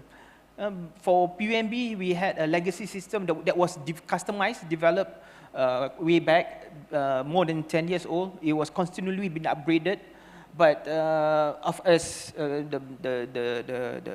in thing right now with AIs and so on and so forth, the old legacy system is not capable to support AI. So the transformation journey costs a lot. Trying to come up, subscribe to a new system, and is a big challenge. And also, I would like to share also, it was an expensive journey for our part.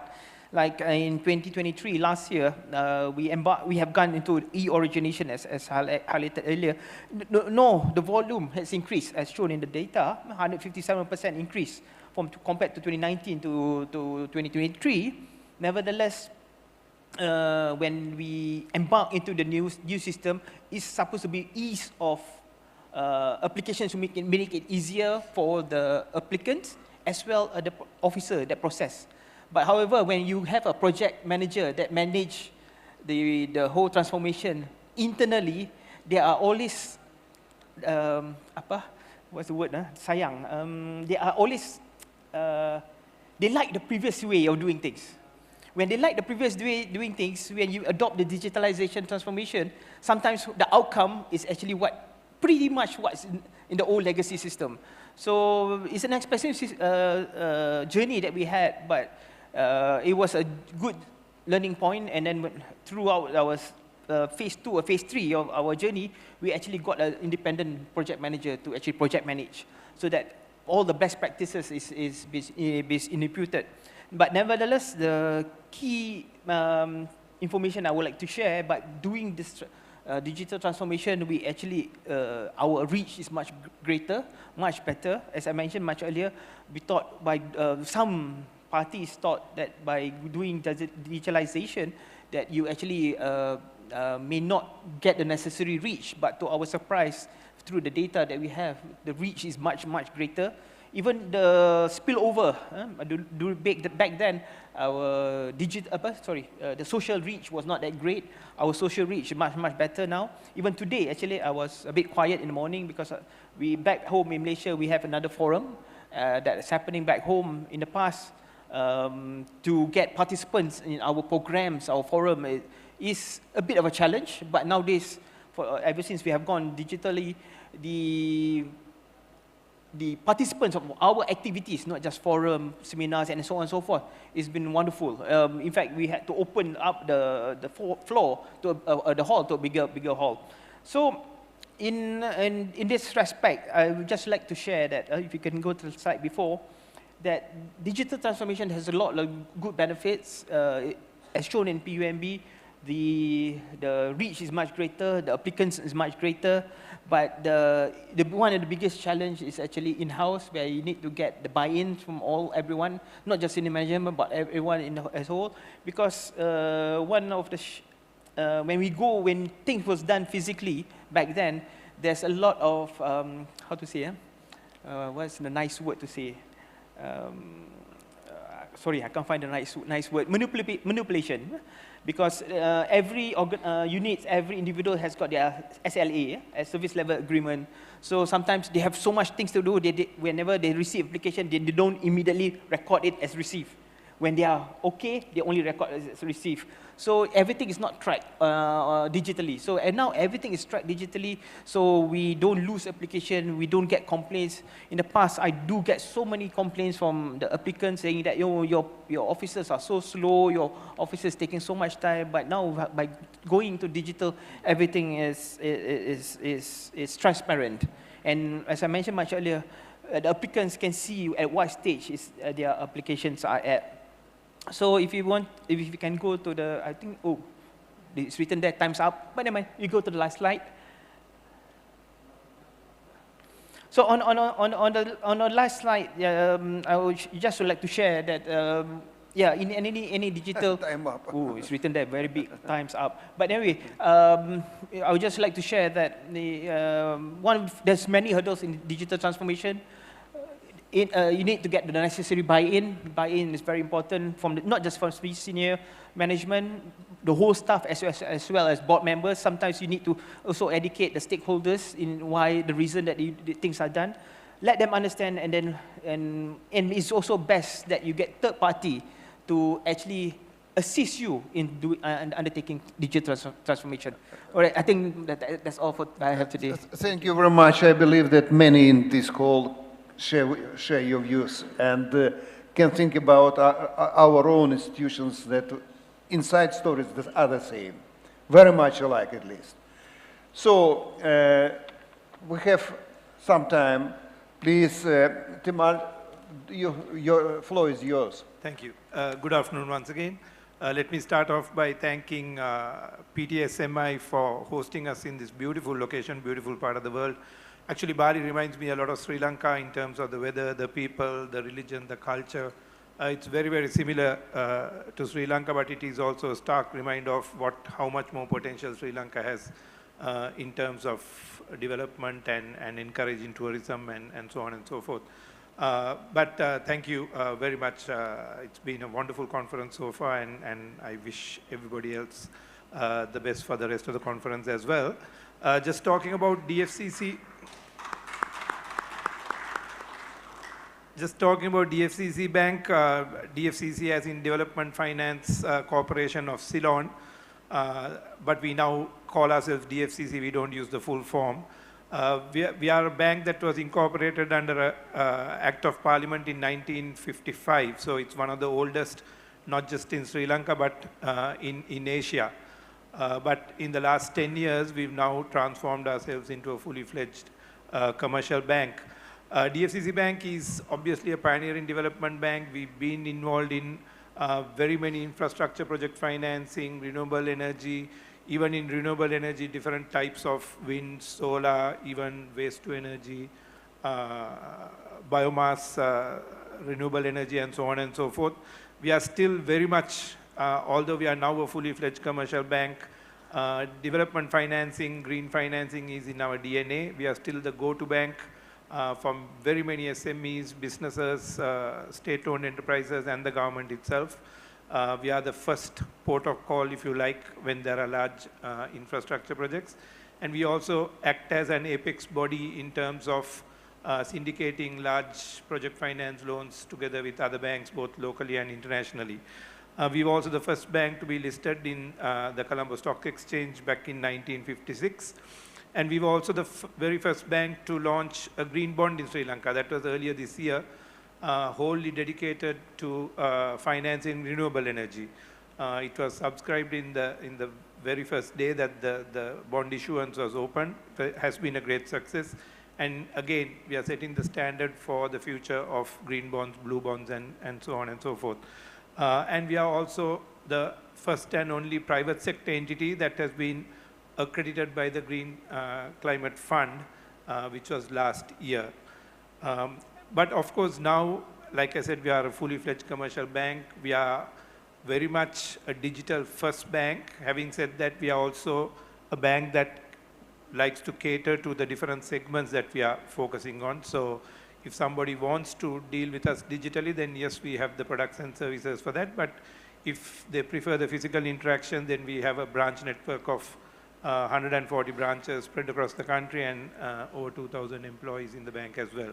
So we are very much a hybrid model catering to the different needs of the target market that we are focusing on. Next slide, please. Yeah, so like I said, I will skip through some of this because we spoke about it earlier. We are very much a bank that looks at it from the customer needs and the customer-centric approach, where we first start with how can we make the customer's life more easier, more convenient, how can we make those interactions a lot more fun, as well as a lot more convenient and flexible for customers, as well as looking at it from productivity enhancements and gains for our internal staff as well. How do we make the transacting with DFCC Bank the easiest in terms of all banks in Sri Lanka? Next slide, please. We can skip this next one. Next slide, please. Yeah, so this is our digital previous one. This is our digital landscape. These are products and services that we offer. Like I said, there's a lot of hype around these things. I will talk about some of these innovations, but that center circle is quite important. What we position ourselves as is one of the most customer-centric banks through digital enablement and making each and every transaction the easiest for customers to deal with. We'll talk about some of these other innovations that we come up with in later slides. Next slide, please. Thank you.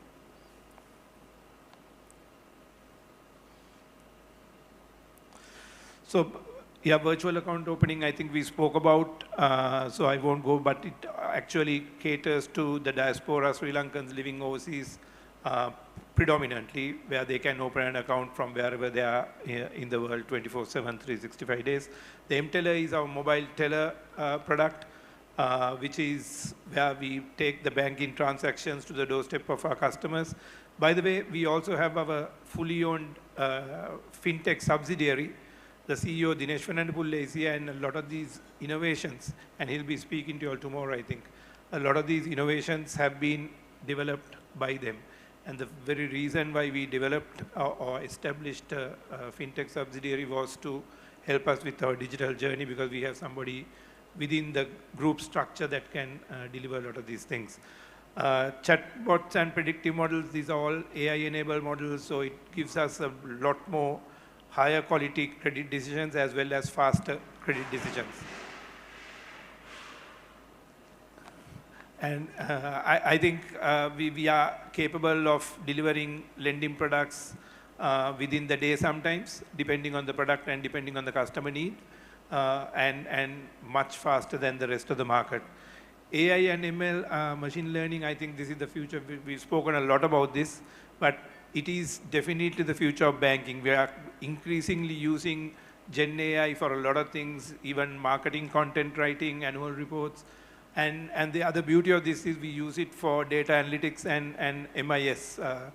We feed in large amounts of data and it throws out a lot of analysis and trends and so on and so forth. So it definitely is helping us gain massive productivity enhancements as well as a lot better quality information for us. But as with any digital technology, I think the caution there is use it wisely, because sometimes it throws out things that are not quite accurate. So not just using that data, but you also have to make sure that the data that it's throwing out is accurate. We'll go to the next slide, please.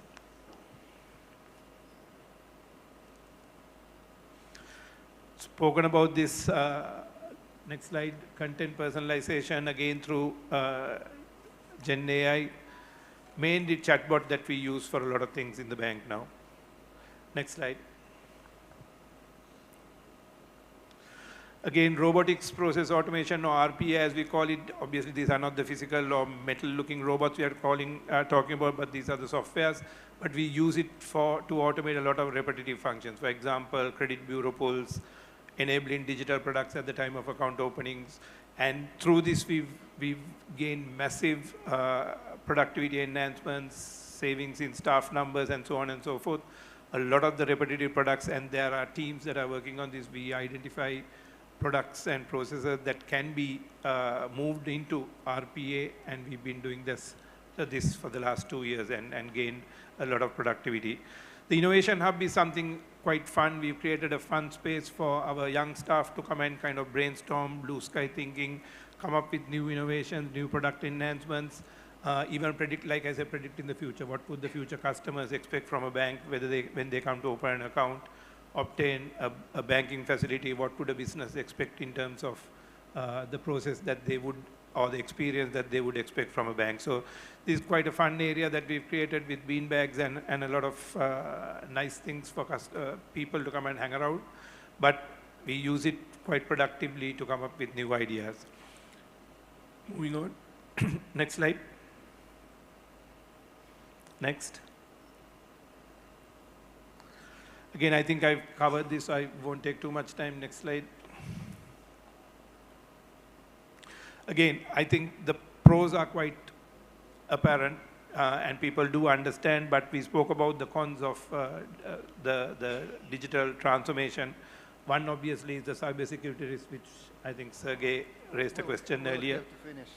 Sorry? You have to finish. Yes, and obviously this is very, very expensive. Tech investments are extremely expensive, so obviously we need to make sure that we are getting deriving the right benefits when we undertake those investments. I want to touch on the last slide because it, next slide please. Moving on. Yeah, so this is quite important. As a bank that has been doing this for the last 2-3 years, it's very important to there are critical success factors that we consider for the digital adoption. One thing I think some of the previous speakers spoke about this as well, board level and senior level sponsorship. And a lot of these innovations, you don't see short-term immediate ROIs. So the setting of the expectations is very, very important when you get approvals for these investments. Some of those investments may only derive or give you results and benefits in the next 3 to 4 years. So it's extremely important to set those expectations at board level when you get those approvals. And also predicting the future, like I said, the need may not be there now. So it's important that we are able to predict what the customers may need in 3 to 4 years' time and start building those processes and practices going forward. And also a quick exit if things are not working. And a lot of people labor the point, hold on to things that are not working, and this is a lot of trial and error. Things are not working, then you exit fast, kill the product or change the product. Don't delay it because it's costing you a lot of money day in, day out. So that's important as well. And also, it's okay to make mistakes.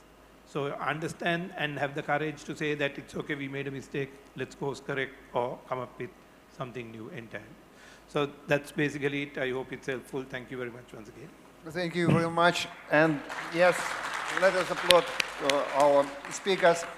So thank you very much for your presentations. And shall we ask our secretariat to share your slides with all colleagues, because it's a really new question for many of us. And yeah, I think we can use it internally as knowledge sharing and knowledge updating. So I understand we still have some time, and we have our traditional couple of questions to be put before our audience. So can you show the questions, if they are ready? Yes. I cannot, frankly speaking, read them. Digital economy prosperity, leveraging what transformation, something like this.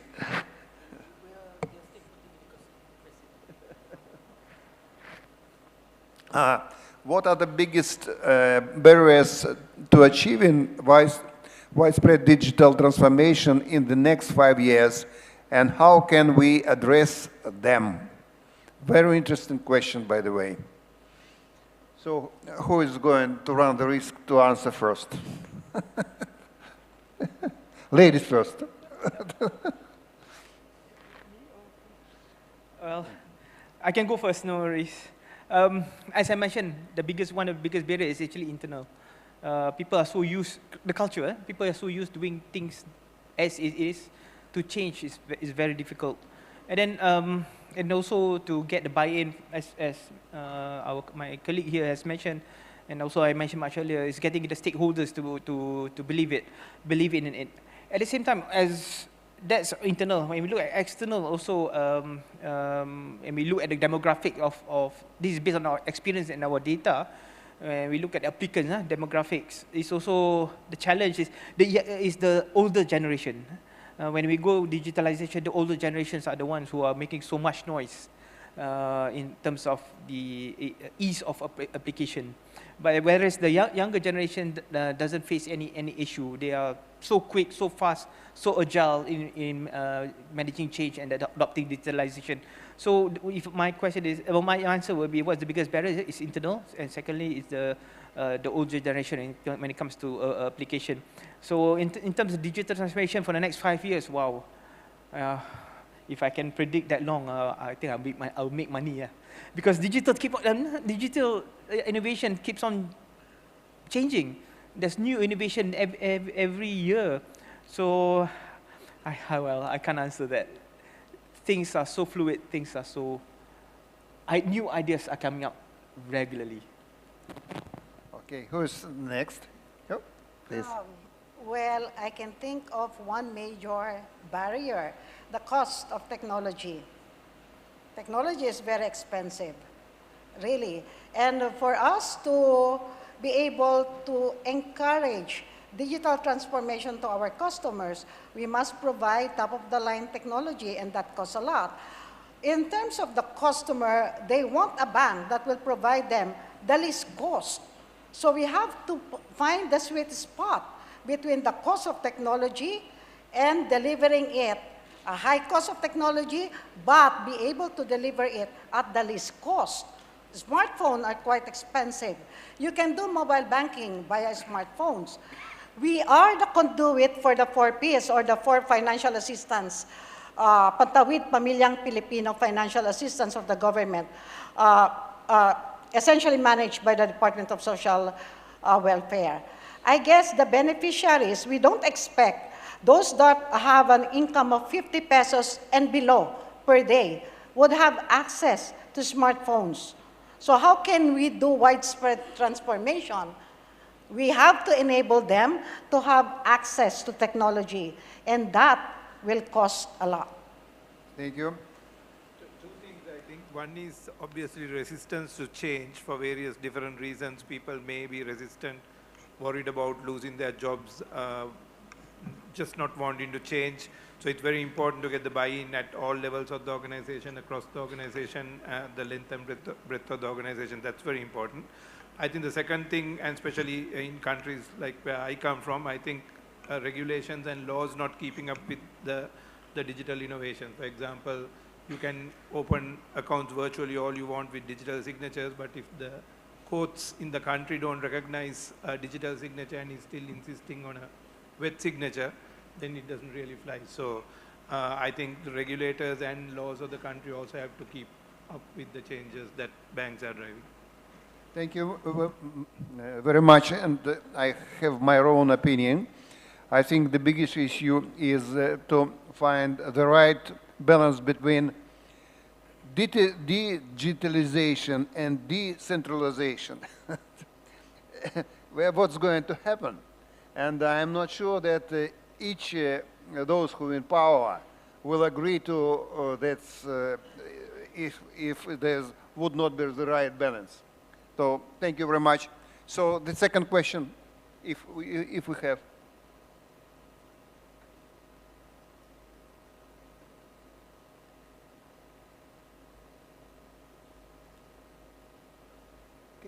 Can you read because I don't see? Yes. What are the trade-off between privacy and digitalization? Almost what I just said. Please, yes, answer them. Yeah. Sorry, I thought we addressed this earlier about data protection and digitalization and cybersecurity. I don't know whether there's anything else to be added. I don't have anything else to add. Any other opinion, please? I think it was we have answered much during the Q&A session much earlier. Yeah, it cannot be a trade-off. It has to go hand in hand. So do we have the third question?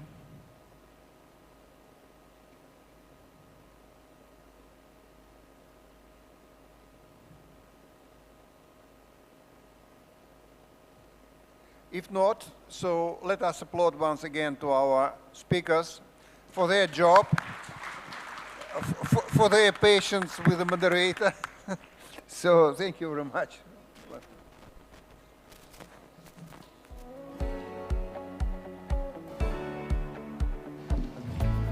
Thank you very much. Once again, may I have a big round of applause, ladies and gentlemen, to our moderator and the panelists. Thank you.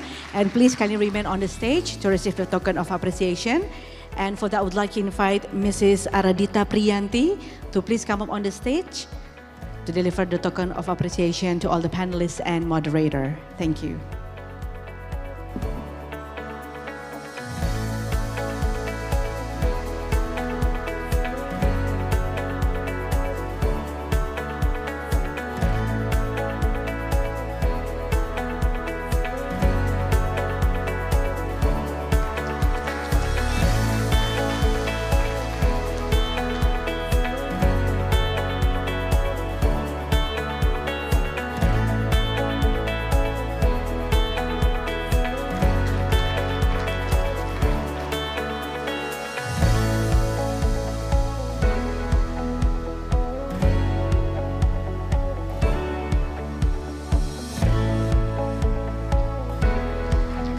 Thank you very much. Once again, to all the panelists, thank you. And also, we would like to extend our gratitude to our moderator as well.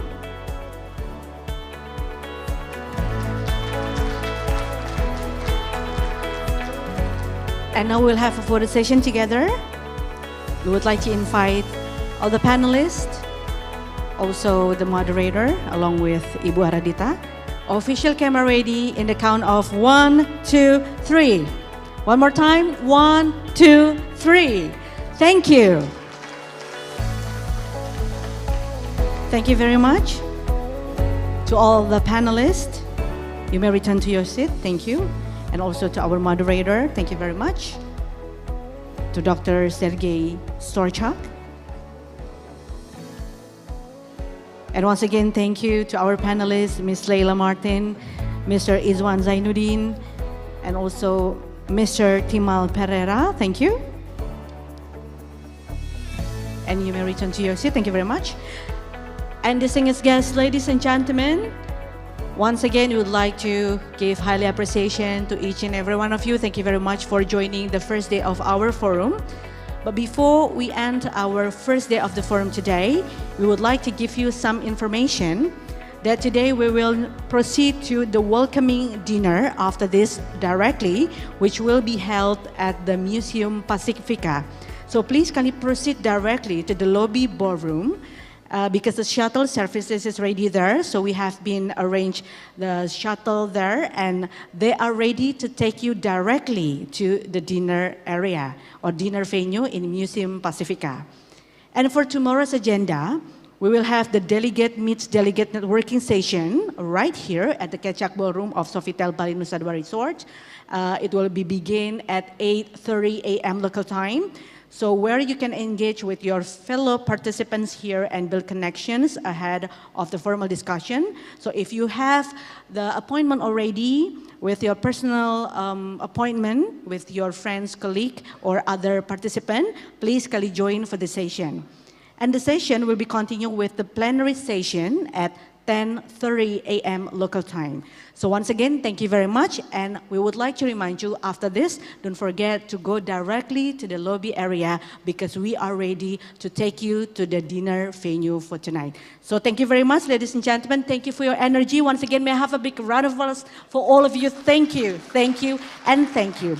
And I'll see you for tomorrow morning. My name is Putri Gorda. Terima kasih. Wassalamualaikum warahmatullahi wabarakatuh. Thank you.